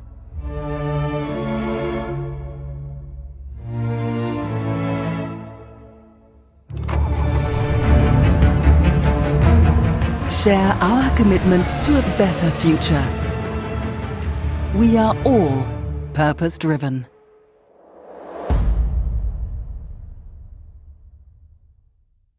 It's kind different way to start the season because we change all the material from Formula K to CRG. It's quite difficult because, you know, we come from 5 years of Formula K, so we know better the material. So now we are just working and learning every time. And sometimes this is quite difficult also because they have more choices, like with the chassis, but we are finding a good way. KZ2, it's hard.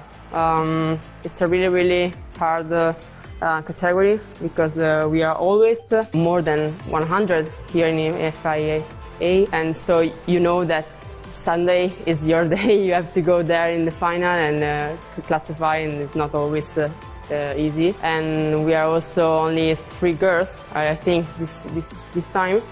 So it's quite good. We are growing, and hopefully we'll try to be in the final on Sunday. That's my point. Before me, there was Beske Visser, Marta Garcia, and a lot of more. And of course, they did a very good results in the year, especially Beske. That's my my idol. I feel this part of like a little ambassador of the female world, because a lot of people ask me every time something about it, and it's quite cool. We are not a lot of girls here, and I hope in the next few years we will be more. But I know that it's hard because KZ2, a lot of teenagers now step away and go in with F4, Formula 4 cars. Honestly, I don't like this track. I always come here and find rainy days.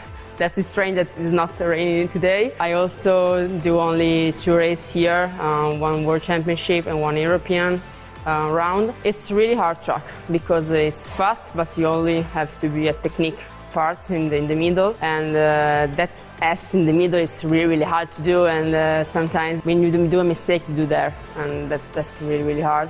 But I think there will be a nice race like every time. It's not easy because it's really teeny circuit, but I hope we can do something good. There's definitely some areas which are very similar. Obviously the braking, obviously the lines are obviously a little bit different in KZ, but overall the speed is there, just the racing craft is definitely a lot different compared to automatic drive. It's obviously just using the gears, different lines. We're always a lot tighter than the OK and OKJ classes, so it makes the overtaking a lot harder, but when you pull it off it's a very nice feeling. Yeah, the new MG yellows, it's a good tyre, just after a few laps it starts to go away, so it definitely brings in the fact of tyre management, and you can definitely see who the better drivers are out there. Yeah, the level of drivers is very high, and it's always very close in KZ, so it's qualifying is very important here. Learning's going to be very valuable for me, but also for other people in this class, to learn as much as possible and hopefully prepare as much as possible for the World Championship also. A suited track for KZ, a lot of different components, fast corners, slow hairpins, and it gives a lot of overtaking opportunities in the race. And hopefully just looking for a good result, top 10, nothing too much in my KZ debut, so yeah, looking for a good result. This year is a big entry list as well. A lot of competitors are involved. Yeah, I think it will be a tough battle. The conditions are really hot here. There's a really nice track as well for the gearbox class. I think it will be a really nice season in the European Championship this year. Yeah, of course, it's one of the main parts of the season. We switched the tires to MGs, and like we see in practice, quite difficult. There's a big difference between the tires from last year and this year. Trying to find the right setup for the race and for the quali, because there's 2 different parts of it. For me, we see in the practice when you go on new tires, there's a big difference in 1 lap compared to 10 laps. So I think for the race, it's a long race, so you need to find the right setup to be fast the whole race and not only 1 lap. But on the other hand, we have the qualifying pace, and then you need to have 1 lap. It's a fast track, but also you have the tight corners, so I think you need to have everything combined. You cannot say you need to have like the fast corner or the right setup for that, but I think you need to be fast in every condition here.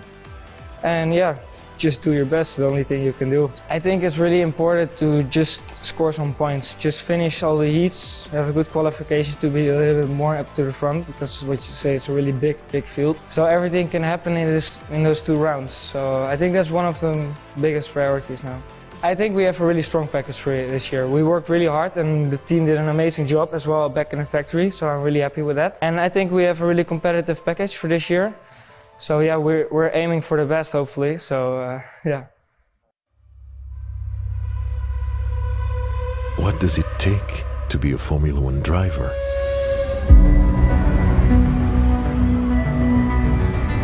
To be the most focused? To respect the rules? To be the quickest? To make a difference? Together we push forward health and safety innovations. We give our best to protect the environment. We stand against discrimination and fight for diversity. We promote motorsport and mobility around the world. To be a Formula 1 driver means to be committed. Together with the FIA, we are driven to help build a world that raises hope and enriches the lives of everyone, everywhere. Now we race for change. And we race because we are all purpose-driven.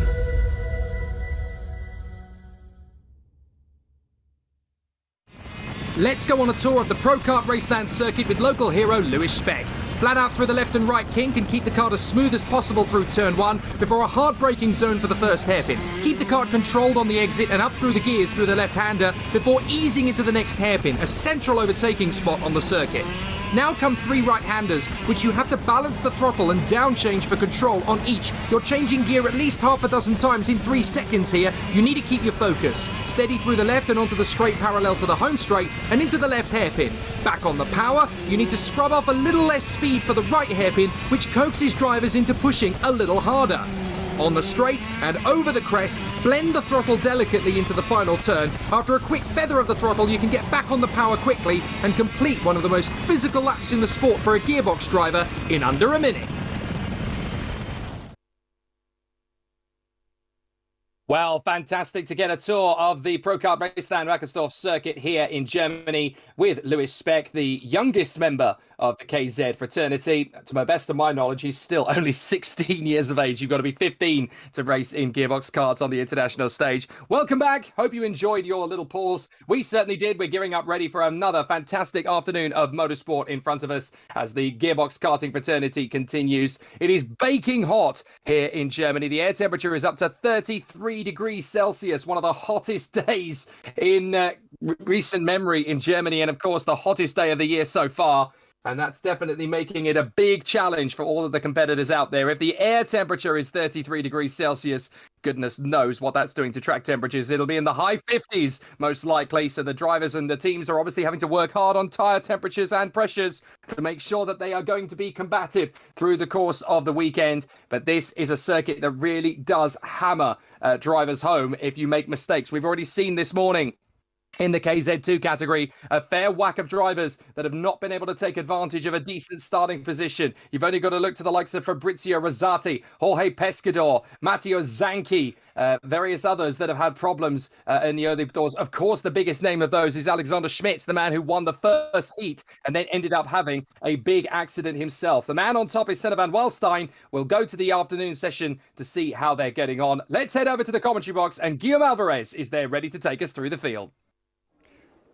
I'll be there just in a minute, Jake. First of all, let's have a talk with Matteo Vigano. Good to see you, Matteo. Wackersdorf under the sun brings some good memories, strong performances from you 2 years ago. You were on the podium at the end of the final. Yeah, that was still 2 years ago, as you said. And yeah, of course, we will try to do our best also this weekend. And it's not going so well until now, but we will try to improve and give the best. Yeah, unfortunately, you had a bit of an incident in the opening heat of the KZ class, retirement. So that's not the easy way to start a weekend like this, indeed.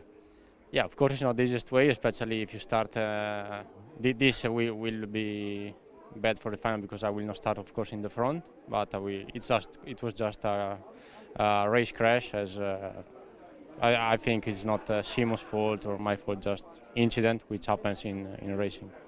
It can happen indeed in racing. Thank you very much for talking to us, Matteo. In just a few moments, we're back on track for some more action.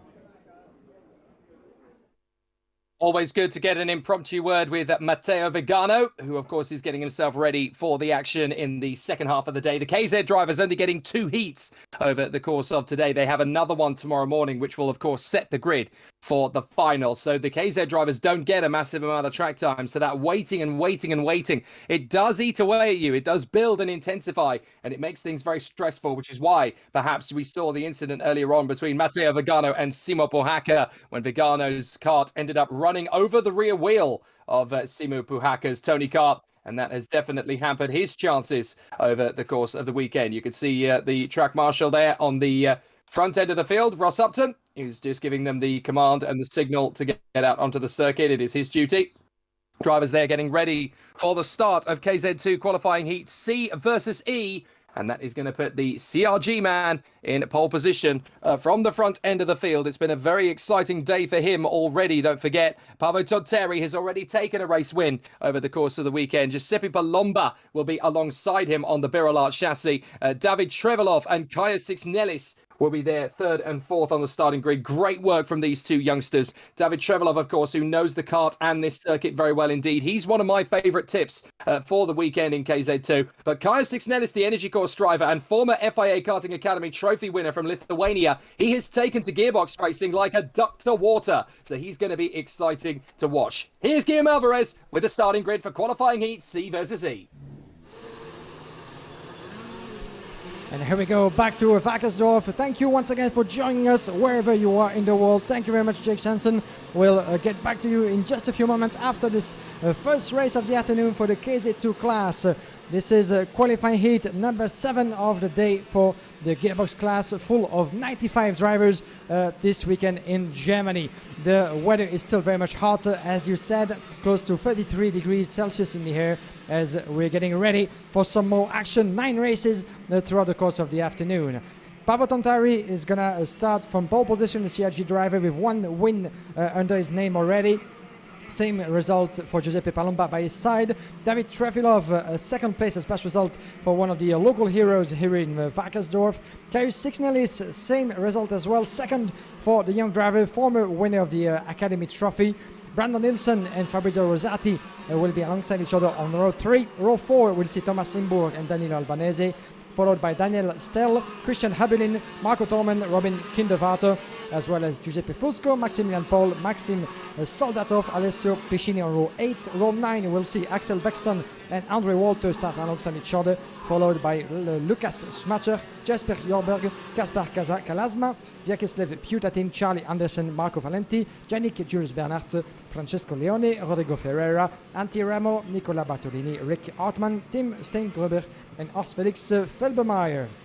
A total of 32 drivers entering and about to complete already what is the warm-up lap, the in-lap, the warm-up lap, tires up to temperatures, and the minds ready for action. 13 laps to go through for this qualifying heat opposing Group C and E. We had a couple this morning already. Victories for Paavo Tontari, as we said, Giuseppe Palomba, as well as for the other drivers involved in the class.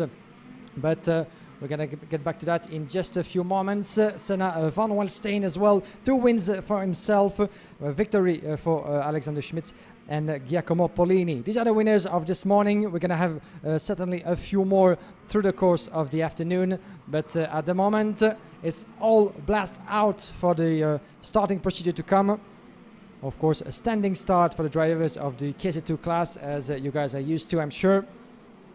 9 races on schedule this afternoon, with Paavo Tontari, the 305 with the CRG colors on the left side of the picture. By his side, Giuseppe Palomba, 304 from Birelart. David Trefilovs wearing the Maranello colors just behind. And Kaius Sixnelis from Energy. These are the first and second rows of the grid. Watch out for Trefilov just behind the pole sitter, but we have seen that the second position of the grid could actually provide a better advantage than pole position on the way to turn number 1, the fast right-hander. Drivers are getting ready. Once the light go out, we'll be good to go for racing. Here they come. Are we racing? Yes, we are. Here we go for the afternoon. 9 races in total, and a fantastic start for Giuseppe Palomba ahead of Paavo Tontari. And further back, a driver from Energy Course in trouble at 357, I'm afraid, who won't be getting part of this race. He's trying to identify who that is afterwards, but the first section of corners without any problem for the drivers in the field. As the Energy driver in trouble won't be taking part in the race, I'm afraid. This is Kaspar Kalasma. Unfortunately, the Estonian driver. And we have 2 drivers coming together, the 405 and the 379 further back in the field. The 405 is Tim Steinbrugger, and the 379 from Leclerc by Lennox Racing. It was Charlie Anderson, I'm afraid, but he's able actually to get back on track. So I think that Tim Steinbrugger will, unfortunately for him, stay on the side. Lap 1 completed. Already a few drivers in trouble, but no problem at all for Giuseppe Palomba. Fantastic start from the Italian driver, leading the field already with 2/10 advantage on Paavo Tontari, the pole sitter. Certainly furious under his helmet to have lost the advantage he had from qualifying. David Trefilov in third, but watch out because Tontari is coming back very, very close from the leader. Palomba is leading, but for how long? That's the question. Trefilov actually under investigation. That's interesting. Wonder what happened there in the rage of the field. The Trefilov, your driver, the 303 in third position on your screen, is under investigation for what could be a maneuver actually that wasn't deemed fair enough by the officials. We'll get back to that. Brandon Nilsson in fourth place. KZ2 is dropping a place to fifth in front of Fabrizio Rosati, Danilo Albanese, Marco Tormen and Giuseppe Fusco, as well as Daniel Stell running up the top 10. Fusco and Tormen really in the pace, and watch out for the battle in turn number 2. Trefilov was trying to attack Paavo Tontteri already, and in the meantime that could be actually an open door for KZ6 as well. Brandon Nilsson got ahead of Trefilov, my apologies, same colors as well, but Tontteri is still in second. Then he's going to have the support from his teammate Brandon Nilsson, who got ahead of David Trefilov, dropping a position. KZ6 is want to try to do the same, but he's going to have to defend as well because Fabrizio Rosati in sixth place is just behind and very close indeed. Danilo Albanese, Marco Tormen, the 301 and 311. Following up in 7 and 8. So still a top 10 very, very close as we just completed lap number 4 into this qualifying heat. But 6 Nellis trying to go around the inside. He shows himself to David Trefilov, the Energy Course driver. It's not happening quite yet in the turn number 2, the first hairpin of 3 to come into this Wackersdorf layout. Giuseppe Palomba, the fastest on track on your picture, 48.7 as well, just pretty much the same performance from Palomba and Tontteri, the two leaders from Italy.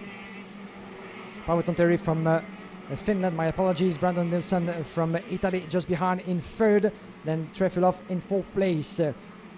Watch out for any evolution of the classification. Trefilov under rising pressure from KZ6 Nellis, who's going to try to make up for the ground he lost in the opening stages of this race. These are the two leaders coming across the start-finish straight on the way to that fast-flowing right-hander.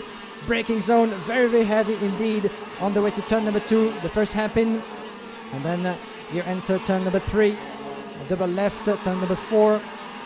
And then very, very close hairpin as well, the second of the track, double right, 5 and 6. Maximilian Paul, the fastest on track.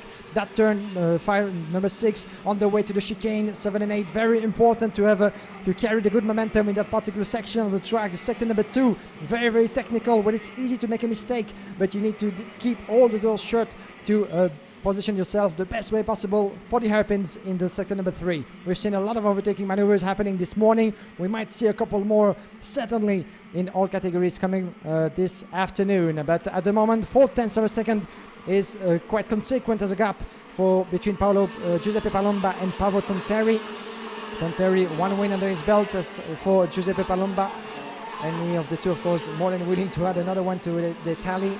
And that would mean a perfect start of the weekend for the CRG driver or the Biralart representative. Maximilian Paul once again at the wheel of his DR chassis. The fastest on track is in 13th position at the moment, 48.3. And watch out for the battle on your screens happening further back into turn number 6. This is a 321 that we have on our screen. This is Giuseppe Fusco. We're under the pressure of Marco Tormen. The battle is for 8th position.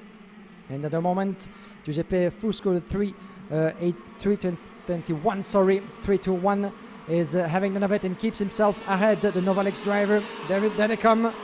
Novalex against, just behind him, Marco Tormen, trying to decrease his gap. The Birella driver is very threatening on Fusco. Here they come into turn number 6.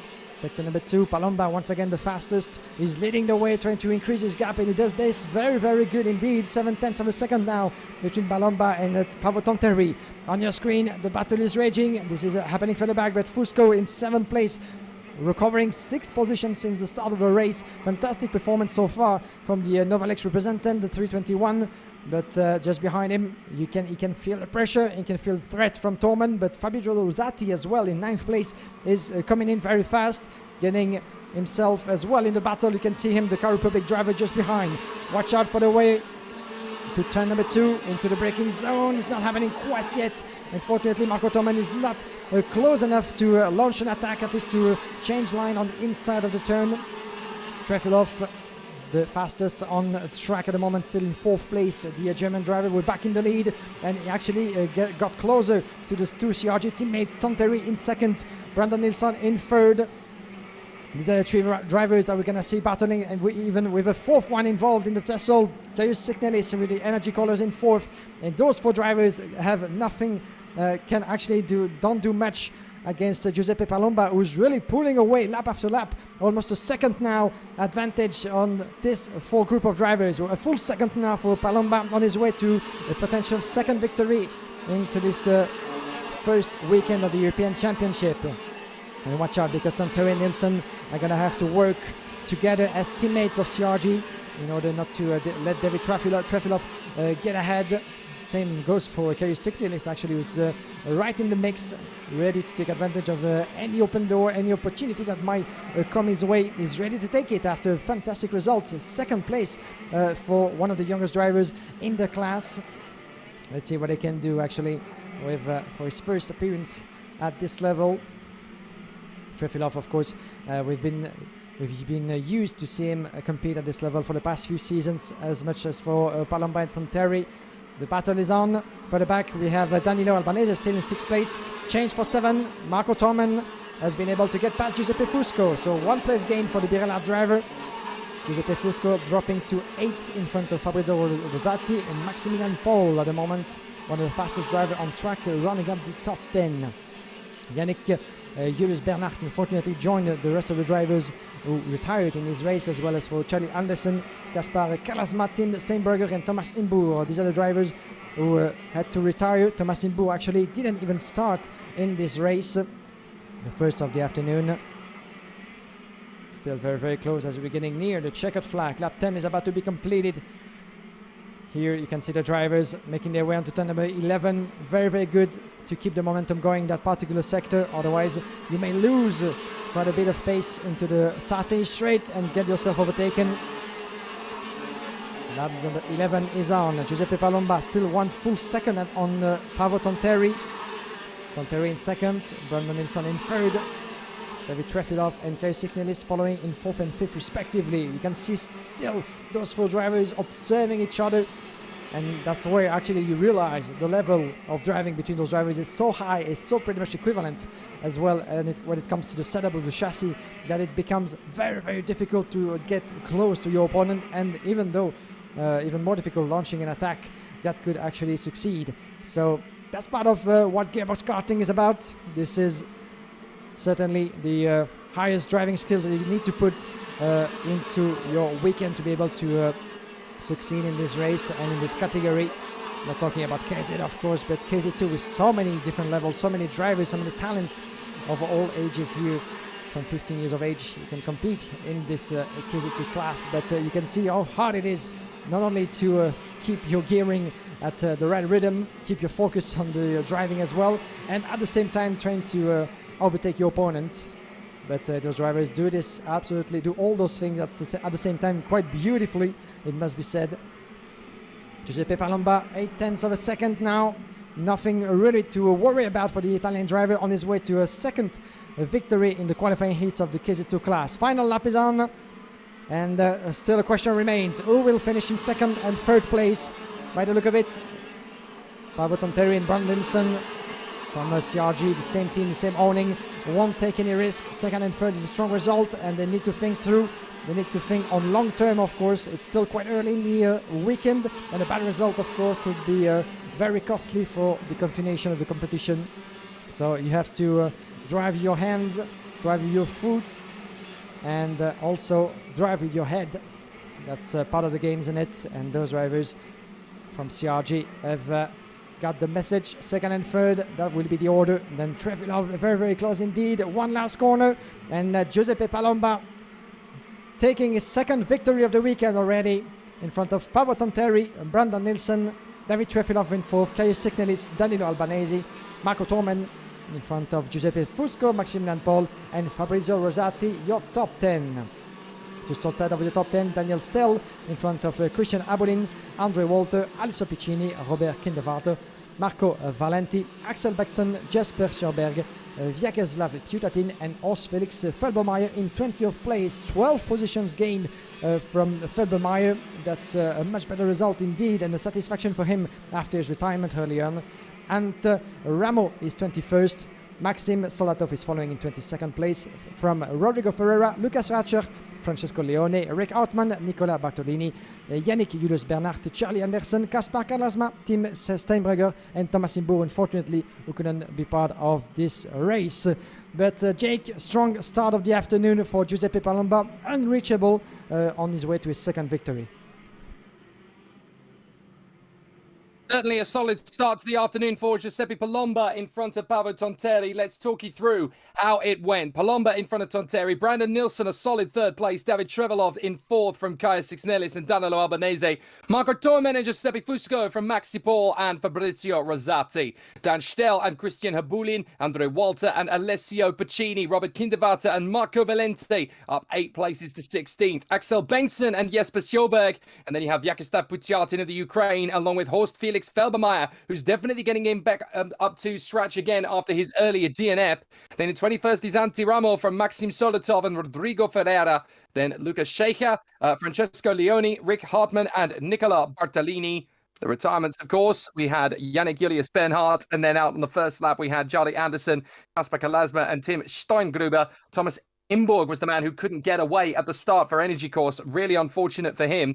But David Trevelov, that's the interesting showcase from that one. Under investigation. Now, I think that might be for jumping the start. And if he's got a penalty coming, then he's one of the big players in this one. So that's yet another big name to fall by the wayside. This is slowly starting to look like a weekend where Giuseppe Palomba could clean up just by keeping himself out of trouble. It's a difficult racetrack here to make progress. And it's also very difficult to stay clean out there because there's a lot of drivers gunning for overtaking moves. You want to be at the best of your A game. So it's always a very tricky situation, but certainly things going very well. Right, we have another KZ interview for you as Guillaume Alvarez, I believe, has managed to find one of the legends of our sport, Davide Fore.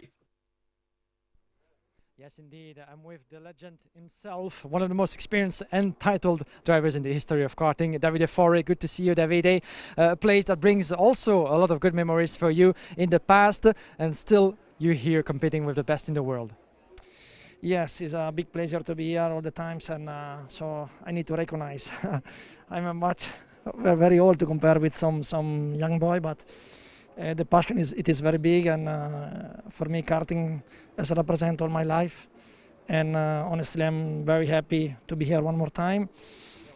When I get the possibility, sometimes after my work of driver coach, I take all the time the possibility to do some laps because it's the only passion I have, and I'm also very happy to be here with the other one. Yes.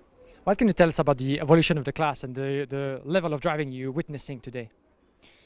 But this change, the difficult part, I believe, is also around the grip on the track, because on my good years in the past, the tire was completely different, and then the grip in the track was much more difficult to handle it. But in the other side, I mean, the grip was quite high and was difficult to management the grip for the race. Here is completely other side. I mean, it's difficult to find the grip and to manage this during the race. So this has changed a lot, and all the young boys probably they finish with this kind of grip, and my generation probably not. It's a little bit more difficult, especially for some guys with my age. But it's not excuse this for sure, because when you are a good driver, you need to adapt to everything. But this is for sure it's changed a lot. It's changed a lot to compare with some years ago. Yeah. Absolutely. Thank you very much for this insight, and the best of luck for the rest of the weekend, Davide. Thank you. Excellent to get an insight from one of the gods of our sport, Davide Fore. He's a bit like Baz Lammers. I swear he's got a painting in his attic that keeps changing. The man never seems to age. It is wonderful to see him still at the height of his powers and still as quick as ever. We'll see him out in action once again a little bit later today. Lawrence Van Hopen will be there in pole position for this one. Leonardo Marcellia will be in second position in the Kart Republic machine. Alexander Schmitz needs a fight back after his earlier spin. He managed to fight his way back to 19th, but he has the pace to win and he knows it. So he's really got to fight his corner to get himself back up the order once again and take another victory if he can. Giacomo Bellini there on the CRG, 4th position on the starting grid, looking very strong. Martin van Leuven and Jean Louillet in the mix there as well. Some great performers to come out onto the circuit for this one. It really has been an exceptional charge forward for these KZ and KZ2 drivers over the course of the day thus far. Lots of great racecraft to come. Keep an eye on Martin van Leuven and Jean Louillet. Juho Valtonen's going to be a factor in there as well on the 4th row of the starting grid alongside Hubert Petit. And then to round out the top 10, you've got the 2-time OK world champion Lorenzo Travasanuto, the man who won the crown in 2018 and 19, who has switched to KZ2 on the Paralin for this season. And then alongside him, Andrea Dalle, the Italian, another man who's hoping to go back to his championship winning ways. He has been a title contender and a winner in the past, of course, and he's another who never seems to shy away from the front end of the field. The drivers getting themselves ready to go out on circuit once again. 13 more laps of the circuit, 1.19 kilometers in length, and the air temperature around 33 degrees Celsius. It is the hottest it has been all year in the FIA Karting paddock. And for the first round of the European Karting Championship for the gearbox drivers, this is pretty sweltering as well. The drivers will be gearing themselves up for an excellent fight, and it's definitely going to be very tight indeed from the front end of the field to the back, as always. Lawrence Van Hopen hoping he can get his very first win of the weekend. Very quick indeed over 1 lap in qualifying, but that's qualifying. Quick over 1 lap is one thing. Quick in a crowd, that's something very different again. Down to Guillaume Alvarez, who can talk us through the race. Thank you very much, Jake, as we're getting ourselves ready here for the start of the next qualifying heat, B against F. Lawrence Van Hopen starting from pole position indeed, with Leonardo Marseglia by his side. 2 winners already behind them, Giacomo Polini and Alexander Schmidt, side by side on row number 2. Alexander Schmidt, of course, is going to have a lot to do, resulting of his P19 result after the trouble he went through at the second qualifying heat earlier this morning. So it's never easy, of course, when you're facing not only a retirement but a very bad result like it can be, especially when you're starting through the front rows. It must be even more frustrating. But the bad news is Alexander Schmidt has no room for mistake. He needs to collect the results, he needs to collect the points in order to start not only in qualify for the final, but start in a good position. The driver is making their way onto the track. Let's give you one more rundown of the starting grid. Lawrence Van Hopen from pole position, Leonardo Marseglia by his side, Schmidt and Giacomo Polini on row 2, Martin van Leeuwen and Jean Louillet on row 3, row 4, Juho Valtonen and Hubert Petit, row 5, Lorenzo Travasanuto and Andrea Dalle. Then we have Matteo Zanchi and Chris Hannan on row 6, row 7, Nikita Atamanov and Mateusz Kazowski, Jasper Westerholm and Natalia Balbo on row 8, row 9, Lorenzo D'Alosio and Romy Tabakovic, Ben Dohr and Joseph Knopp on row 10, row 11, Luigi Di Lorenzo and Kasper Nadolski.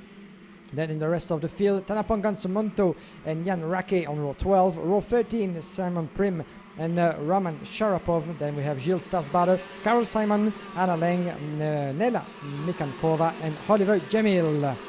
All the drivers making their way onto the track. Do we have everybody? Yes, we do. 13 laps ahead of us.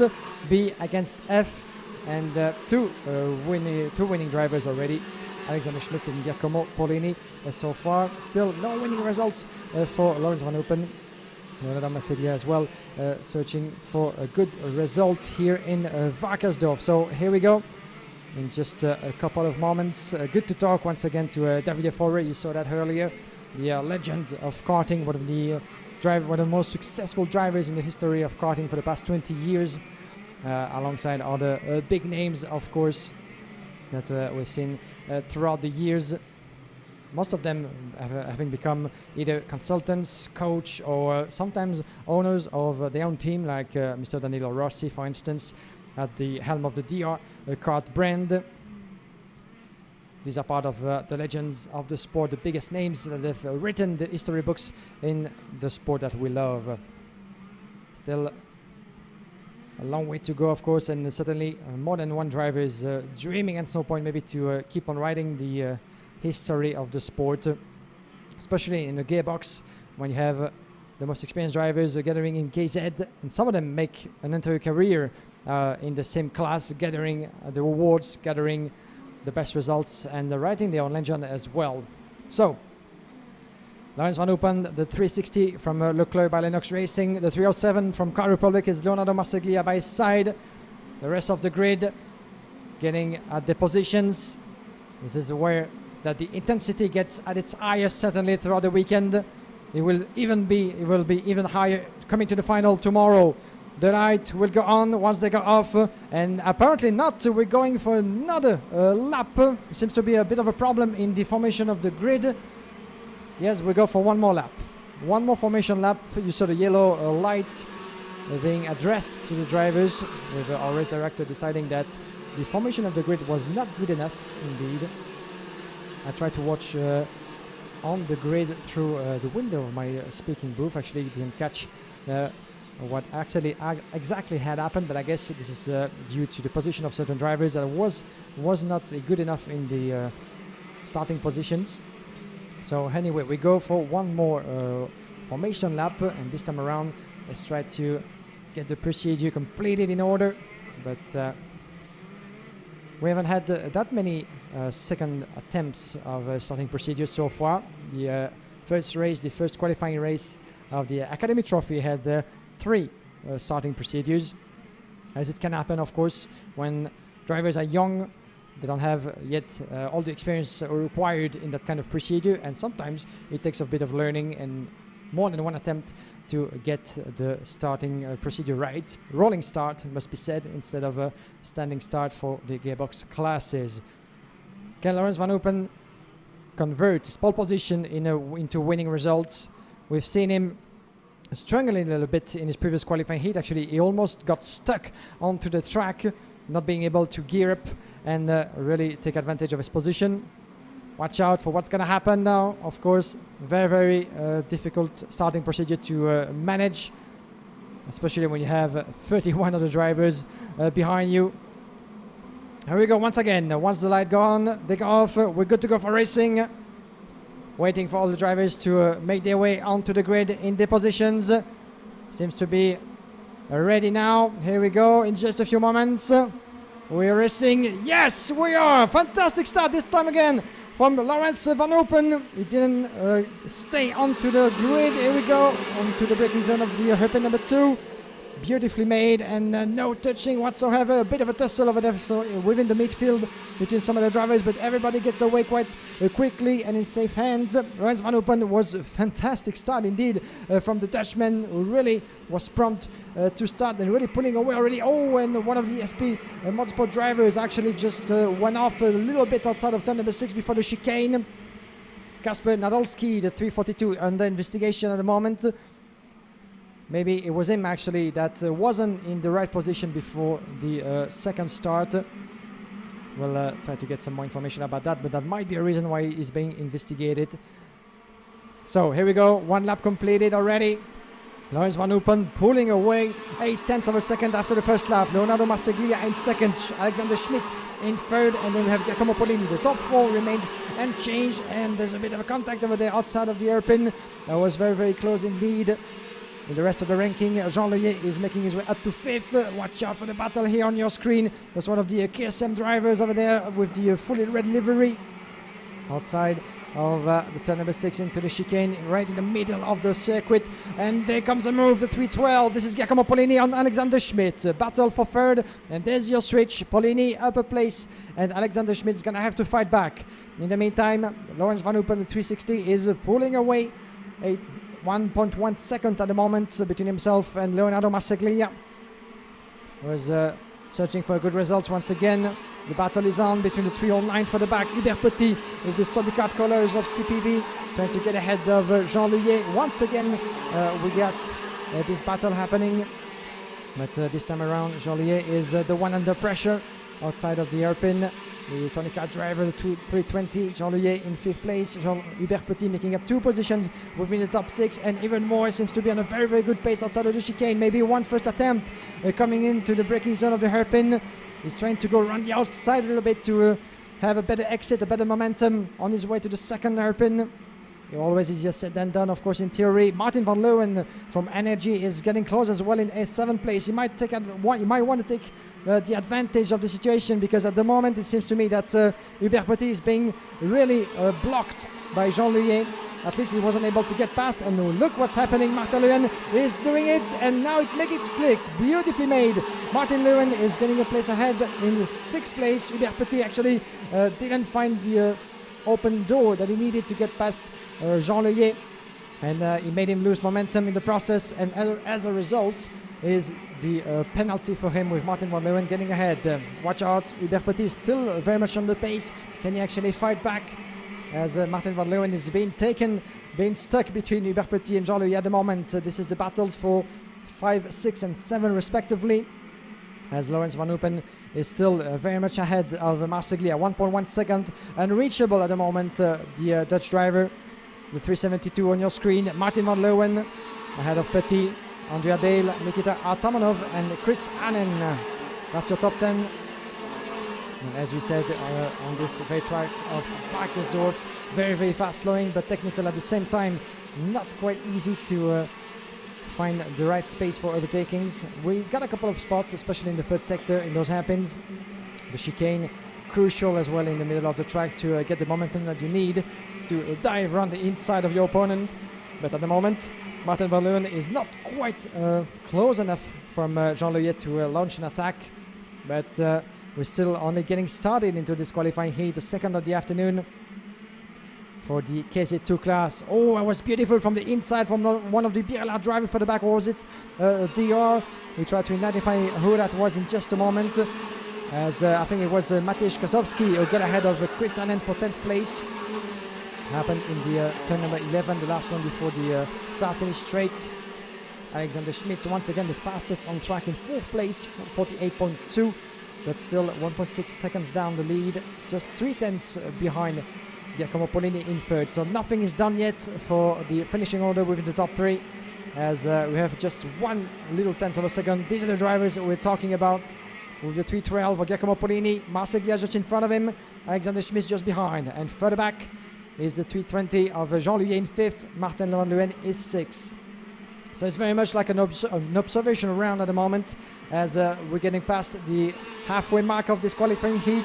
Now it's time, now or never, pretty much to increase the pace, try to attack as much as you can, because in just a few laps you won't get enough space and enough time in your hands to launch an attack. At least you get close enough to your opponent, but the observing round is about to come to an end, and watch out for the 322 of Alexander Schmitz. As we said, is one of the fastest, used to be, as Leonardo Marsiglia has decided once again that he needs to push. This is the time to push and to really accelerate. Leonardo Marsiglia just put 48.1, almost, but pretty much a couple of tenths faster than Laurens van Open. But at this rhythm, it won't be enough, unfortunately, to decrease the immense gap that Laurens van Open has been able to create over the course of this race. 1.2 seconds. Seems to me that unless something happens to Laurens van Open, this will be his first victory of the weekend in the qualifying heats. Marsiglia, and as a response, Van Open actually gives us the fastest lap in the race. And watch out how aggressive Alexander Schmitz is. The 322 on your screen, actually going a bit wide outside of turn number 6, but really trying not to lose any momentum to align himself into the chicane. Really aggressive driving, but very efficient indeed from the BRLR driver, who was getting very, very close from Giacomo Polini. Polini is in trouble, and there's one thing that he needs to do. He needs to get out of this situation. Marsiglia is just up for grab, just a few meters in front of him. That's the theory for the practice. That's really down to them to make that stick. But Marsiglia keeping a good pace at the moment, 48.081. This last lap for Marsiglia, a little bit faster than Polini. As Van Open once again, he keeps on doing what he needs, qualifying lap after qualifying lap, not to do any mistake. And as a response, 1.4 seconds at the moment, nothing to worry about in the world for Laurens van Open. Further back, the tension is really getting high. The heat is on track and outside of it as well. But Marsiglia is not watching over his shoulder. He doesn't want to see where the rest is. You might have a look in the start-finish straight. Here they come. Quite a bit of a gap. Let's have a look. 2 tenths between Marsiglia and Polini. 3 tenths between Schmitz and Polini in the middle. So that's going to be very tight as lap number 10. 3 laps after this. Further back in the ranking, Joliet in front of Martin van Leeuwen, Hubert Petit 7, 8th place for Andrea Dalli. Then we have Nikita Atamanov, and running in the top 10 is Matej Kazowski. So you can see the top 10 still very, very tight indeed, but not quite easy to make your overtaking succeed in those conditions. As we said, it's down really to the level of driving. Pretty much all those drivers know this track like their own pocket, and at such a level, making even the tiniest of difference requires a lot of work and a lot of driving skills. Those drivers put everything together, and as we got a chance to talk to some of the experienced drivers in this class, you know, in KZ2 as much as in KZ, on a track also so demanding as Wackersdorf, you need everything right. Not only yourself as a driver, but the setup, the tires, you need a full understanding of all the components of the car to be able to really put out the performance that you need. But there's that, and there's also the need to be consistent. That's what all the drivers actually keep on telling us. Collect the points, the results, be consistent. You know, this is a long weekend, and what's important, of course, is to make your way through the weekend and the qualifying heat on the way to the final. Oh, and the 344, unfortunately, from CRG in a bit of a trouble. Let's try to see who that is, but is being able to get back on track. This is Natalia Balbo, unfortunately. Natalia Balbo, one of the female drivers. We talked to her earlier. You might have seen this at lunchtime. Very nice to hear from Natalia, and she was able to get back on track after some mechanical trouble, apparently on her CRG mechanic. And here she comes back. Lorenz Van Hoopen in the meantime really putting fastest lap after fastest lap with 1.7 seconds already on Leonardo Marseglia. This will be an immense performance and a great victory for him as well. But now it's not about to make calculations. We'll do that at the end of the day. And even though, let me remind you that the qualifying heats won't be concluded with Saturday in each class, we have 6 more races tomorrow morning before establishing who will get to drive in the final.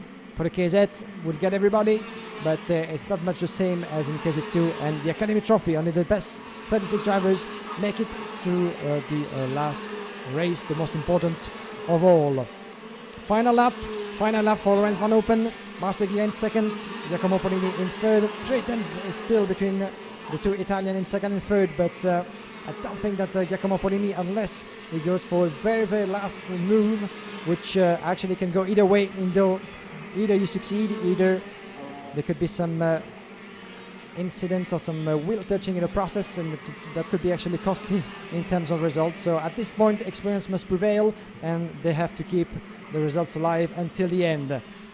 Beautiful performance and the victory in the end for Lorenz Van Hoopen in front of Leonardo Marseglia, Giacomo Polini in third, Alexander Schmitz finishing in 4th place in front of Jean-Louis. Oh, unfortunately the 413, Simon Prim, one of the wild cards in this race, with those beautiful Aston Martin colors onto the track, and the marshal saying to the drivers, you need to really avoid the incident and go around on the inside line.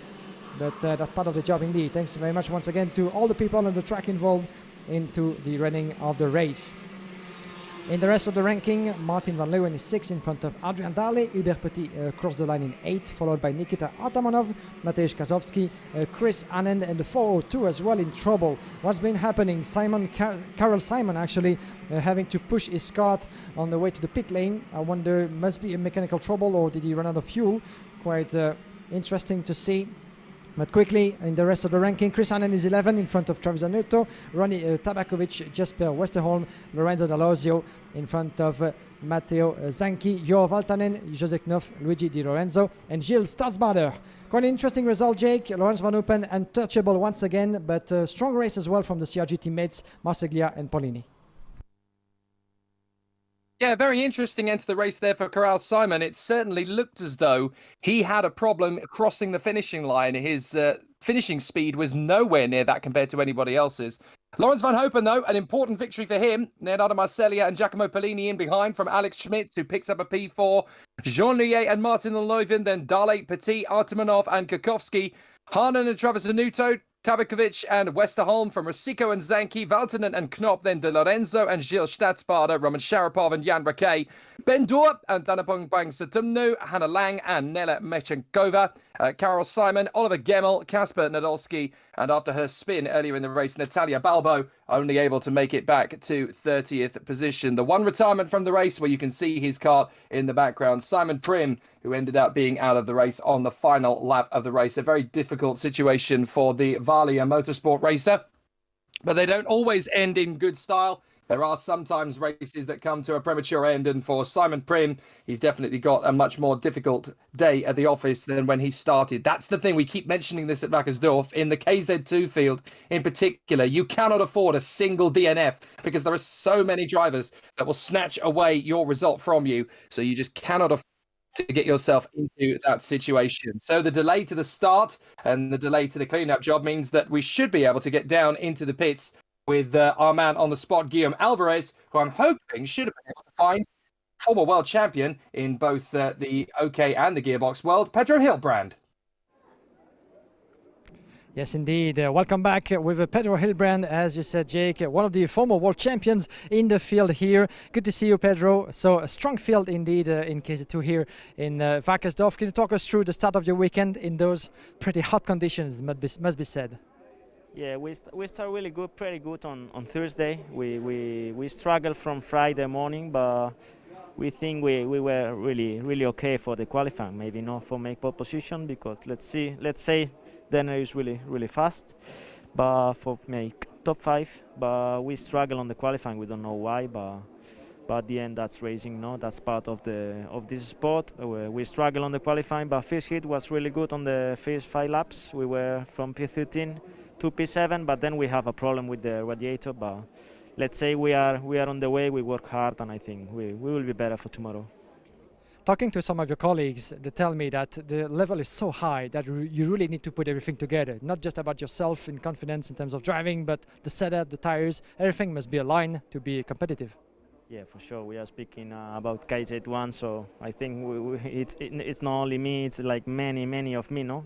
As all the drivers think the same. We are really all really close. So it's not all about yourself. It's also about the engine, the chassis, the setup, the condition. A bit of luck. For sure, it's really important, the qualifying. We struggle here with the qualifying. Then it's difficult to overtake a lot. But anyway, we need to take the maximum points as possible to Adrian, and let's see what happens there. Let's see what happens indeed. The best luck for you, Pedro Hilbrand. Thank you for talking to us, and we'll see you back later on. Let's get back to racing now. Good to see Pedro Hilbrand getting himself back into the KZ swing of things with the Leclerc by Lennox Racing team for 2021. You can see there's a bit of a delay to the start of this one as a result of the difficulties with Simon Prim, the team out on the circuit, the marshals. Still trying to clear the road so that the competitors can head out on circuit once again. And then we'll see the battle between Senna van Waalstein and Jorge Pescador. That'll be an interesting duel, to say the very least, because both drivers want to be running at the sharp end of the field. In the lunch break, we heard what Jamie Day and Natalia Balbo had to say about their chances coming into the new season, and obviously how things are looking for them. One of the Germans on the field and one of the wild cards in the pack, Ben Dor, is one of many drivers that has made the switch from the OK category to the Gearbox world. Let's see how he's been getting on. So the track is not easy for me. Also, I'm not so many times here in the Gearbox. It's really hard to drive because you have to drive every corner, not like in the OK. So it's every corner different and not like other tracks. You have to brake later than the OK, and everything's harder, faster. And also the gears, with 6 gears, it's not easy. You have to learn. And also the starts for me, it's not easy. So my goal is to go in the final. And also this is not easy because we are many starters here. Good to hear from young Ben Dor that we got a chance to talk to. Ben Dor is more used to car racing those days, doing a lot of GT4 in Germany, the ADAC GT Masters, but is doing us a pleasure to be here this weekend to compete at the highest level in the KZ2 class. So this will be interesting to follow his path once again as we're getting ourselves ready for the next race, qualifying heat of the KZ2 category, the A against the D. Senna van Waalstein, as you said, Jake, sitting on pole position once again after his performance in yesterday's qualifying. And 2 victories already under his name for Senna van Waalstein. But the opposition from Jorge Pescador will be more than interesting to follow. As you can see, this is CPB against CRG on the front row of the pre-grid. Drivers getting ready, and it must not be that easy, of course, to be sitting in your kart in such a heat, and as well as for the mechanics. So once again, hats off to everybody to cope with the pressure only of this event, but as well as the difficult weather conditions that we have. It's always more enjoyable to have a bit of a sun than just rain, of course. We've had rain in the past, not only in Wackersdorf, but in some of the events, of course. If you were with us not so long ago, you might remember the a junior round of the European Championship in Genk, where the Belgian conditions were not really kind to some of the drivers out there. This time around, as it was in SA 2 weeks ago, it's fully full sun, full temperatures, and the best conditions actually for the drivers to really find the pace that they need on this beautiful circuit of Wackersdorf. 1,200 meters, 11 turns, and here they come to have another taste of it. 13 laps ahead of us for this qualifying heat, A against D. Senna van Waalstein, two victories under his name already for the Dutchman. Jorge Pescador by his side, Jean Lomblo and Daniel Vasile on row number 2. Arthur Carbonell and Jamie Day on row 3. Row 4, James Wharton and Marcus Kayak. Row 5, Joey van Sputteren and Valentino Frisch. Row 6, Tim Trogger and David Lewinsky. Alessio Baldi and Jakob Bergmeister on row 7. Row 8, Adrien Janicki and Samuel Leyer. Then we have on row 9, Lucas Welbach and Paul Riberer. Moritz Ebner and George de Carrera on row 10. Row 11, Jakub Rodzik and Victor Oberg. Row 12, Luca Walter and Thomas Guedes. Row 13, Ron Klinweis and Elixa Simonova. Followed by Yannick Immels, Damian Valar, Karl Luca Wetsky, Rasmus Janssen, as well as Carsten Schmoser and Lorenzo Giannoni. 32 names. The formation lap is on, and we're going to see who can actually manage another strong result in the course of this race. Of course, Senna van Waalstein, as we said, very, very impressive ever since the weekend started. Fastest in qualifying yesterday for 0.2 of a second in front of the rest of the field. Was very, very impressive. The second fastest in qualifying in this class of KZ2. Was actually trying to find it here while we're waiting for the drivers to make their way onto the track. Lawrence Van Open, obviously, the second fastest in yesterday's qualifying in front of Paavo Tanteri and Jorge Pescador, 4th fastest. That's why he's on the front row of the grid here, starting for the qualifying heat opposing Group A and D. Van Waalstein, Pescador, Jan Lomblo, Vasile, Arthur Carbonell, Jamie Day, James Wharton, and Marcus Kayak, as well as Joey van Sputteren and Valentino Frisch. That's your top 10, 32 drivers onto the track. Do we have everybody? Yes, I think so. After this one, we'll switch to the youngsters of this event. Of course, the FIA Karting Academy Trophy, back with us for 2 more races. Then the supreme of all classes, the most experienced drivers in the KZ category. Then we'll be back with the KZ2 for the conclusion of the day with 3 more races.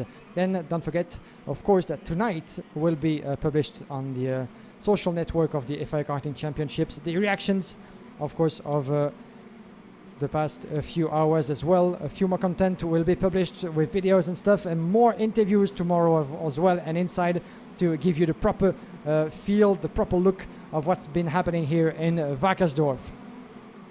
In the meantime, qualifying heat is about to get underway for the Group A and D. Can Senna van Waalstein go from 2 to 3 victories into the class? The 314 on the left side of your picture. Once the light go off, we're going to be good to go for racing in just a few moments. We're racing now! A fantastic start from Senna van Waalstein. Watch out for Pescador. Pescador was first on his way to turn number 1. Beautifully made from the Spanish driver from CRG. Watch out into the braking zone of the hairpin, and it's going kind of well for everybody. I just spoke too much. Oh, a couple of drivers, 4 drivers coming together into the hairpin. Oh, what a disaster. I see one driver for the Novalix Racing Team, one Tony Kart as well. Let's try to see who that is, as we have Samuel Loyer. Unfortunately, what a surprise. Samuel Loyer has been involved into the incident. We lost as well Giorgio Carrera, Jakub Rodzik, Luca Walter, Elixa Simonova, as well as Damian Valar, apparently involved in that early lap tussle. Oh, that's quite a big incident, and we have a slow zone. Yeah, indeed. Slow flag all around the track. So full course yellow at the moment. The time for the marshals, as you can see, to clear the path and put all the chassis and the drivers in safe place. Whoa, what a start of a heat that is. What a start of a heat. And unfortunately, a couple of drivers there were not so lucky coming to turn number 1. It's already very frustrating, as you can imagine, to having to retire from the qualifying heat throughout the course of a weekend, but even more so when it's really in the opening lap, in the opening corners. But that's part of the game, isn't it? And Wackersdorf has this reputation on the way to turn number 1 to provide that kind of sequence. Unfortunately for the drivers, some of them won't be able to compete for the rest of the race. That's quite a lot of them, actually. We lost 6 drivers. Let's make the count once they got across all together. 5 drivers that we lost so far. That's not really the start that we expected, Jake, wasn't it?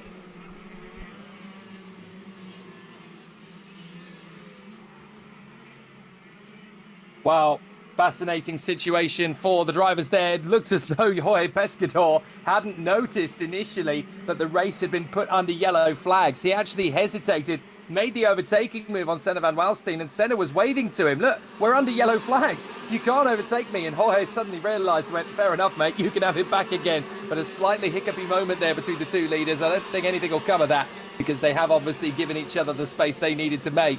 But interestingly, when you saw that incident between Simonova, Valar, Walter, Carrara and Sam Louyer, you saw motivated drivers trying to get their cars started again and unable to. Sam Louyer, though, the Swiss driver for Tony Kart on the factory kart squad, he was completely resigned to his fate, not even willing to try and get the kart started again. That reads the body language of a man incredibly frustrated. And I think one who knows that his weekend may have already ended, considering how low down he was initially on the first start. Obviously, he was starting all of his races from the 8th row of the grid, which is not the place you want to be if you're a Tony Kart factory driver. You want to be a lot further forward than that. But Sam Louyer really struggling for motivation and determination in that very tricky situation. Look how fast the drivers are actually going under yellow flags. They're supposed to be running a little bit slower than this, but they're obviously keeping up their tyre temperatures. It does surprise me a little bit that the drivers are running as quickly as they are.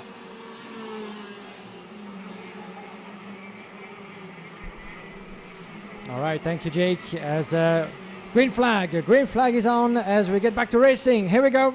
After that small interruption due to the a bit of incidents involving some of the drivers in the opening lap, but the track has been cleared completely by the officials and the marshals on track. Once again, thank you to everybody for being so efficient. And here we go again, and already some overtaking maneuvers happening in the last sector, in the last corner. Watch out on your screen. Is one of the CPV drivers with 313. This is a change for 4th place with Jean Noblo going ahead of Daniel Vasile. Beautifully made by a young Frenchman into turn number 2. And Daniel Vasile driving for Danilo Karting racing team will try to get past as soon as he can, because he needs to take advantage of that situation. The field is pretty much back together. The gaps have been tightened up, but Senna van Waalstein saw this coming actually and was very, very quick to put the gas back on. A kick on the throttle very, very early before the last corner, and then already almost a second advantage for Senna van Waalstein in front of Jorge Pescador. Pescador that was kind of caught napping at the restart of this race, but we'll see what's going to happen as we are not even in the at the end of the first half of this race. But at the moment, the battle is raging between Daniel Vasile and Jean Noblo at the moment, with one of the CRG drivers just in front. That's Jorge Pescador. It seems to me that Jean Noblo is on a very, very good pace at the moment. He was able actually to make his tires cool down a little bit during the neutralization, and now he's back at full power. And Jorge Pescador, after Daniel Vasile, might be his next victim actually in his recovery for what could be a second place at the moment, because and what a move further back from Jamie Day, actually ahead of Tim Troger. What a move that was from Jamie Day. Fantastic performance from the Emirati driver, actually, who got ahead of Tim Troger for 8th place. Wow, we just caught up very quickly on the live stream, but that was a fantastic maneuver put together by Jamie Day actually in his attempt to recover the ground lost in the opening stages, as he was 6th on the grid and dropped a couple of positions in the process.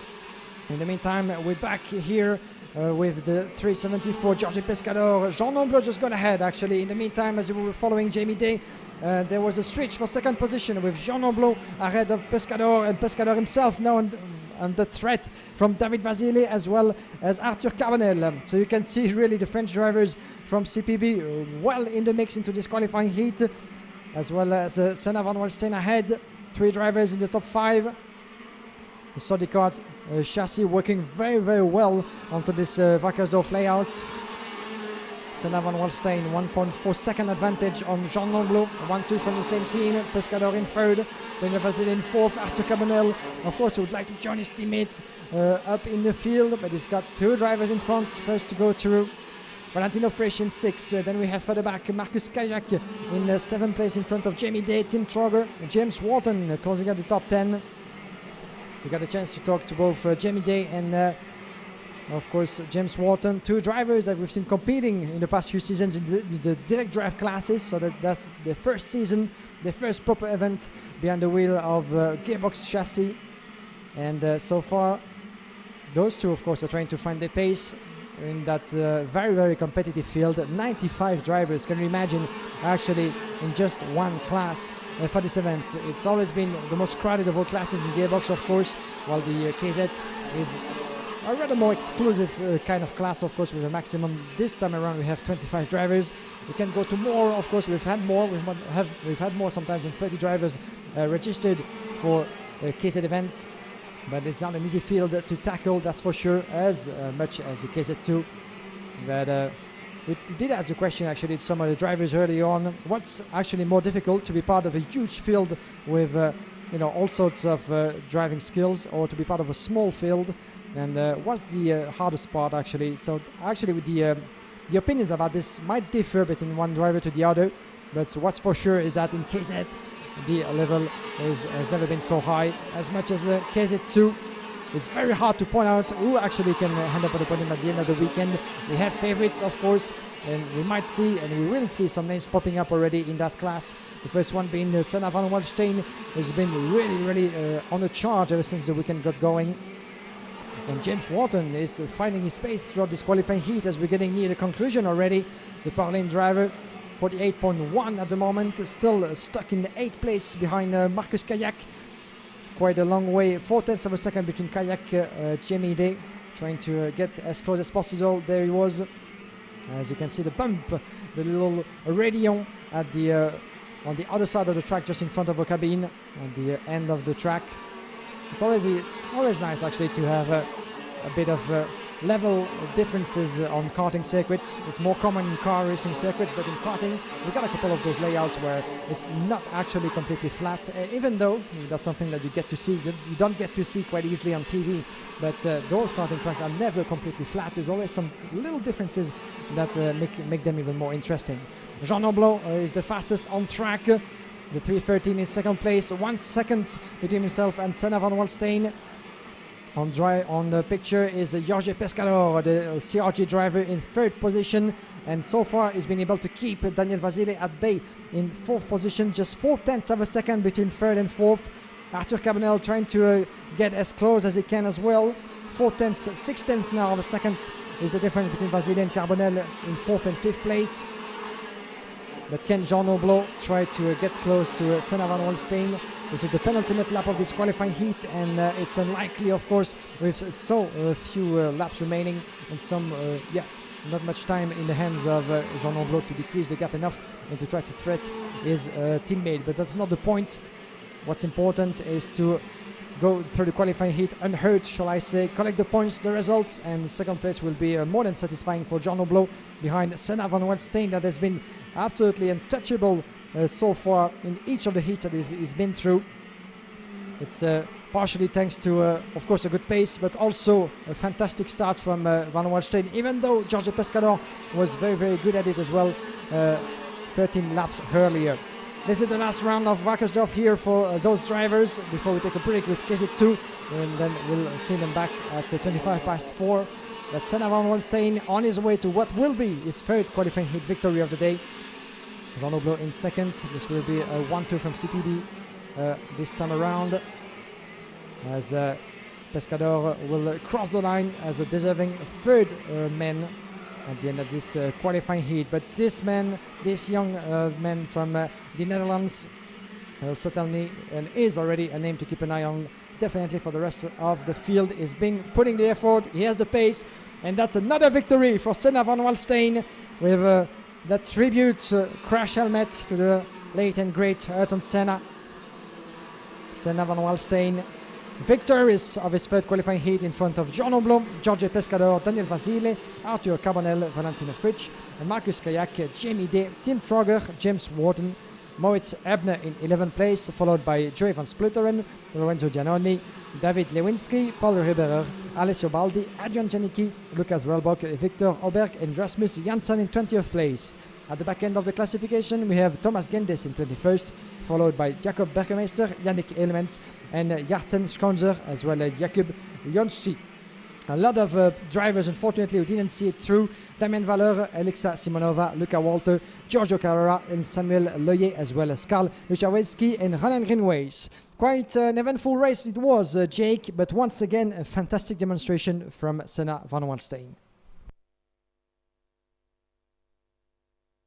Well, Senna van Wallstein absolutely flying out of the blocks here at Wackersdorf. It seems he is absolutely unbeatable at the moment. Jean Nomblo, his teammate, coming close, but not close enough. Jorge Pescador in third position in front of Daniel Vasile and Arthur Carbonell. Valentino Fritsch in P6 from Marcus Kayak, and Jamie Day. What a driver he's turning into in KZ2.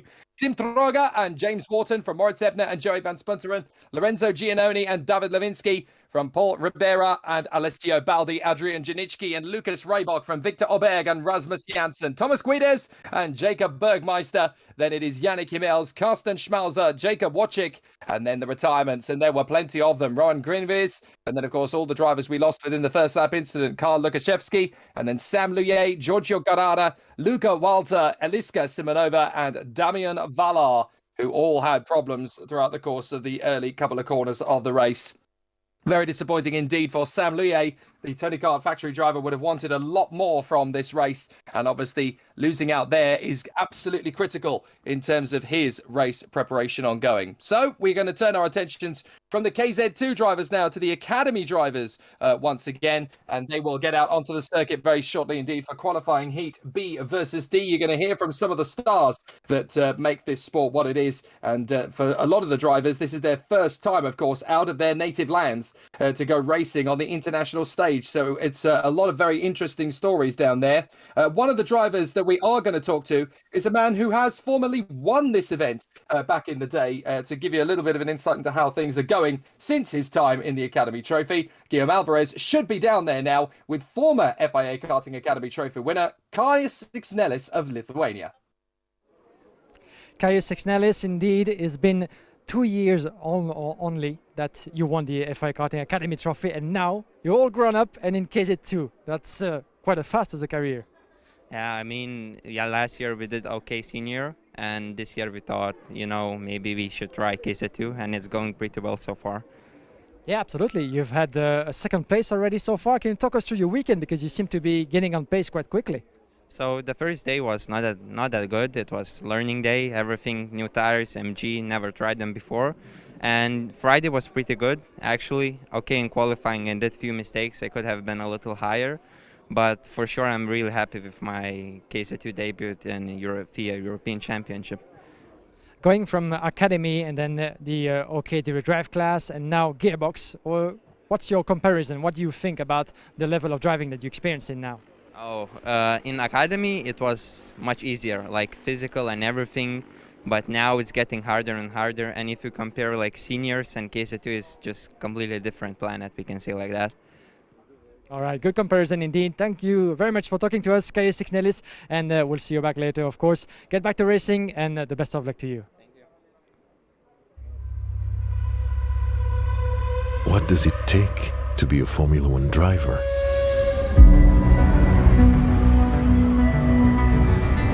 To be the most focused, to respect the rules, to be the quickest, to make a difference. Together we push forward health and safety innovations. We give our best to protect the environment. We stand against discrimination. and fight for diversity. We promote motorsport and mobility around the world. To be a Formula One driver means to be committed. Together with the FIA, we are driven to help build a world that raises hope and enriches the lives of everyone, everywhere. Now we race for change. And we race because we are all purpose-driven.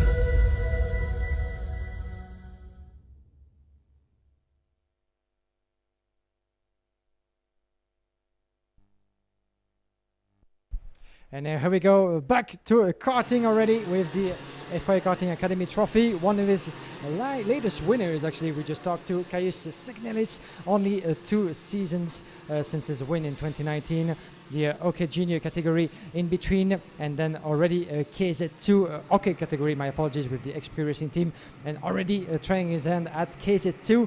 And as you heard him say, a lot of differences, of course, but in terms of driving and physical aspect of the class, that's pretty much an entire world. But he's doing good, and already collecting some strong results. His best second in one of his qualifying heats previously. So that's a way to go for young Caius Signelis, and an example certainly to follow for any other young driver interested in trying gearbox class. He's one of the youngest with 16 years of age. Now, let's get back to the category that he won 2 years ago, the Academy Trophy, with the 5th and penultimate qualifying heat already for today for this class, opposing the Group B and D, as we're going to have Maximilian Schleimer starting on the front row from pole position, with Schleimer, one of the fastest on track in yesterday's qualifying. Jevan David, the winner of his first qualifying heat, will be by his side. Then we have Dion Gouda, another winner earlier today, from third. Nicolas Ross by his side. Then we're going to have row 3, Oscar Wurz and Tom Braken, Luca Fluccia and Tigran Bonatian on row 4, followed by Augustin Bernier, Federico Larafai, Alexander Bondarev, Alexander Segley, Mark Kastelic, David Walter, Tyler John Robinson, Salim Anna, Matej Preuss, as well as Kanaka Guzadzi, Ludwig Franzen, Gazi Motlekar, Nemanja Jovanovic, Saul de Colombres, Alexandro Papaetimiu, and Philippe Gana. 24 youngsters on track as the Academy Trophy, the School of Karting, as we could actually call it, for more than 10 years, since 2010, that it has been bringing up talents to the higher scales of karting. This is a rolling start. Will it be a good one? Yes, we're racing. Green light in Wackersdorf. A fantastic start for Maximilian Schleimer. Let's make it through to the first corner, the braking zone of the hairpin. Always a tricky part of the track, as we've seen happening in gearbox classes. But this time around, and a couple of drivers out of the track. 3 drivers involved in the tussle. The 550, I'm afraid, won't go any longer in this track. Can he get back outside of the grass? Oh, that was very, very tight indeed. This is Alexander Schletten, and unfortunately the 539, Alexander Bondarev from Ukraine. Those 2 drivers will stay out of the track. Unfortunately, this will mean retirement just at the second corner. Quite unfortunate indeed for Skeleton and Bondarev, but that's sometimes a cruel side of racing. Once you cannot go any further than the second corner of the race. Let's watch for the classification as they complete the opening lap. We have 9 rounds to go through for the academician of the FIA Karting Academy Trophy. Maximilian Schleimer had the best of start in front of Dion Gouda. Jevan David losing a position down to third. And watch out for some of the moves coming up behind Nicolas Ross in 4th place. There was Oscar Wurz, I think, in battle with Augustin Bernier. Quite a good start from the young Frenchman, collecting 3 positions up to 6. He was a bit unlucky in his opening qualifying heat. Augustin Bernier collecting a penalty, if I remember right. But Bernier is on a charge. We've seen him compete as well with DK Racing, of course, in the European Championship. Green flag is being waved, so we had a yellow, but we missed that. A couple of drivers still. 2 drivers went together actually on the other side of the track. So we'll try to see who was involved, but there was a bit of an incident on the other side.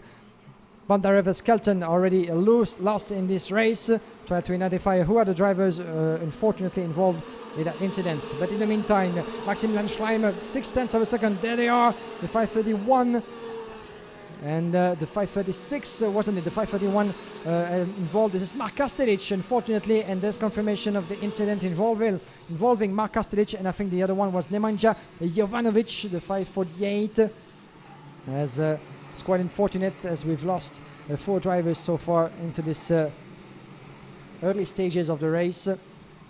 Led still by Maximilian Schleimer. The battle on your screen, the 5:13. This is Luca Fluccia, the young Spaniard, battling away and being overtaken, I'm afraid, by the 5:26 of Nicolas Rose. Oscar Wurz as well, going through the big hole that was created over there in the process. But let's have a look at the classification as they come across the start-finish straight. Maximilian Schleimer, Jevan David up into second place, and maybe even furthermore as he's going to try to go around the inside. Jevan David from Sri Lanka takes the lead. Jevan David, 1 win already under his belt, and now is leading once again at the beginning of lap number 4. Watch out for the response from Maximilian Schleimer, and Dion Gauda as well is not so far, just behind in third. Oscar Wurz is coming in very fast as well in 4th place. Nicolas Rose is 5th for the back. Then Augustin Bernier is 6th. Luca Fluccia is 7. Then we have Salim Anna, Tigran Bunatan, and Tom Brake in the top 10. But let's focus ourselves on the battle for the lead, because we have 4 contenders for the potential victory into this qualifying heat. Beautifully made on the inside by Dion Gauda. Upper place. 2nd position for Dion Gauda in the inside of turn number 10. Was beautifully made for the back as well. It's battling at all stages into this race. It feels like OK Junior once again, but this is the Academy Trophy, direct drive class, and a lot of overtakings. And once again, on the inside, it was a bit close, unfortunately, for Oscar Wurz.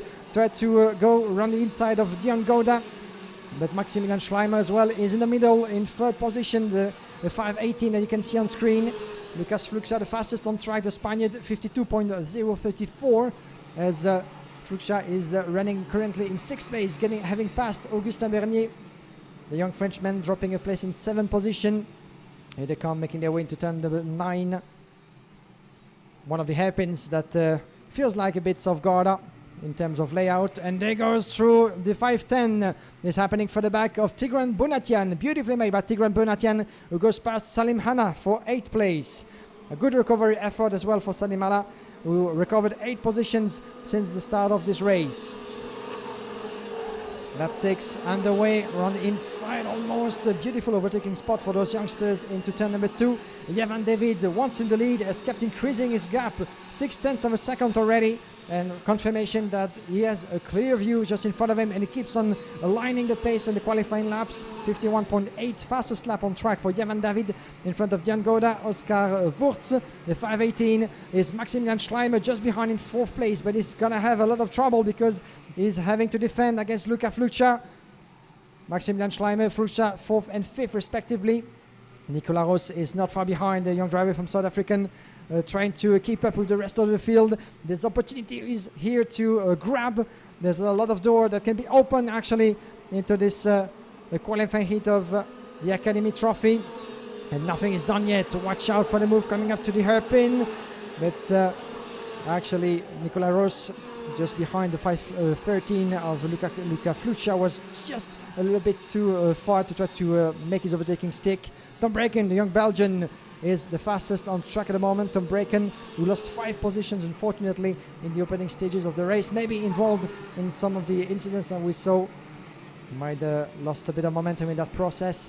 But momentum, it's all about this for Jevan David, who's been really putting the effort ever since the start of this race. 1.1 second in front of Wurz. Dion Gauda is 3rd, just less than 2 tenths behind.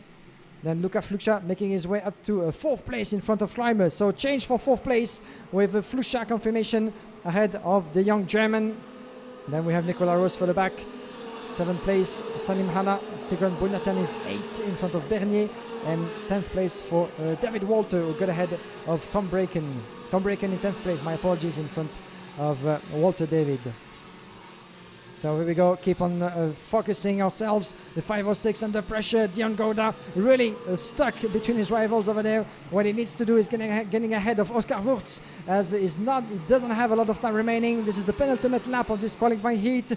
Dion Gauda very threatening. This will be the battle for second, as Jevan David won't be beaten in this race once again. This will be for the driver from Sri Lanka, a second heat victory already in this class. Quite impressive, considering that he already had a heat win a couple of weeks ago ahead of the FIA Karting European Championship in Genk. Final lap, Jevan David ahead, Oscar Wurz, Dion Gauda. Watch out for any move coming up, and that was very close. Oh, and they're touching in the hairpin, and Dion Gauda will be out of the race. This will be retirement, certainly. Can he go again? What a disaster for Dion Gouda, who was pushed a little bit in the process of the overtaking over there. He's trying to push his car and get his engine going again. Can he actually make it work? Yes, he can, but what a disaster. The second place was at reach for him. And in the process of the overtaking was it Luca Fluxa or Oscar Wurz? I didn't see this through, but I think Fluxa went for the move as well, at least tried to attack, but it didn't happen the way he had foreseen it in his head. But as a result, unfortunately for Javan David, Dion Gouda, this will be a result loss. In the meantime, a victory for Javan David, his second in the series this weekend, 1.3 seconds in front of Oscar Wurz. Maximilian Schleimer in third place in front of Nicola Ross. Salim Hanna is fifth in front of Tigran Bunatan. Tom Braken, Luca Fluxa, confirmation, unfortunately for the young Spaniard. He was involved in the incident with Dion Gouda, dropping all the way to 8 in front of David Walter. Augustin Bernier rounding up the top 10. 11th place for Tyler John Robinson in front of Gadzi Motlekar, Matej Prus, Kanata Kunadze, Alexandros Papatimiu. Then we have Federico Alrefai, Ludwig Franzen, Dion Gouda, all the way down to 18th place, unfortunately for him, in front of Saul de Colombres and Philip Gana. 4 drivers out: Alexander Skelce, Alexander Bondarev, Mark Kastelic and Nemanja Jovanovic. So, quite an eventful race it was, Jake, and quite unfortunate for Dion Gouda in the end. My goodness, what a sensational end to the heat there in the Academy. The third race of the weekend for them. Javan David, though, has made it 2 out of 2. The Sri Lankan absolutely launching his career out in front here in the Academy. Oscar Wurz, a brilliant second place from Maxi Schleimer in third, all because of that little duel on the final lap between Dion Gouda and Lucas Fluxa. Sadly, the Spaniard dropping to 8th. Even more sadly, Dion Gouda to 18th. So it's Nicholas Roos that benefits up to 4th. Salim Hanna and Tigran Bonatian benefit, as does Tom Bryken. Then Fluxa, David Walter and Augustin Bernier. Tyler Jean Robinson, she did well in 11th place in front of Gazi Motlakar. Then Mati Prus and Kanaka Guzazi. Alexandros Papathimiou. And then Federico Alrefai, Ludwig Franzen and Dion Gouda. Sol de Colombres and Philip Garner, the young Nigerian, finishing up in 20th position. And then the retirements: Nemanja Jovanovic, and then Mark Kastelic, Alexander Bondarev and Alex Skelton. They were all off the circuit within the first 2 laps. Bondarev and Skelton on the spot. Kastelic and Jovanovic were able to limp back to the pits with damage, but their race was already well and truly done and dusted. So a very controversial end to the race then for Dion Gouda and Lucas Fluxa. Their battle for third position ends in disaster, especially for race 1 winner Dion Gouda. He really would have hoped to have backed that up with another successful victory, and it's not to be. So it's all looking good for Javan David, and it's not worth getting too excited yet. There's still another heat tomorrow, but if you're from Sri Lanka, it's going to be very difficult not to get excited. This is exactly what they were hoping for their young charge. Meanwhile, down in pit lane, another man who came through the Academy years ago and is now one of the stars of FIA Karting, racing both in the direct drive OK senior category and also in KZ2 this year. Guillaume Alvarez is down with Juha Valtonen. A man that is very busy indeed this season, Juha Valtanen, doing both OK and the gearbox categories. So can you talk us through this first event so far after a busy start of the season for you? Wackersdorf, how is it going for you? Was actually not so good at the moment. A little bit struggling with traffic in the quali. Finished 7th in my group and P20 in overall. So I have to start not so bad. I'll start from 7th for the heats. First 2 heats, 5th and 7th, quite okay. A little bit struggling with the grip. And last heat was a little crash, so finished, I don't know, 15 or something. But yeah, hopefully 1 heat today more, and hopefully we can do good. What are the requirements in terms of driving when you go from OK to KZ2, for instance? What do you need to work more on? No, braking is the most thing. This KZ is with front four-wheel brake, so yeah, much heavier. Driving line is also all is different, completely different, so have to change all. All right, and if you had to maybe put your preference on one of the two, very different indeed, but what would you say? Both is really nice. I like both a lot, but yeah, I've been driving OK many years, and this is first year in KZ, so of course it's a little bit more exciting to have something new. A brand new challenge indeed for you. All the best, Juho Valtanen. Thank you for talking to us, and all the best indeed for the rest of the weekend. After not so a start that not you wanted, but still the weekend is long, and we'll see that for the rest of the weekend. Back to you. Thank you to Juho Valtanen, a man who, of course, did represent Finland in the FIA Academy Trophy himself back in the day, and is now a very successful star in both the direct drive and gearbox categories, straight out of the blocks in gearbox, and doing a fantastic job of it. Qualifying Heat A versus C next, and that's going to put the British driver Bart Harrison on pole position once again after his excellent run in qualifying yesterday. The first time he has ever been competing at this level in this kind of competition and field, and he has done an absolutely sensational job. Renault Franco, who is dovetailing his Academy Trophy experience racing under the Netherlands flag with a campaign in OK Junior as well. Maciej Gledij of Poland doing a great job this weekend. He's third position on the grid for this one, with the Brazilian Luca Neunschwander there in position as well. And he was one of the stars of the opening heat. So it really will be exciting to see what he can continue to do. Caleb Gafrara, the United States youngster, is there in P5, along with Darius Pabioana, who represented Romania last year and has been given the opportunity to do so again in 2021. Riccardo Iannello, the Italian, there in 7th place. Jaakko Leitinen, he's one to keep an eye on. He looks like another Valtanen out there doing an exceptional job. Leon Zelenko, the Croatian, a good start to his Academy Trophy campaign in P9 from qualifying yesterday. And then the Algerian, who we heard from at the top of the bill, Leo Robinson, doing a fantastic job in his first competition at this level. He has raced in Europe before, but certainly not in an OK Junior equivalent kart. All of these karts, of course, identical, running the OTK chassis.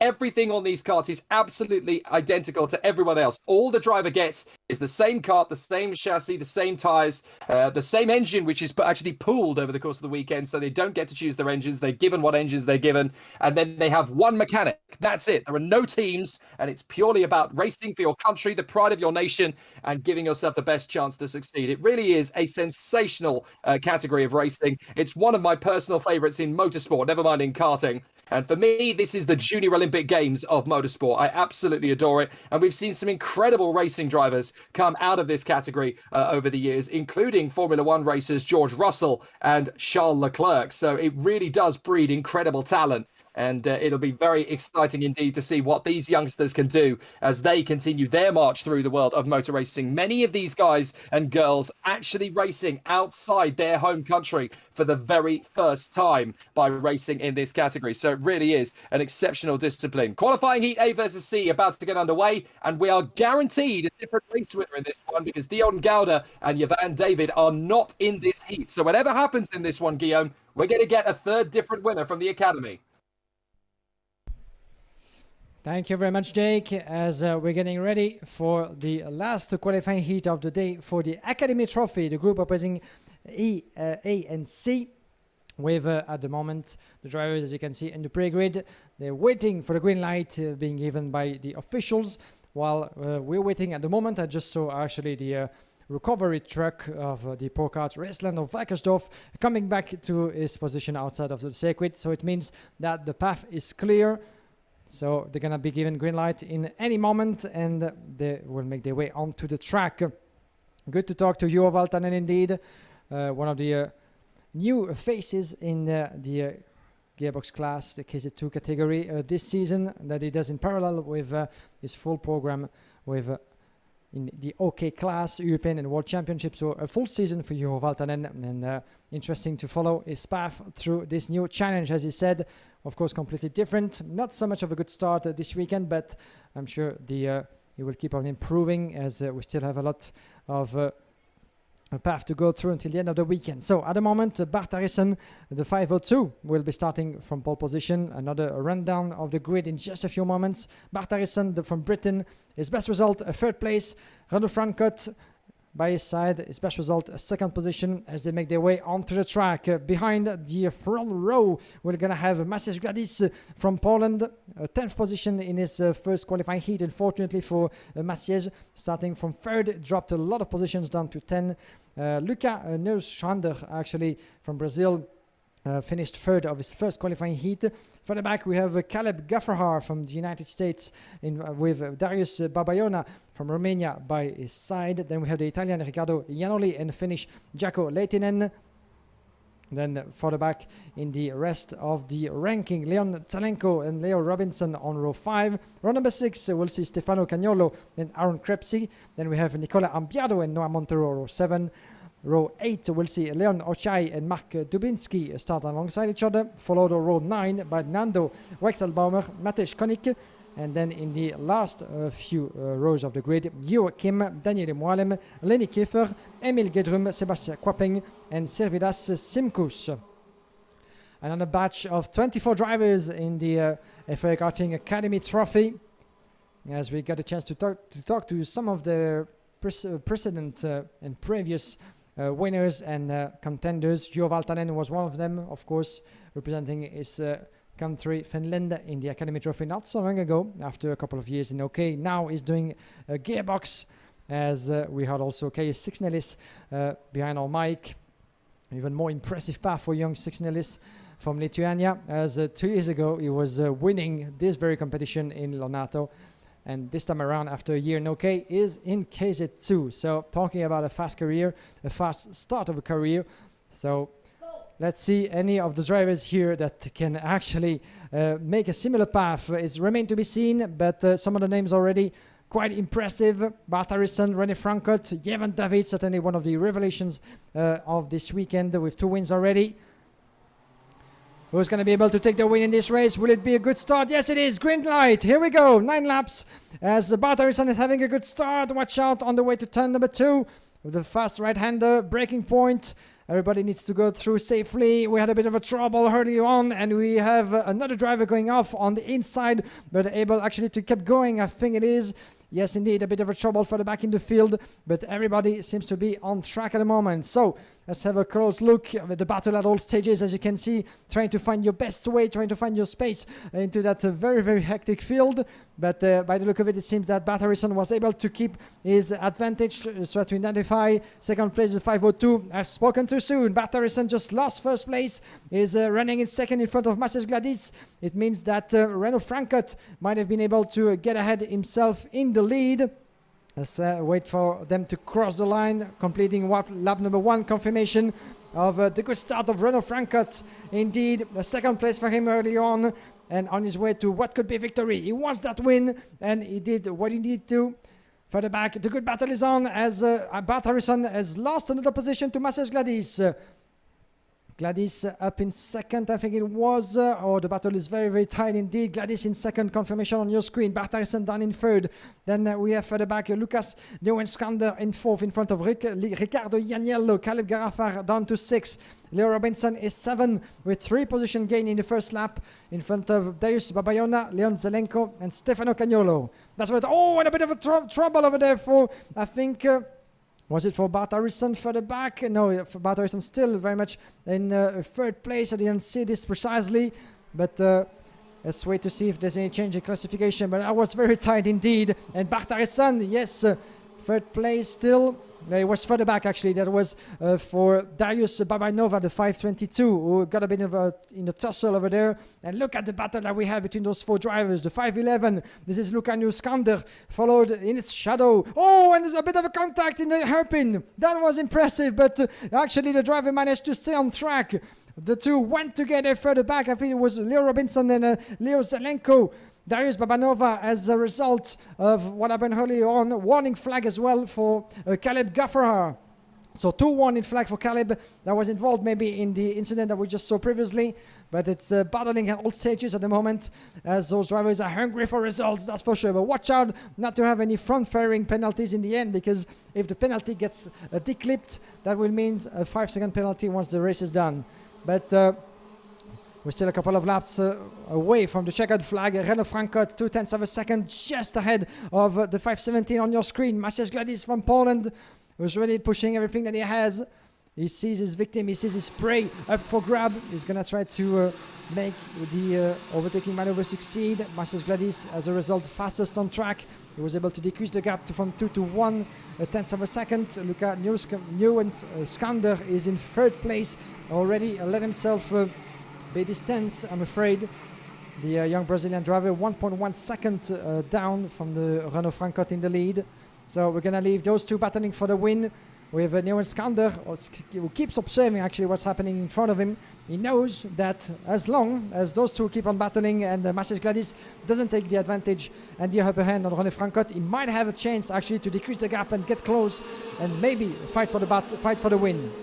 Watch out for the hairpin, turn number 2, warning flag for Leo Robinson, who's driving in 8th place at the moment. And certainly a result of some of the incidents that we saw earlier on in the opening stages of this race. Still everybody on track, but that was quite hot in some moments with some other drivers going off the track. But so far so good. Caleb Garafar, the young American driver, fastest on track, is in 6th place. Caleb, 51.9 is the fastest on track at the moment. As we keep both eyes actually wide open on Renaud Francot and Maciej Gladys. These are your two drivers battling for first place, with Luca Nieuwenskander trying to get close. And yes, he does. Less than 0.8 of a second, but it's all down to those drivers to keep on pushing and see what can happen. Watch out, because Gladys has never been so close to Renaud Francot. Still just 2 small tenths of a second. But Francot is doing everything that he can to shut all the doors every step of the way, every corner. He knows that he needs to keep the line, otherwise any little gap open could be enough for Maciej Gladys. And watch out, because actually we have Luka Nieuwenskander actually keeping a close watch. He's the fastest on track, and that's the opportunity that the young Brazilian needs to take, because he has a bit of a gap, 0.6 of a second, but that's quite enough for him to really push all the way down and keep on doing qualifying laps. So in the meantime, he gets close and close and close to the top 3 drivers. So Renaud Francot, Gladys and Maciej Gladys trying to of course make the best out of the situation. Watch out for Maciej, he's very, very close indeed this time. It's not happening quite yet, as Renaud Francot, he has the experience, both have the experience already of racing the OK Junior class, unlike Luca Nieuwenskander, the young Brazilian, that we're going to see this year around in the Academy Trophy. But Renaud Francot and Maciej Gladys have been competing as well in the European Championship, so they know what this kind of battle is all about. They know what they have to do, and Francot, for just 0.2 of a second, is keeping all doors shut. He just nails it at the moment, and Gladys has been unable to pass. But for how long? As we get near checkered flag, this might be the time for Maciej Gladys to try to do something, because otherwise Luca Nieuwenskander is seeing the opportunity. Something is really drawing in his mind, and Maciej Gladys is up for grab as the drivers enter the penultimate lap. 3 contenders for 1 win. Can we see an overtaking maneuver happening? Not quite. This is the penultimate opportunity for Maciej Gladys in that corner. He's got a few more in this lap and the next. But no, there won't be much remaining after this. What a fantastic battle that is between those 3 youngsters from the academy. Renaud Francot, Maciej Gladys, Luca Nieuwenskander. Big wide on the turn number 6 into the chicane. You need a good exit out there on the way to the hairpins. The first one, turn number 9. The second, turn number 10. And then all the way down to 11 to complete this lap. But no gap at all. Seems to be opening quite enough for Maciej Gladys to get ahead of his opponent. Which at this stage, it might be even wiser to stay in second place than try to take all the risk. Otherwise, you might lose the result. And let's not forget that Luca Nieuwenskander is just behind. Final lap, just less than 0.2. This has been intense between those 3 drivers, with Francot watching over his shoulder. Gladys is very, very close indeed. And watch out for the young Brazilian behind. Can he actually try to go around? That was very, very close. Mark Dumdiski is the fastest on track. Watch out, this is a great battle, great racing. As Gladys is being stuck between the 2. What can he do? He needs to go through. He needs to make the other thing stick. Otherwise, he's going around the inside of the hairpin, because he knows that Nieuwenskander behind is dead threatening.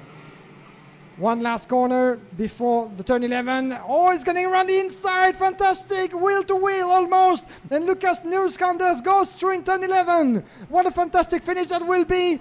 Let's keep an eye on what's going to happen. And this is Luca Nieuwenskander in second place. Incredible hand of a race for the young Brazilian. Renaud Francot wins this one. It was a very close call for Renaud Francot, as we had a yellow and 1 driver out in the last lap in the hairpins, the 3rd sector. The 5:33, if I'm not mistaken, actually that got out. Was it Emil Gerdrum? I think it was. who is trying to get back on track. But what a victory for Renault Frankfurt, is first of the weekend in front of Luca Neueskander, who takes his best result so far. Marcel Gladys is third in front of Ricardo Janiello. Kalle Garafar is fifth, followed by Leo Zelenko, Mark Dudinsky, Leo Robinson, Jaakko Leitinen, Darius Babanova in 10th place, followed by Bart Harrison, Noah Montero, Leo Okiei, Nicola Ambiado, Nando Wexelbaumer. Then we have Aaron Krepsky, Stefano Gagnolo, Matej Konik, Juno Kim, Lenny Keffer in 20th position, followed in 21st by Daniel Moalem, Silvida Simkus, Sebastian Kwampek, and the retirement confirmed, unfortunately, in the last lap for Emil Gerdrum. Good performance, Jake, that we've had here for Renault Frankfurt, but what a finish, what a battle that was between those three drivers, and Neueskander was able to get ahead in second place.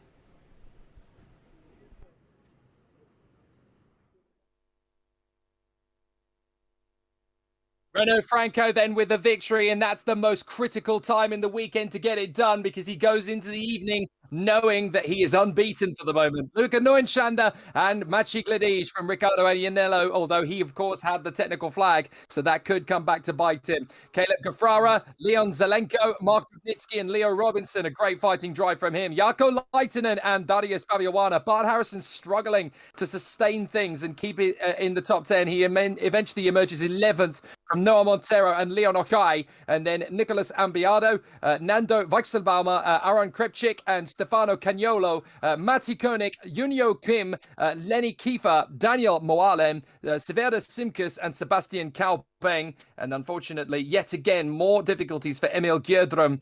What does that kid have to do to cut a break? He really has had two awful race heats from his point of view. He would have liked to have had a lot more success fresh out of the blocks there, and it just hasn't gone his way at all. So that's the end of the academy races for the day. The second qualifying heat for the KZs is coming up very shortly, and that's when we're going to get a wealth of incredible talent and some amazing battles out on the course as well. There's been some great battles through the course of the weekend, and obviously we've been able to talk to some fantastic drivers through the course of the weekend as well. Earlier on in preparation for this race, we managed to catch up with the world champion, the reigning world champion from 2020, and what a performance it will be as he switches from Formula K to CRG for the 2021 season. We spoke to Jeremy Iglesias himself.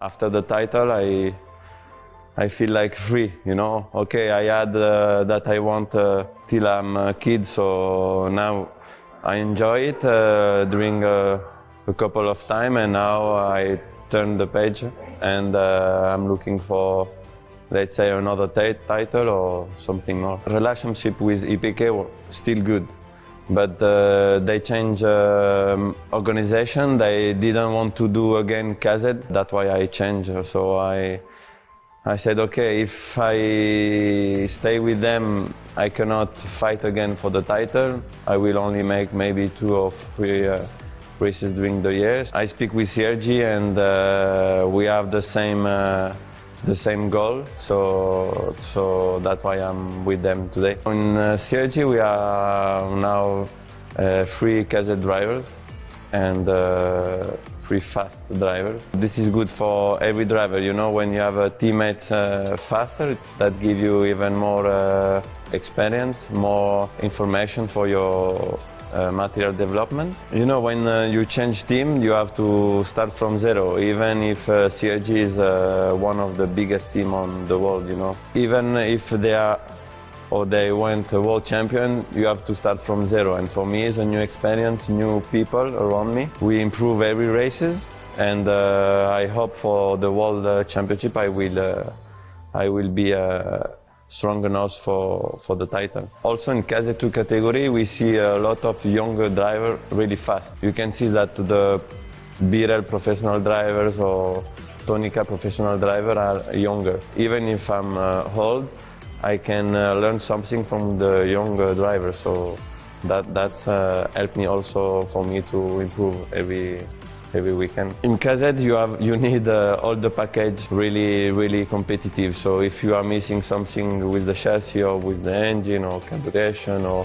or driving skills, that penalizes you a little bit. The third sector, you know, is a really important sector because you can overtake on 2 corners even 3 corners. And after you have the long straight. So the third sector is important to pass and important to be even fast for the rest of the track. And the sector 2 is a technical sector. You can, even if you are fast but you are behind someone, you cannot pass. Important here is be fast on the second sector to make the difference, and third sector to or pass or go.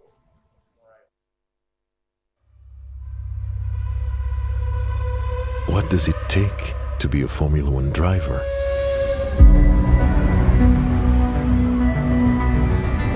To be the most focused, to respect the rules, to be the quickest, to make a difference. Together we push forward health and safety innovations. We give our best to protect the environment. We stand against discrimination and fight for diversity. We promote motorsport and mobility around the world. To be a Formula One driver means to be committed. Together with the FIA, we are driven to help build a world that raises hope and enriches the lives of everyone, everywhere. Now we race for change. And we race because we are all purpose-driven.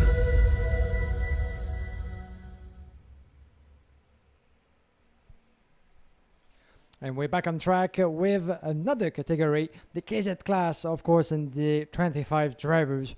Certainly the best 25 drivers in the world, with the pinnacle of all karting series, the gearbox class of KZ, previously known as KZ1.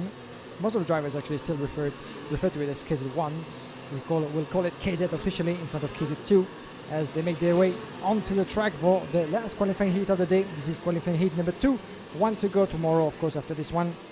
And one question once again, who can fight against Emilia Denner? The young Frenchman from Intrepid has been absolutely untouchable ever since the weekend got going.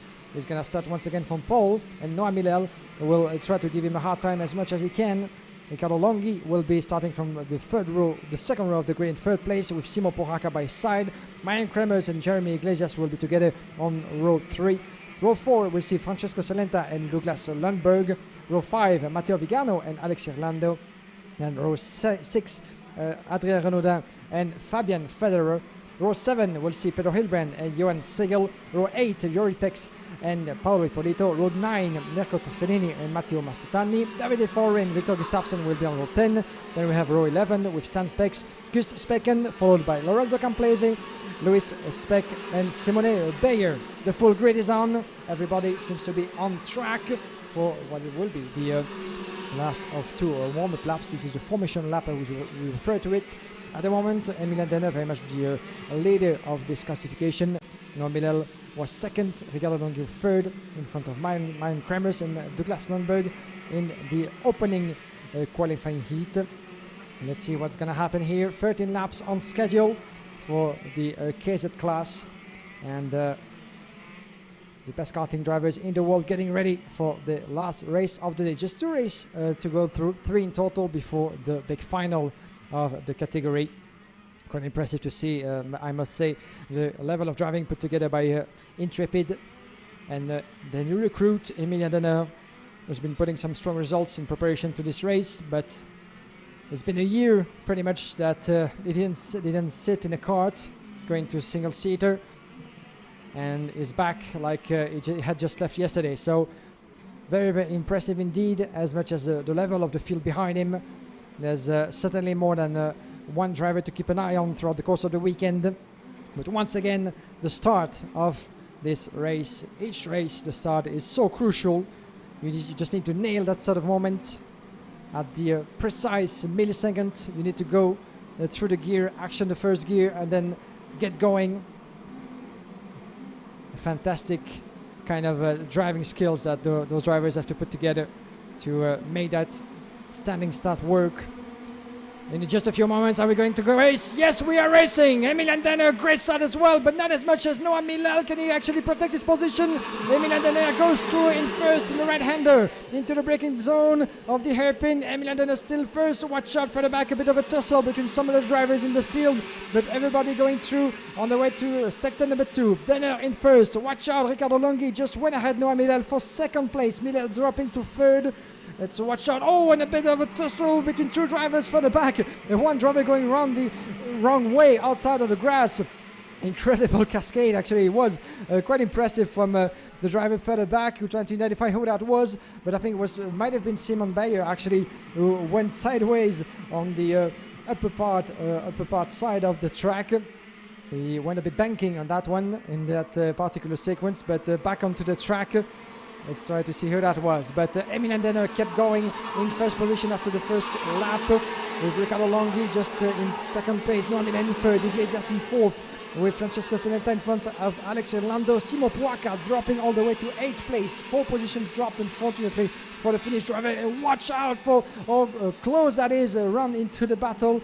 And I think it might have been Johan Sogel, actually, or Matteo Massetani, who went on side of the track. The 72 was Gus Pecken, I think it was, yes indeed. Gus Pecken in 19th place, having a warning flag. At the moment, the 33 on your screen. This is Francesco Salenta being put under pressure by the 27 of Matteo Vigano. Oh, and watch out, because I think Marion Kremers just went wide outside of turn number 10. I was wondering where Kremers actually had fallen down. He's in 12th position, 13 now, and he keeps on dropping as it seems.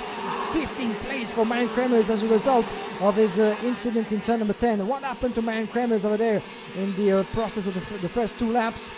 It might have been a bit of a contact for the young Dutchman, because he dropped all the way from 5th to 15. 10 places lost in the course of just 2 laps for Marion Kremers, and I didn't see quite clearly if he was pushed a little bit out of the way outside of turn number 10, but as a result he had to put 2 wheels on the grass. In the meantime, Irlando just went ahead of his opponent. It was Francesco Salenta, as we have a bit of a trouble. Oh, there's a reason actually. Marion Kremers just got together with another driver. Was it with Victor Gustafsson? Yeah, I think it was. Victor Gustafsson was, I think, involved. They were battling for 14th place. It just went together. That just happened outside of our vision. But Marion Kremers and Victor Gustafsson got together, and as a result, kept dropping all the places. Gustafsson and Kremers all the way down to 24th and 25th. What on earth happened between those two? I wonder, because we're actually keeping our focus on the battles in the lead. And this one very much happening between Emilian Denner and Riccardo Longhi. There comes Victor Gustafsson. Unfortunately, he goes back straight to the pit lane. 24th in the running in such a class with just 10 laps remaining. That's just pointless. He might have thought to keep on going in this race. So retirement for Victor Gustafsson after just 4 laps completed into the qualifying heat. And in the meantime, there's a change for the lead. Riccardo Longhi, Emilian Denner. Longhi ahead of Denner. Watch out for the response for the French driver, and he's going to need to respond quite quickly, because Jeremy Iglesias is making a sensational recovery up to third. The new CRG Racing driver from Formula K, world champion of last year, Lonato, now back at full speed with another team and more than ready to keep on battling for the title. That's what he told us. He might be one of the most experienced drivers in the field, but he has lost none of his will and aggressivity in his driving skills, none of his hungriness to do well. So we shall see what's going to happen. And the other driver, unfortunate in this race, Marion Kremers, is retiring from this heat. So that's a big turn of event once again. We had Matteo Vigano's retirement in the first heat, and now we have the reigning, shall I say, European champion in KZ2, Victor Gustafsson, retiring, and the reigning European champion in KZ, Marion Kremers, out of this race as well. Oh boy. I wonder what happened. They went together, that's for sure, but in the middle part of the track. But quite unfortunately, both are having to retire, because at this point, no good results can actually be grabbed into this race. So it's pointless for them to keep on going.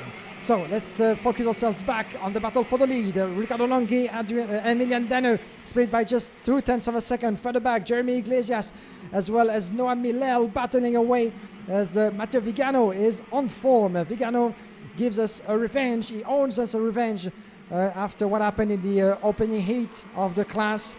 He's now sitting in 5th place. 4th place now, as it just got past confirmation on your screen of Noah Milel. Noah Milel, the Swedish driver, might want to try to fight back against his old opponent. And you can see that Vigano is on a much better pace right now in this race, ready to attack. Jeremy Iglesias might be next. In 3rd place, the Frenchman of 33 years of age, world champion of last year. As in the meantime, the battle is raging. Fantastic fight for the win in this heat between Danner, the number 1, and the number 4 of Riccardo Longhi. Those two know each other quite well from the KZ2 races before, KZ2 seasons. 2019, the victory in the International Super Cup for Emilian Danner, my apologies. The podium as well at the World Championship for Riccardo Longhi in this class. And watch out for Danner. He just tried to go around the outside on his way to the first corner. It goes through before the hairpin. Beautifully made. That might be actually a way for Riccardo Longhi to get past again. But the door is short in the hairpin. Oh, beautiful movement indeed. But Riccardo Longhi hasn't lost anything in this race. He keeps on fighting back against Danner. That's going to be a fantastic fight all the way through the checkered flag. 7 laps completed. Lap number 8. As Danner goes through the chicane. He's back in the lead. Matteo Vigano, the fastest on track, in 4th position.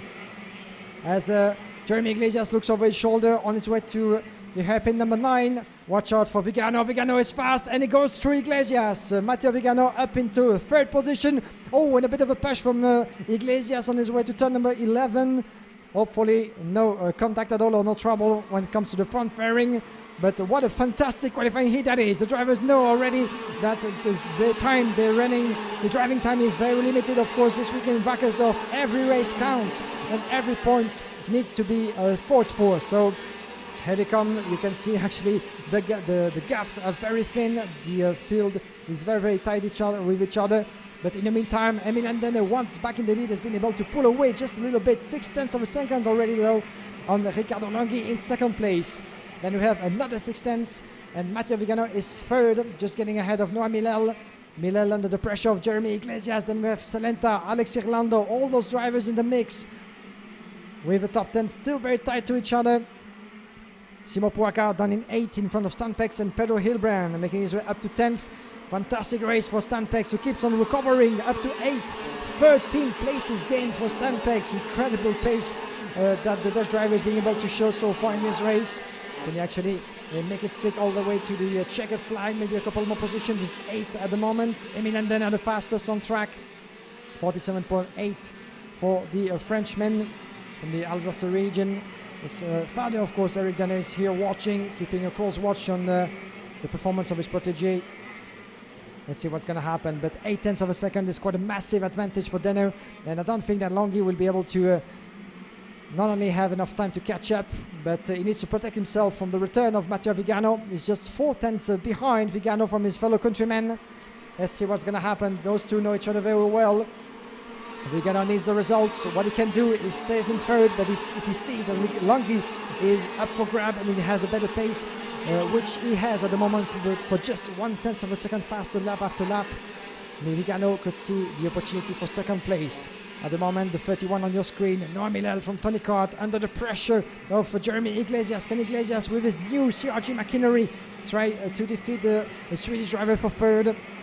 Further back as well, we have Salenta and Irlando. As we told you earlier, the CRG drivers are back in business this season after a couple of years of learning and not so positive results, not at least up to the ambitions of the factory. Now they're back at full speed in the gearbox class and pushing a lot as well in the direct drive categories with a brand new team, a lot of new drivers and big names as Irlando and Iglesias in the team right now.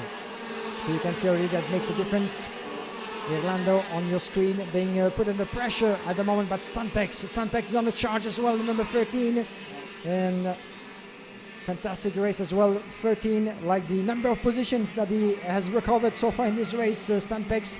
And maybe there might be 2 more actually hard for grab with Iglesias and Salenta and Irlando, my apologies, with Iglesias a bit further away. So this is the penultimate lap of a frantic KZ qualifying heat. Emilian Danner leading the way for 1.2 seconds in front of Riccardo Longhi. Matteo Vigano in 3rd for just 0.4 of a second. Will it be enough for Riccardo Longhi to protect his 2nd place? As we have this young man on your screen on his way to what will be a 2nd consecutive victory in qualifying heat. He was 1st in all 3 free practice. 1st in qualifying, 1st in the first heat, and once again is on his way to another success. So search no longer for the top favorite of the KZ class this weekend in Wackersdorf. You have it before your very eyes, as Emilian Denner has been having everything put together well so far. 1.2 seconds in front of Riccardo Longhi. Vigano, those two are still battling, but half of a second.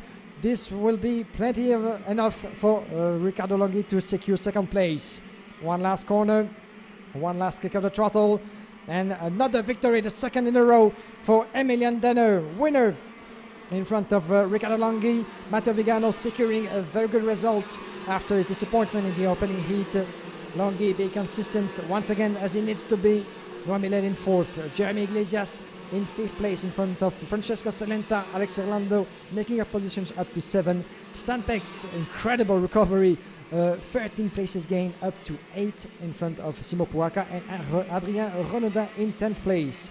Then for the back, 11th position for Pedro Hilbrand in front of Paolo Ippolito, Fabian Federer, Mikko Torsellini, Douglas Lundberg, Jori Pex, David De Forest 17 in front of Gus Specken, Lorenzo Camplese, Johan Segel, Louis Speck, as well as Matteo Massidani and Simon Bayer, 2 retired drivers and quite big names over there, as you might have seen, Victor Gustafsson and Myron Kremers.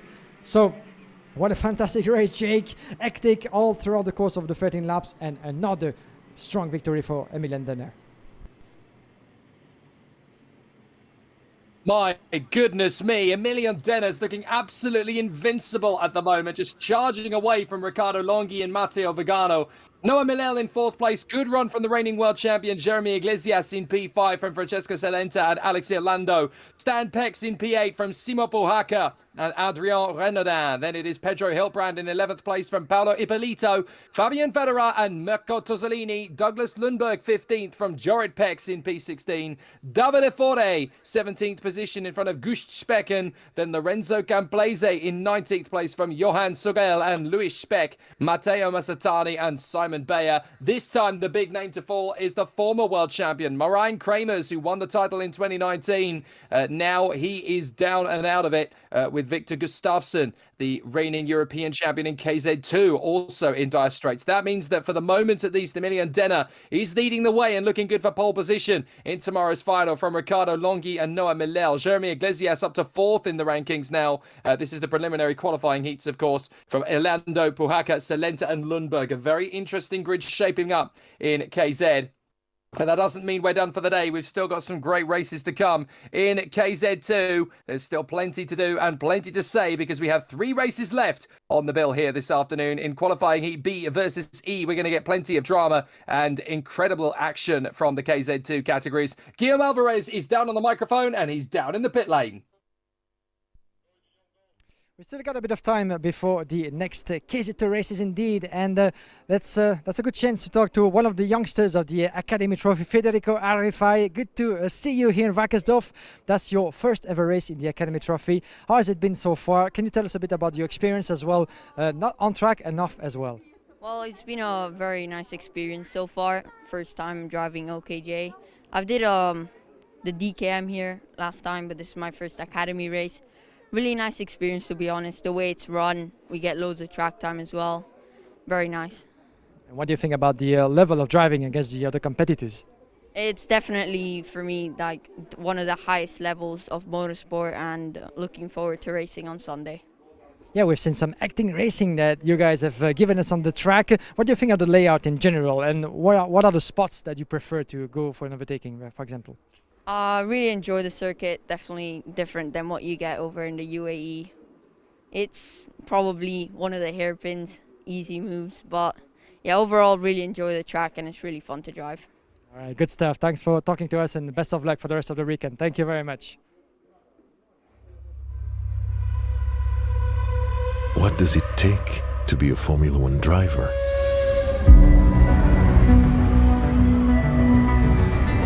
To be the most focused, to respect the rules, to be the quickest, to make a difference. Together we push forward health and safety innovations.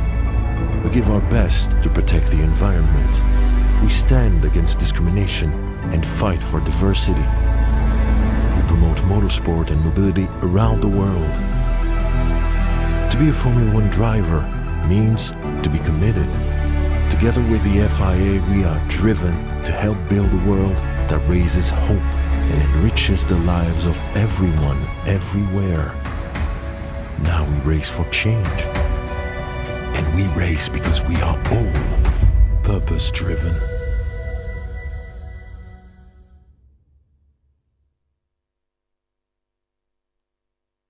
So we get ready for the final 3 races of the day here at Pro Kart Race Stand in Wackersdorf in Germany. It's the KZ2s that come out next. And of course, they are following in the footsteps of the man who won last year's European Championship, who has stepped up to KZ. We caught up with Victor Gustafsson about how he has moved from KZ2 to the world of KZ.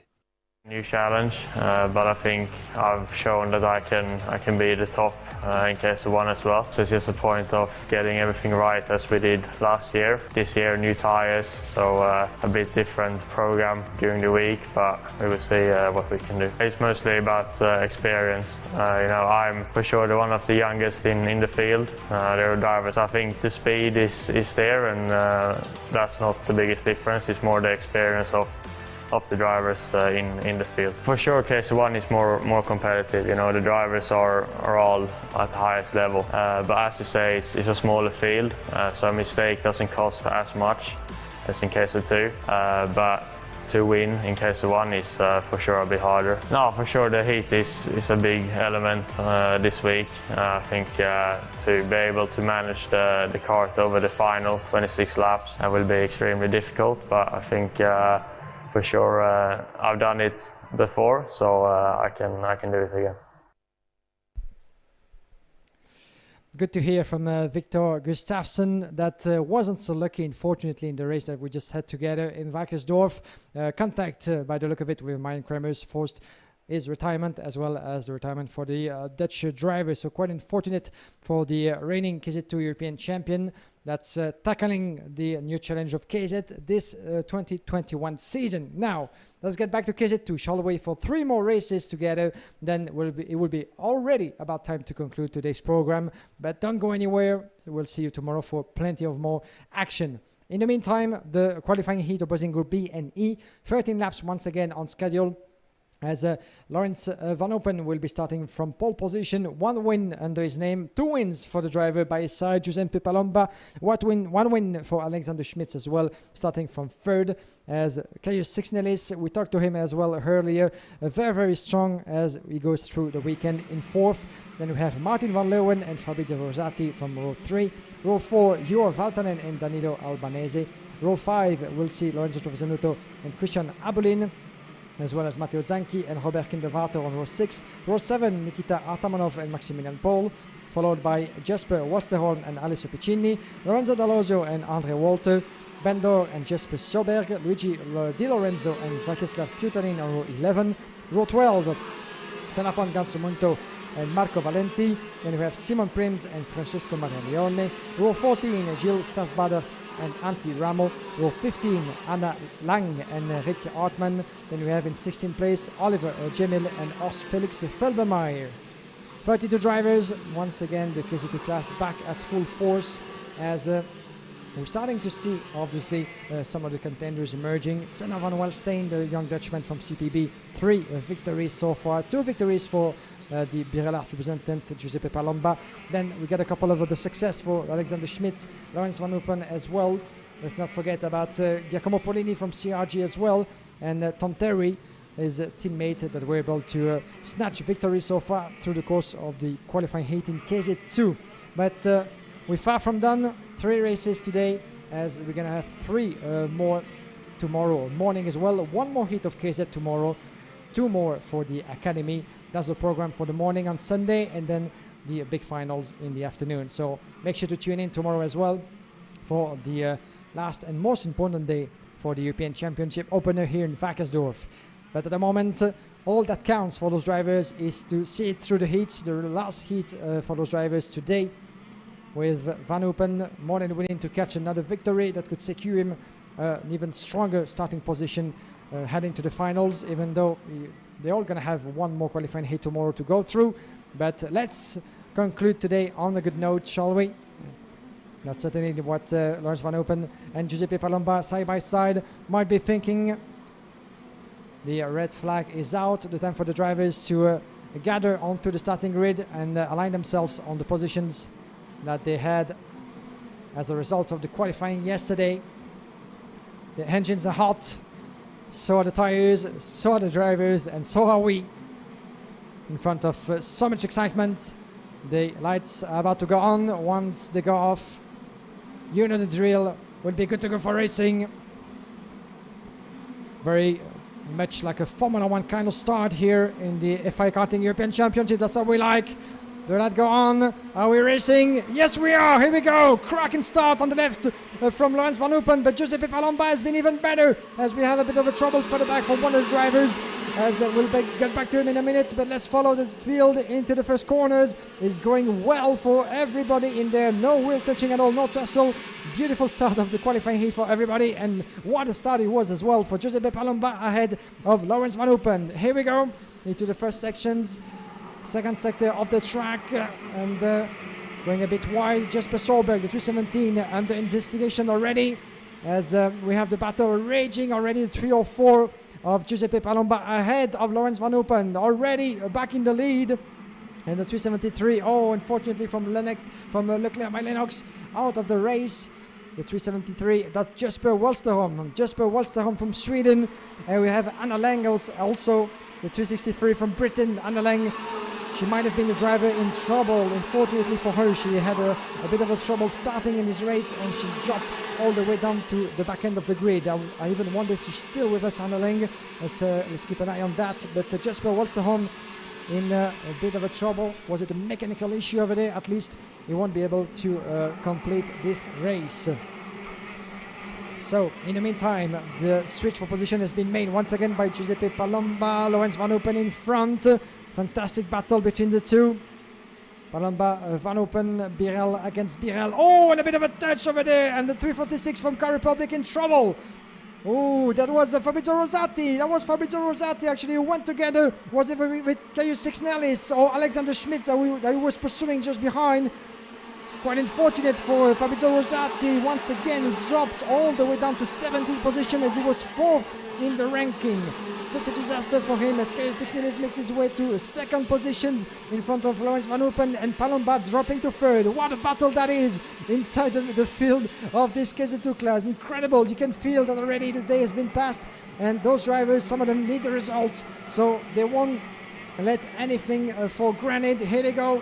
The 301, beautifully made by Danilo Albanese. He goes ahead of Giuseppe Palomba. Palomba dropping another position. He goes from first to fourth at the moment, with Albanese ahead of him. In the meantime, we have an investigation flag, I'm afraid, for Alexander Schmitz, the German driver, who dropped all the way to 6th at the moment. The one fantastic start of the race that was. 3 laps completed, as we have Laurens van Open already pulling away 7/10 on the KU6 Nellis. Another great start of a race for the Lithuanian driver. As you can see him on screen with the energy colors being chased by the 301 of Danilo Albanese. Then we have Giuseppe Palomba, Martin van Leeuwen, the 372. Being stuck between those two drivers from Birelart. You have Giuseppe Palomba and Alexander Schmitz just behind 4 and 6, and Van Leeuwen as well in the mix. Okay, 6 Nellis just dropped a position as it seems. Danilo Albanese making his way up to second. Albanese from Car Republic is in second, and I'm afraid that with the number of drivers really glued together, KU6 Nellis in third place now. He's going to have to defend himself quite a lot. Let's see how this will fall out between the drivers here on their way to the hairpin. Oh, what a defensive driving. That is quite efficient indeed from... there was Martin van Leeuwen, my apologies, into the hairpin. Van Leeuwen who actually dived into the turn number 2 quite early, actually, to prevent any overtaking maneuvers from Schmitz or Palomba.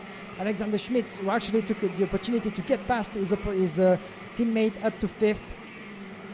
So we have Van Open in first, Danilo Albanese in second, KU6 Nellis under intense pressure further back, with Martin van Leeuwen making his way up to 4th.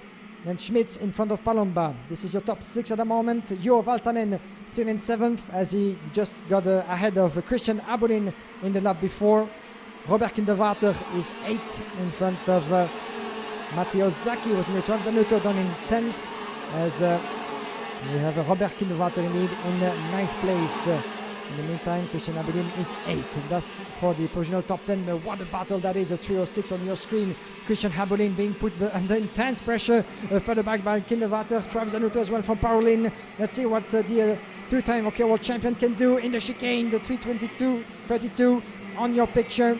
And he goes through around the inside, beautifully made of Kinderwater. Oh, there was a bit of a wheel touching, I think, as Kinderwater was having none of it. And he might lose even more ground in the process. Kinderwater, I'm afraid, as Matteo Zacchi and even Alessio Piccini might try to go around the inside as well. Did they go ahead?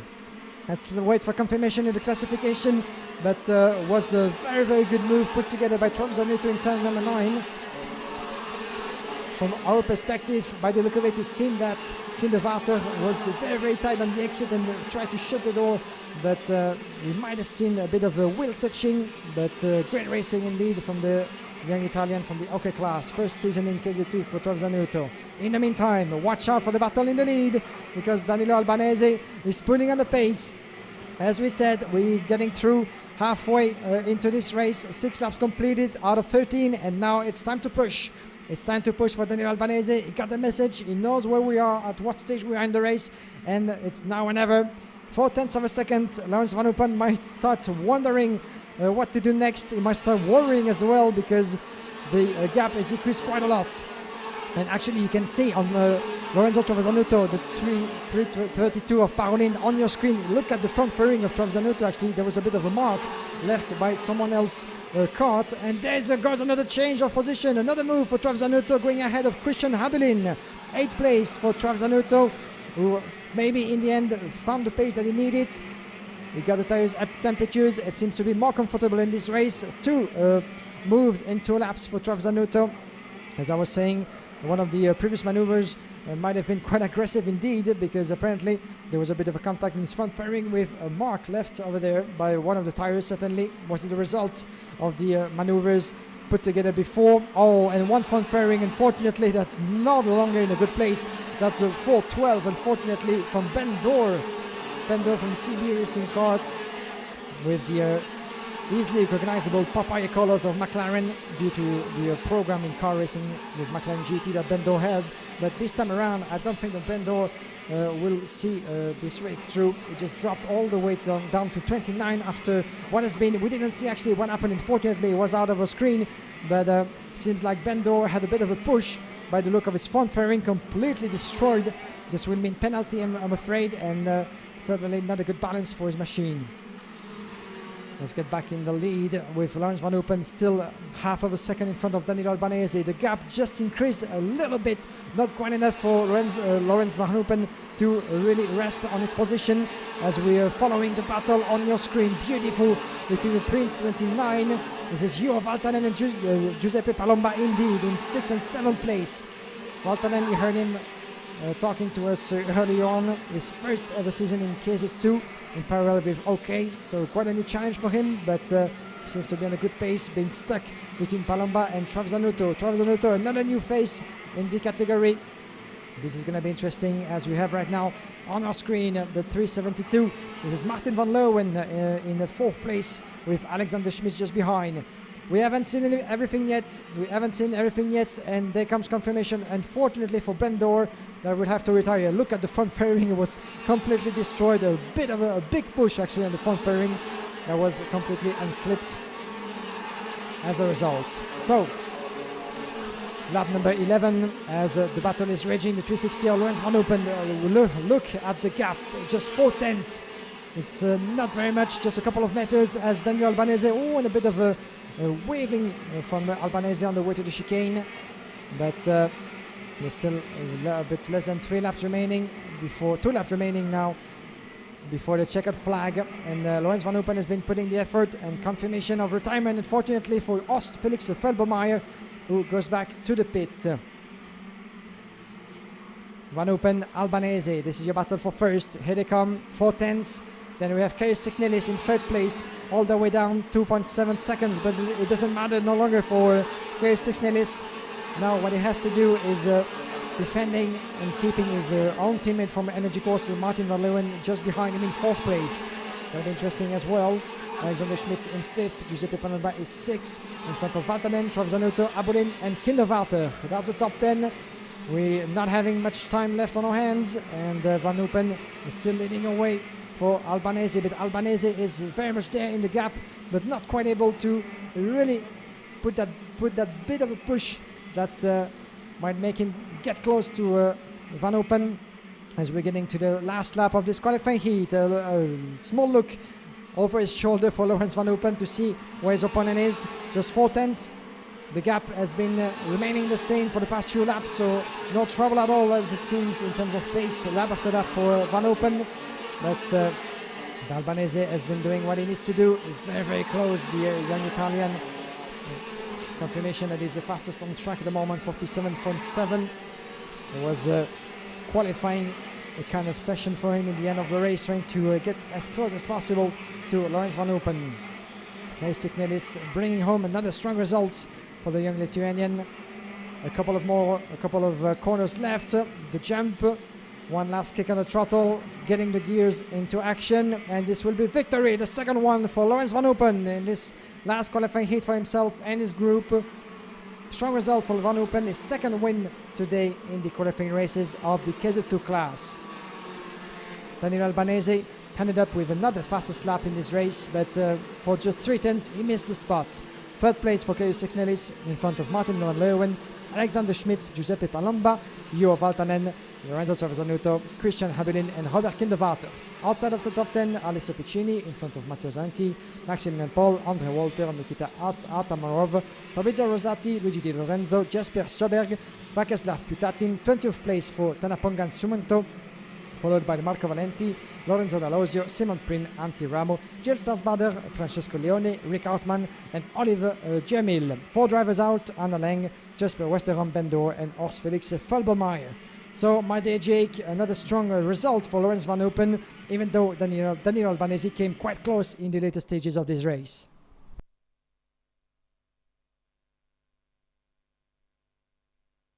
Sensational stuff once again for Laurens Van Hoepen. He really has been absolutely exceptional once he's got the hang of it. That first race, a little bit of a hiccup, but now he's got the winning formula and he's pretty much unstoppable now. Danilo Albanese fighting back to second place. Excellent work from him. KZ2 Signelis and Martin van Leeuwen still there in the top 6. Schmitz and Palomba banging in good results. Valtanen and Travasanuto, who's finally starting to get the hang of this now. Christian Habulin and Robert Kinderwater. Then Alessio Piccini and Matteo Zanchi. Maxi Paul and Andre Walter, Nikita Atamanov and Fabrizio Rosati, Luigi Di Lorenzo and Jesper Sjöberg, Vaclaslav Putyatin and Tanapongan Sumanto, Marco Valenti and Lorenzo Rustico, Simon Prim and Antti Ramo, Gio Stadsbader and Francesco Leone from Rick Hartmann and Oliver Gemmel. It's disappointing yet again for Horst Felix Felbermeier, also for Ben Dorr, and we'll never quite know how fast Jesper Westerholm or Hannah Lang could have been in that race. They don't get the chance to showcase what they were really capable of in this one. So it'll go over to KZ2 qualifying heat D versus F next up, as the drivers are gearing themselves up for more exciting action out on the circuit. And it really has been a sensational race day for the KZ2 drivers. But we know for a fact that there's plenty more stars to speak to. And I know that Guillaume Alvarez is going to be down there in the pit lane very shortly, very soon indeed, with a driver who is actually one of the rarities in the FIA Karting Academy Trophy, representing 2 different nations over 2 different seasons. He represented Austria last year. This year he represents Monaco. Guillaume Alvarez is down there with Oscar Wirtz. Indeed, Oscar Wirtz talking to us. You can say hello to the world if you like, watching us here in Wackersdorf. Oscar in the Academy Trophy. 2 different nations in 2 seasons indeed, a representative of Monaco this season. Quite interesting indeed as an anecdote. Can you tell us through the weekend so far and your experience here in Germany? Well, I really like the track and I was quite fast. In qualifying, I did quite well and I was P5 in my group and P10 overall.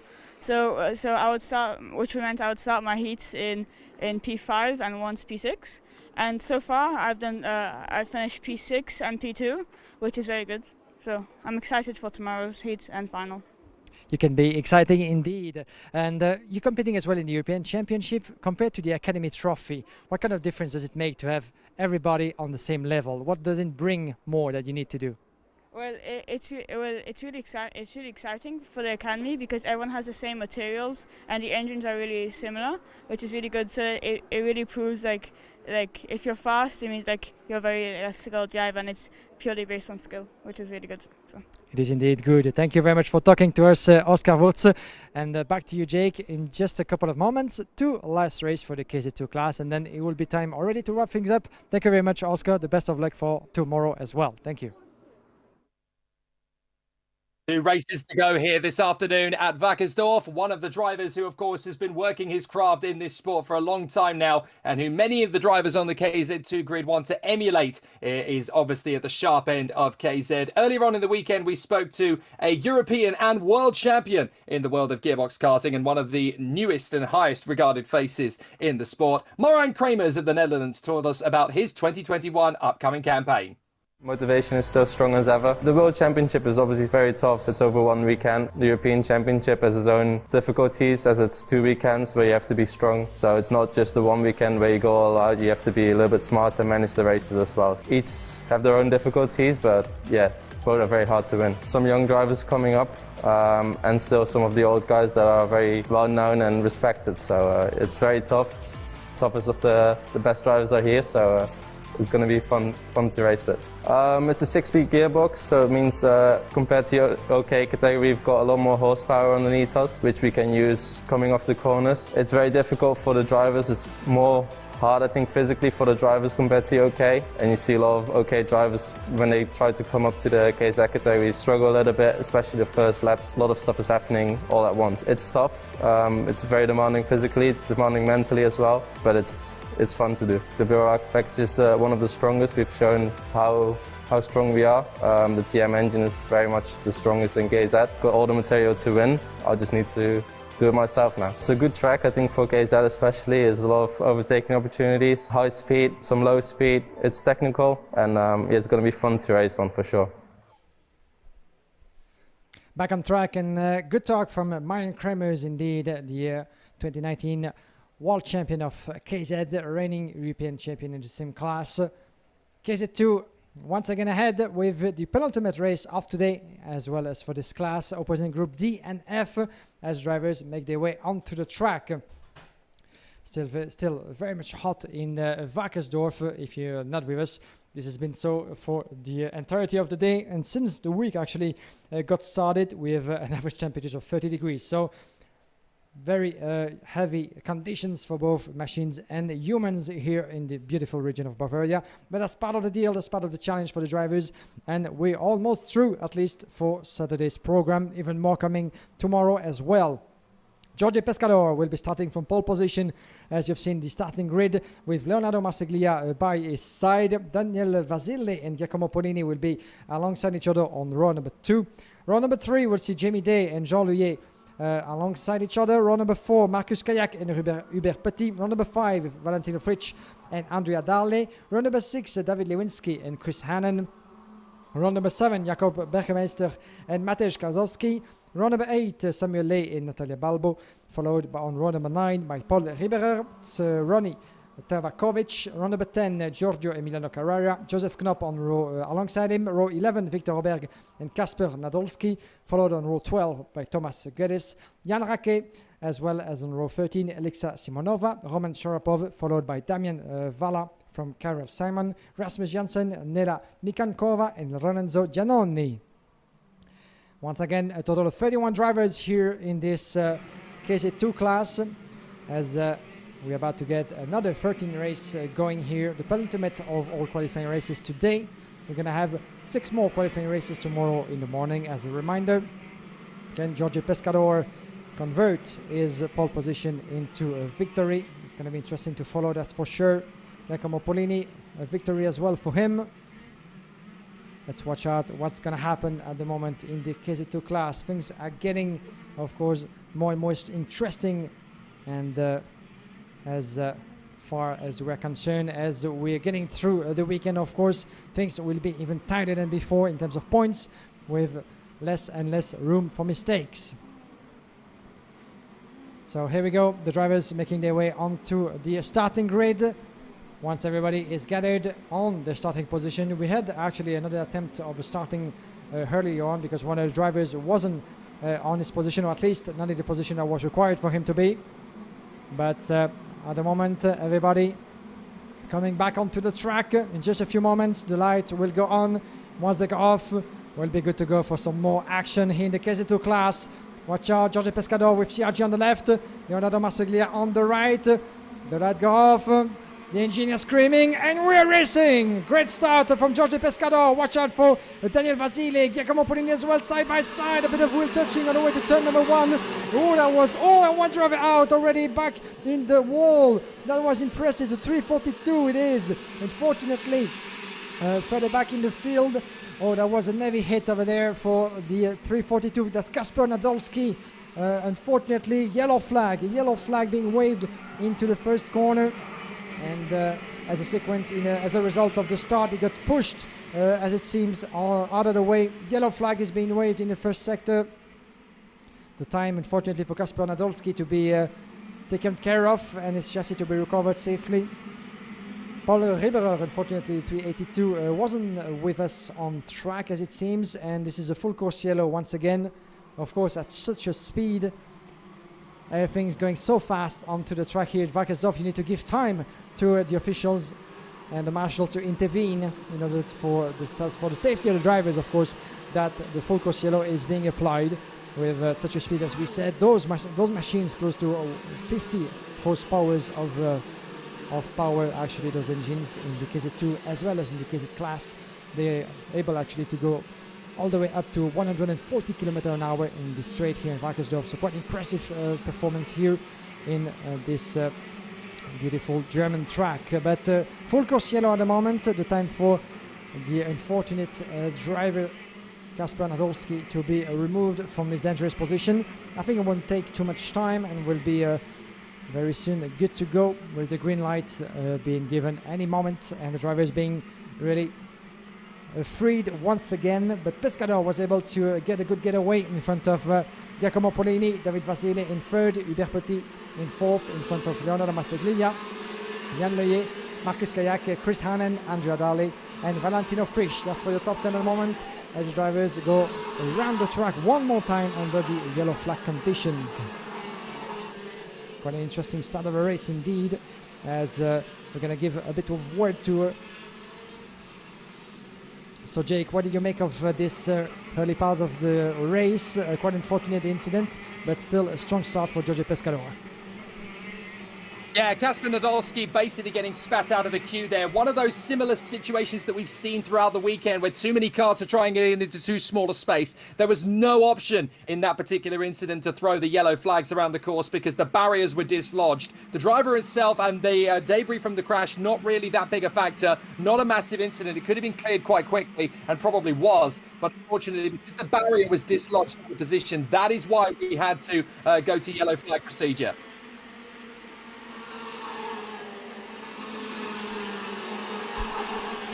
And we're going to be back to racing. Thank you, Jake. Green flag indeed being waved as we're back to racing once again. Here we go. Penultimate race of the KZ2 class. Green flag is given to all the drivers. And here we go again. And in a bit of a trouble for David Vasile, I'm afraid, who dropped all the way to 8th place. What happened to David Vasile? Just got overtaken. Maybe it was just caught napping. And unfortunately for Luyer, is out of... and there's the reason. There's the reason. The 339, no, sorry, my apologies. It just happened. This is David Lewinsky, I'm afraid, who just got together with, was it Jean Luyer, actually, who got in a bit of a trouble over there, who's still in 5th place. Let's wait for confirmation. Jean Luyer is still in 5th, as it seems. There was another of the Tony Kart drivers got involved in the incident over there. But one of them was David Lewinsky for sure. It was Samuel Luyer, the 327. Indeed, I had seen Luyer, but didn't catch up which one of the two it was. It was Samuel, unfortunately, that got together with David Lewinsky at the restart and dropping all the way down to the back end of the grid, unfortunately. Jorge Pescador on your lead. Giacomo Polini in second place, the fastest on track, 48.4, just 0.2 of a second. This is a battle of the teammates, CRG against CRG. Pescador, Spain, against Polini, Italy.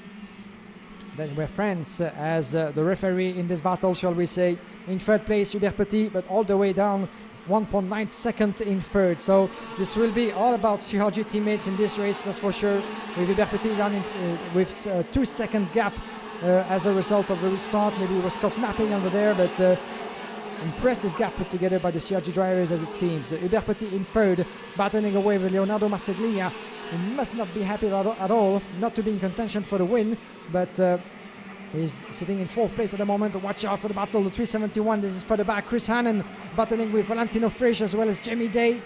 This is a fight for potentially 8th place in this ranking.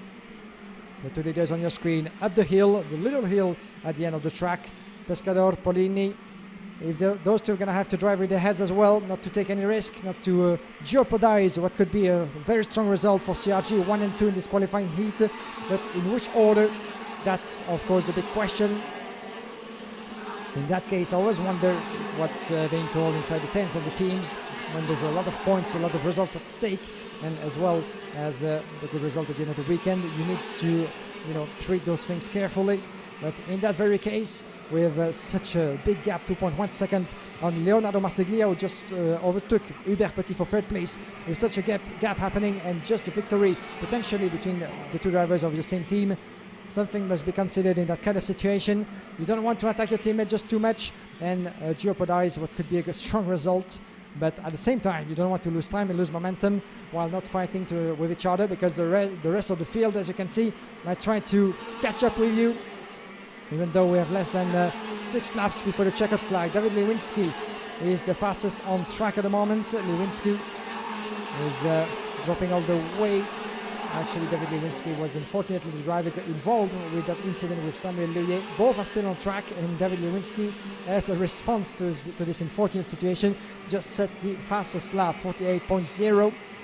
But there's actually nothing much else he will be able to do in this race, I'm afraid, as it's all about qualifying. It's all about qualifying mode and getting experience, at least seeing this race through until the end, because in terms of results, it's all lost, I'm afraid, as it stands. Another fastest lap for David Lewinsky. Pescador ahead, 2/10, keeping Giacomo Polini at bay just behind him. Now they have to think this through carefully. 1-2 is a strong result, and Pescador having an investigation flag. That's interesting. Jorge Pescador being investigated at the moment, certainly for what was considered as an unfair move earlier in this race. Pescador, Polini, 1 and 2. Marseglia making his way up to 3rd in front of Hubert Petit, as we said. Jean Luyet is 5th in front of Marcus Kayak. Chris Hannon, Andrea Daly is 8th in front of Jamie Day and Valentino Frisch. That's for the top 10 at the moment. Valentino Frisch, of course, that has been competing with Birelart KSW, the German representative of Birelart, of course, for the past few seasons. The son of Stefan Frisch, the owner of this very facility. Oh, and unfortunately, is it David Lewinsky?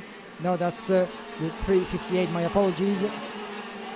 That will be out of this race, unfortunately, for the 358. That's Rasmus Janssen. Rasmus Janssen, the Swedish driver, is out of this qualifying heat. Technical problem for Rasmus Janssen, unfortunately.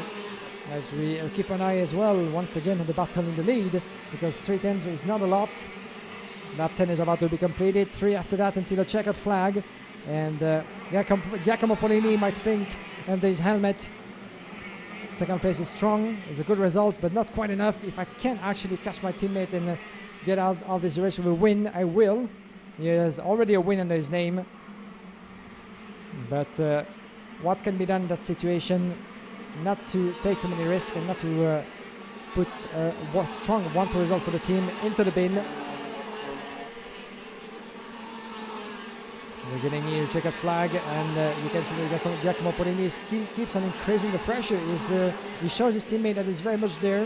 He's protecting his race as well, of course, because Marseglia is still 1.8 seconds away from those two. So nothing to worry about there. And this still a very close qualifying heat, even though the gap was quick to be built between those two teammates and the rest of the field at the moment. Leonardo Marseglia unable, shall we say, to decrease the gap as much as he would like. Hubert Petit dropping as well further back, 0.8 of a second. That's the gap between himself and Marseglia. Jean Luyet in 5th. Marcus Kayak actually in the meantime, who gained a position Fifth place for Marcus Kayak, the Estonian, in front of Jean Leuillet. Change of place as well for Andrea Dale further back, who just overtook Chris Hannon for 7th place. Couple of changes within the top 10 at the moment as well. Outside of it, Lorenzo Giannoni making his way up to 14. You'll never guess how many positions the Italian driver has been able to recover in this race. 17th place. 17th position gain for the 310 Lorenzo Giannoni. Incredible performance in this academy for the 310 Lorenzo Giannoni, whose CRG chassis seems to be working quite perfectly. As for his teammates, final lap for Jorge Pescador and Giacomo Polini, very much in formation all the way to the checkered flag. And this will be certainly the order that will cross the checkered flag. Pescador in front of Polini, Marseglia in third. Let's wait for the last couple of corners. One kick of the throttle, dropping down the gear on the way to the chicane. And the last section of hairpin. One hairpin. The second one coming up for Jorge Pescador. Still watches over his shoulder to see where Giacomo Polini is. 4 tenths behind, just in his shade, but not attacking his teammates all the way to the start-finish straight. Crossing the line in first, Jorge Pescador. A very well behaved race, very well mastered, all the way from pole position to the win for the Spanish driver. Jorge Pescador wins this race in front of Giacomo Polini, as we have third place for Leonardo Marseglia. Hubert Petit is fourth in front of Marcus Kayak. Andrea Dale, Jean Leuillet crossing the line in 7 in front of Jamie Day. Chris Hannon, Valentino Fish running up the top 10 in front of Natalia Balbo. Good recovery race for Natalia, crossing line in 11 with a 5th place's gain in front of Ronnie Tabakovic. That must be one of the best results for wildcard actually so far this weekend. 12th place for Tabakovic. Matel Kazowski was 13 in front of Lorenzo Giannoni, Roman Sharapov, Jakob Lerchemeister, Victor Berg, Giorgio Carrera, Joseph Knopp and Jan Rake in 20th position, followed by Thomas Gades, Damian Valar, Karel Simon, Samuel Ley, Elixa Shimova, Nela Mikankova and David Lewinski. Among the drivers who retired into this race, we have Kasper Nadolski, Daniel Vasile and Rasmus Janssen, while Paul Ribberer didn't start in this penultimate qualifying heat of the day. Interesting to see, Jake, the formation race, sort of say, between Pescador and Polini from the same team. They secured the result, and that's what needed to be done in this case. I tell you what, the strategy at CRG today has been absolutely exceptional. You've got Jorge Pescador out in front, protected by Giacomo Polini in the NGM kart. Leonardo Marseglia going strong in third. Hubert Petit and Marcus Kayak from Andrea Dale and Jean Leuillet. Then Jamie Day and Chris Harnan. Valentino Fritsch and Natalia Balbo doing a great job there to fight to 11th. Ronnie Tabakovic and Mati Kukovski. Lorenzo Giannoni up 17 places to 14th. Roman Sharapov up 11 to 15th. Jacob Bergmeister, Victor Oberg, Giorgio Carrara, Joseph Knopp, Jan Rake, Thomas Guedes, Damian Valar, Karol Sleeman and Sam Leuillet, Meliska Simonova, Nela Mikankova and David Lewinsky. Disappointments for Rasmus Janssen, particularly for Daniel Vasile, the Romanian. He could be so high up in this field, and he's looking like he could be eliminated from the competition now with 2 DNFs. And Kasper Nadolski, obviously, we saw cannoning into the barriers on the first start. It's been a very tricky day at the office in KZ2. The qualifying heat A versus C is coming up next, and it's going to give us a very intense and exciting battle, that is for sure. Now, earlier in the weekend, we weren't aware of the fact at the time that Senna van Waalstein was going to be in pole position for the races. So we actually spoke to him at length after his fantastic performances last year in 2020, leading into this season, and whether or not the CPB Sport package with the Sodicart chassis could actually be competitive. And it's fascinating to hear what Senna van Waalstein had to say about this, considering the fact that he's now on pole position for the heats. Here is what Senna van Waalstein had to say yesterday. This year is a big entry list as well. A lot of competitors are involved. Yeah, I think it will be a tough battle. The conditions are really hot here. There's a really nice track as well for the gearbox class. I think it will be a really nice season in the European Championship this year. Yeah, of course, it's one of the main parts of the season. We switched the tires to MGs, and like we see in practice, quite difficult. There's a big difference between the tires from last year and this year. Trying to find the right setup for the race and for the quali, because there's 2 different parts of it. For me, we see in the practice when you go on new tires, there's a big difference in 1 lap compared to 10 laps. So I think for the race, it's a long race, so you need to find the right setup to be fast the whole race and not only one lap. But on the other hand, we have the qualifying pace, and then you need to have 1 lap. It's a fast track, but also you have the tight corners, so I think you need to have everything combined. You cannot say you need to have like the fast corner or the right setup for that, but I think you need to be fast in every condition here. And yeah, just do your best, the only thing you can do. I think it's really important to just score some points. Just finish all the heats, have a good qualification to be a little bit more up to the front, because what you say, it's a really big field. So everything can happen in those 2 rounds. So I think that's one of the biggest priorities now. I think we have a really strong package for this year. We worked really hard and the team did an amazing job as well back in the factory, so I'm really happy with that. And I think we have a really competitive package for this year.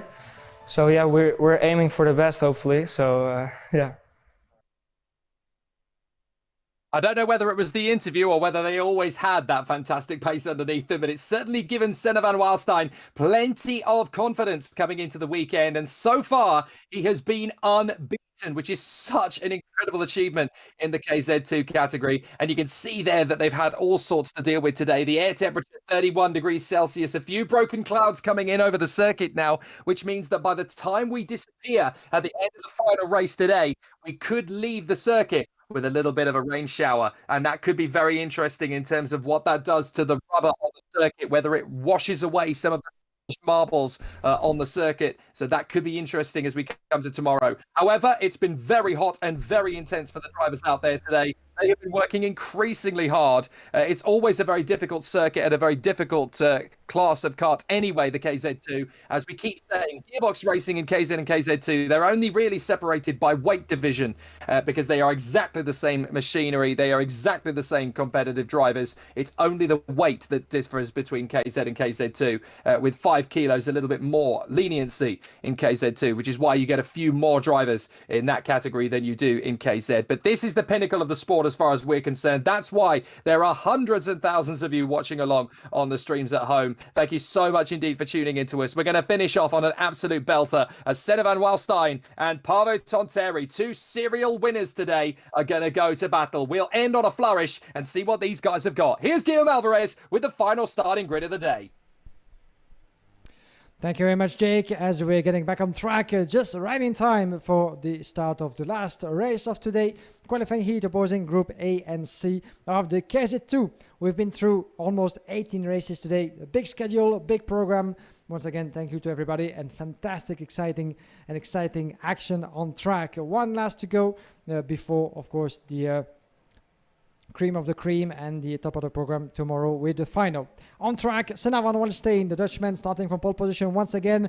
3 victories, maybe 4 at the end of the day. Paavo Tonteri, 1 victory as well for him. Jean Oblo and David Trefilov on row number 2. Row number 3, Arthur Carbonell and Brandon Nilsson. James Walton and Thomas Imbo on row 4. Row 5, Joey Van Splitter and Daniel Steele.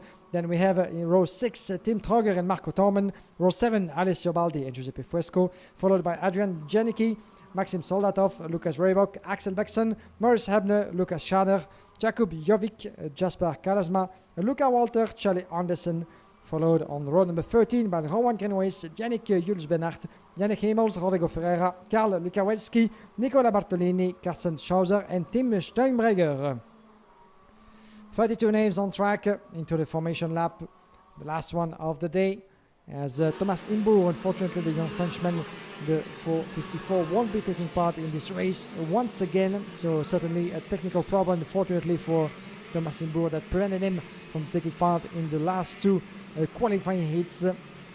Driver competing this weekend with CPB Sport, obviously one of the strongest outfits in the KZ2 class for the past few seasons already. Winning every year, of course, a couple of titles on the international karting scene. One of the last ones, of course, in the FIA Karting Championships was the International Super Cup KZ2 2019 with Emilian Denner. What a fantastic result that was in Lonato.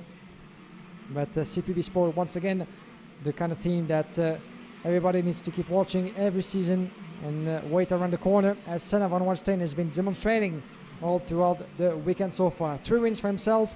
He's going to have Paavo Tonteri by his side. Jean Oblo, his teammate, further back on the the second row. David Trefilov by his side, Arthur Carbonell, Brandon Nilsson not far ahead. Not far behind, sorry. This is the last start of the day. The drivers getting away onto the track. Every driver in their positions. We have the 305 of Pavel Tonteri making his engine scream. TM engine for the CRG chassis. Engine is screaming. They're ready to go, ready to be unleashed in just a few moments. Are we going to be racing? Yes, we are racing. Here we go. And Senna van Wallenstein, a good start. Watch out for Pavel Tonteri by his side. And Jean Oblo might try to follow his teammate around the inside into the braking zone of the hairpin. Can he actually make it stick? And it was very tight, but everybody seems to be going quite well in the opening corners. Oh, and a bit of a tussle over there with one of the two drivers in the midfield. But one of them managed actually to stay on track. But we came close to a spin actually in that first sequence of corners. But by the look of it, it seems that Senna van Wallenstein once again was able to really take full advantage of his pole position. The Dutchman indeed ahead as Pavel Tonteri. At some point I thought that Jean Oblo, the Frenchman in third place, was going to be able to profit, to take advantage of the tow from his teammate in first place. But Pavel Tonteri was having none of it and decided to get going and get back in second position. Here we go. Tonteri second, Oblo in third. David Trefilov is fourth in front of Carbonell and Brandon Nilsson. So the top six at the moment unchanged in the opening lap, but not for long as the battles are starting in the hairpin, already entering the second lap. That was quite tight already further back as Trefilov is protecting his fourth place further back from Brandon Nilsson. Nilsson was under the threat of Marco Tormen and Daniel Stelz coming into turn number 2. But no change of positions as of yet into the start of this last qualifying heat. Watch out, yeah, further back, I think that Tim Trogger and Giuseppe Fusco were trying to get themselves into the top 10. Joey van Splutteren in 9th position. No change of place for the Dutchman. As the drivers come back across the start-finish straight. Let's have a look at the gaps. David Trefilov on your screen, trying to get the pressure on Jean Oblo for third. Senna van Wallenstein, 1/10 of a second. This time around, interestingly, Pavel Tonteri is still very much close to the Dutchman. So the battle is on for first place and the battle is on for third. David Trefilov goes through into turn number 3. Beautifully made by David Trefilov on the inside right now of Jean Oblo. So Trefilov up a position in third. Jean Oblo who shut the door because Brandon Nilsson was about to do the same as well. But it's going to be a very tight 3-driver battle. As for the battle for the lead right now, Senna van Wallenstein, Pavel Tonteri, almost 2 by 2 glued together. As you can see, Senna van Wallenstein was watching over his shoulder, and if I've seen correctly, he might have been signaling to Pavel Tonteri, okay, do not attack me right now. Let's try to increase the gap as much as we can between ourselves and Trefilov in third, because Trefilov is taking with him Jean Oblo as well as Brandon Nilsson. So that might be 3 drivers as a big of a threat for both Van Wallenstein and Tonteri, but at the moment the gap is still quite stable, 7/10 of a second between Tonteri and Trevilovs. But the German driver with the Maranello Kart chassis seems to be at a very strong pace to conclude this weekend. To conclude this day, the weekend will be concluded tomorrow, but let's not get there too soon. Lap number 4 in this last qualifying heat as Pavel Tonteri with the CRG colors is watching his opponent, is keeping a close watch on every single move that he does, which racing line he takes, how fast he can go in which corner, and trying to decrease the gap as much as he can. 2/10 of a second at the moment. That's nothing in karting terms, but Tonteri is very much in the shadow of Senna van Wallenstein. Can be useful actually to get a bit of a shadow on track with those temperatures. You got me saying, but Senna van Wallenstein, Tonteri in the chicane on the way to the hairpins, watching over his shoulder. Senna van Wallenstein knows that the threat is there. He's not able to pull away as much as he did in the past few races, and Tonteri is very much in the shadow to try to give himself a hard time. And at the meantime, David Trefilov is decreasing the gap from 7 to half of a second already. He's gonna get updated, and I've spoken too soon because the gap just got bigger. 8/10 of a second between Trefilov and Senna van Wallenstein. Less than 5 between himself and Tonteri. The battle is on your screen. This is Joey van Splutteren with the energy colors further back in the field, wasn't it? with a Slaughter the 356 in lead, driving in 12th place at the moment. He got overtaken by, he just got ahead, my apologies, of Adrian Janicki over there for 12th place. James Wharton getting ahead as well of Van Splitern for 11. Good race for James Wharton, the new protege of the Scuderia Ferrari, the Ferrari Driver Academy, as well as some of the young guns in the OK and OK Junior classes under the protection of F1 Drivers Program. James Wharton, very much in his first season in KZ2, is there to prove his pace that we've seen him putting together in direct draft classes, and now is sitting currently in 11th place at the moment. The battle is raging on your screen. This is the 311 of Marco Thorman trying to chase Jean Oblot. Battle for 4th at the moment. The CPB driver defending himself, but watch out for the move, and Marco Thorman goes around Jean Oblot. Beautifully made.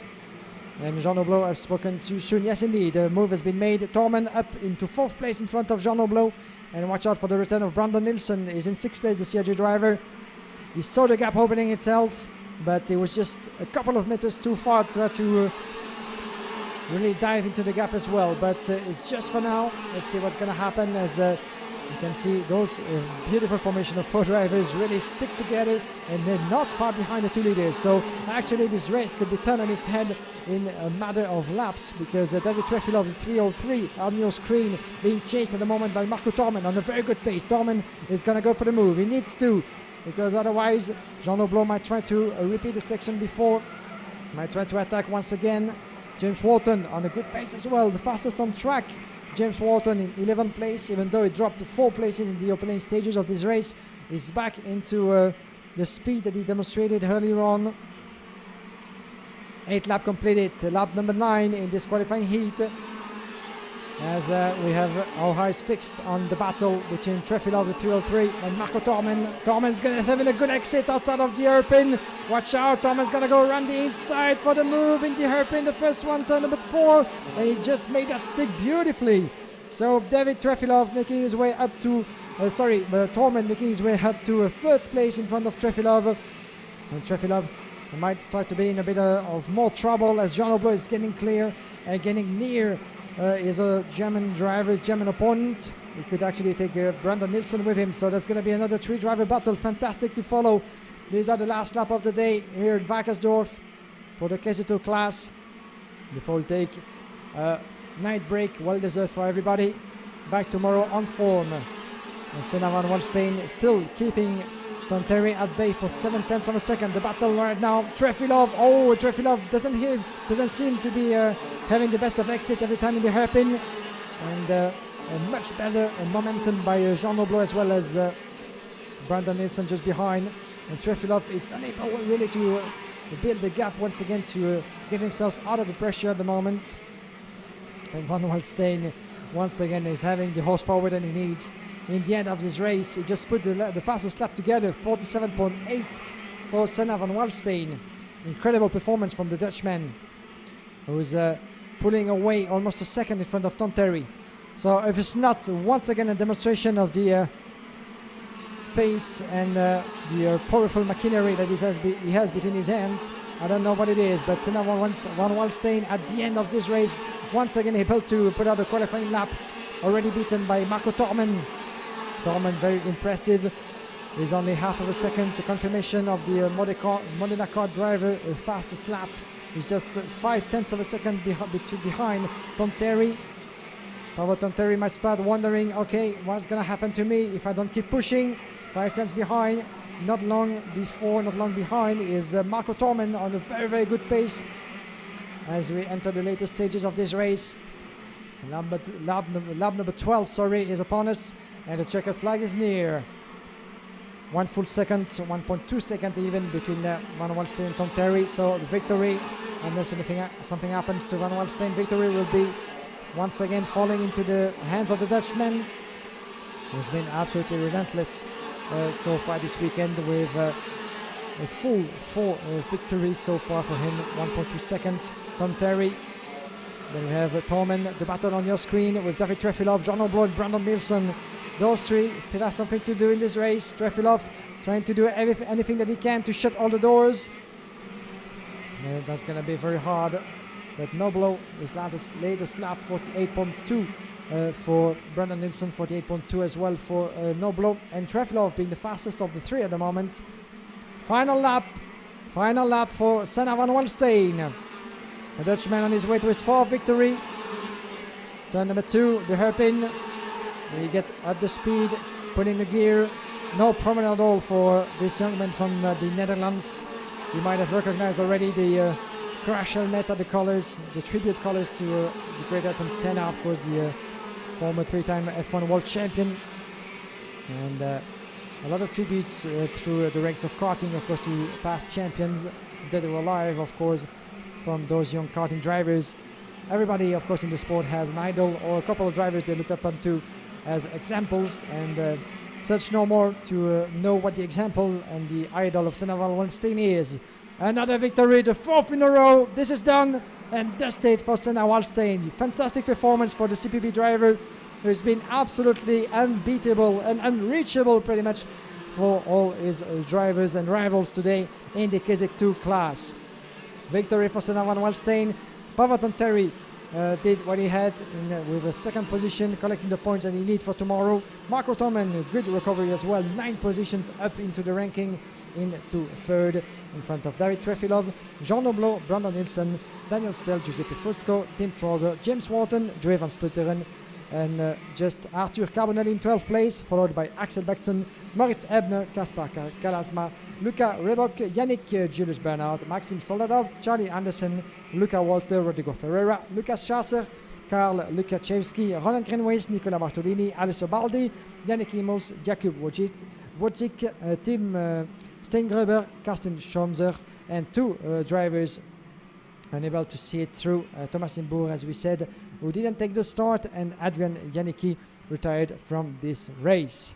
So, what a day it has been, my dear Jake, and I'll let you wrap things up and give us your thoughts about the action that we've been seeing today in the Wackersdorf. A fantastic day of racing in all 3 classes. It was hectic at every stages in KZ, KZ2 and Academy Trophy.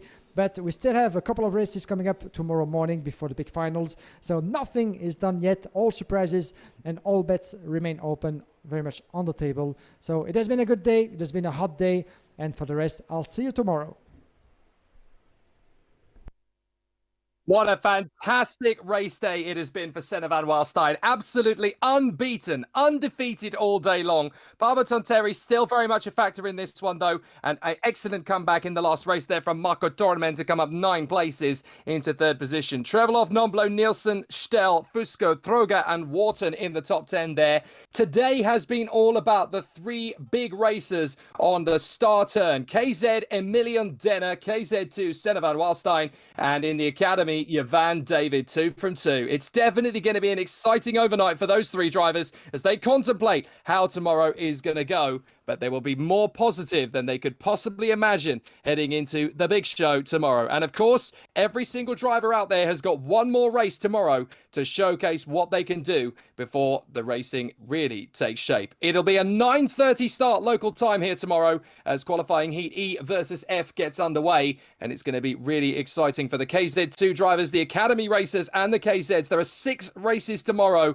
before we get to the finals. So join us at 9:30 in the morning local time here in Germany. It's going to be a sensational battle. The competitors are ready and the show is nearly set for the first big European gearbox and Academy race of the season. On behalf of myself, Jake Sanson, and of course to Guillaume Alvarez and the entire RGMMC crew in Wackersdorf, we hope you've enjoyed today, but there's a lot more to come tomorrow.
What does it take to be a Formula One driver?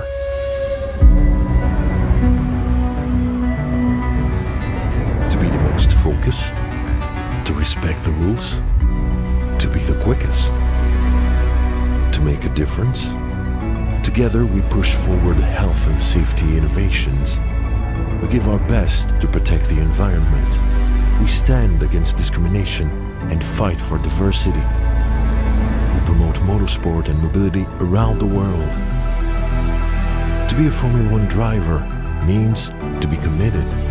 Together with the FIA, we are driven to help build a world that raises hope and enriches the lives of everyone, everywhere.